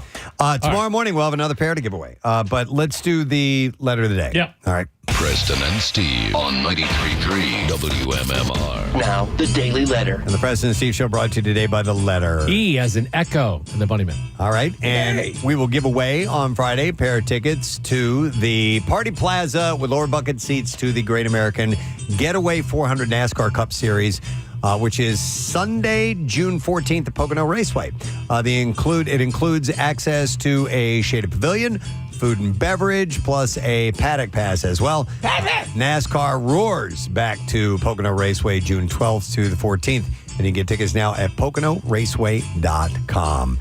All right, what's happening today, man? Well, it's Bob Seger's birthday today. Yes, so it we're going is. to do a nice long block of Bob Seger, also a block of David Bowie, and I have Foo Fighter tickets to give away for Lame Ass Trivia and a block of the Foo Fighters. And Ryan just showed me the audio where he shouted out David Alsikinen. Yes, it's great. Elon Rubin was his teacher, and I guess Dave brought the yellow drum kit, and is it in what video? And we danced. Teen Spirit. Yeah. He recorded Nevermind. Yeah, that's insane. On the drum kit. Yeah. I found that video of it's like the first time Nirvana played live in 1991 together, and it's the kit. It's Dave's yellow playing kit. in He it. was inspired Yeah. by David Wissagen to get that yellow drum kit, which he fell in love with because of the MTV video and we danced of the Hooters. Yeah, and we did. Yeah, right. Filmed at the Exit Drive-In. It all comes together. That's right. So that and today's Vinyl Cut, Pierre's Vinyl Cut is Styx, The Grand Illusion. Love that album. Yeah. Grand Illusion, Fooling Yourself, Come Sail Away. Is Babe on there? No Babe. That was on Pieces of Babe. Miss maybe? America. Oh, wow. Okay. Some So great Sail stuff. Away. I was a big fan of Styx. Yeah, me too. They considered, some people consider it more of like a girl, I guess, women kind of gravitated to that band. I thought they were fan-freaking-tastic. I would say they were like prog pop. Yeah. Yeah. Prog pop. pop rock. And they have Yeah. But they had two lead elements. singers, right? Dennis DeYoung and Tommy Shaw, right? Yeah. They could both sing different songs. And then in the movie Big Daddy with Adam Sandler, he's swears they're the best band of all time. He has a little Frankenstein saying that. Greatest band of all time. That's right. It's good. All right, Matt's got you covered, gang. I want to thank our sponsors. Preston and Steve Show brought to you today by Duncan, and the Preston and Steve Show runs on Duncan. Also brought to you by Pella Windows and Doors. Visit PellaPhilly.com to schedule a free in-home consultation. And also brought to you by the Jug Handle Inn. Catch the best food, the best drink specials, and all the game action at the Jug Handle Inn, Cinnaminson, thejughandleinn.com. Tomorrow on our program, I mentioned already, Flyers tickets. Yes. So why not have a former Flyer on? Riley Cote. We'll be stopping by our studio tomorrow morning. We'll get some perspective from him. Put in your hemp orders. Yeah, he's definitely all about that. Is for Nasty coming with him? Nasty. They have a podcast. Derek. Yeah. No, not that I know of. Okay. So we'll see. All right, that's it. We are done. Rage on. Have a great day in the morning, and we'll see you tomorrow, gang. Bye-bye.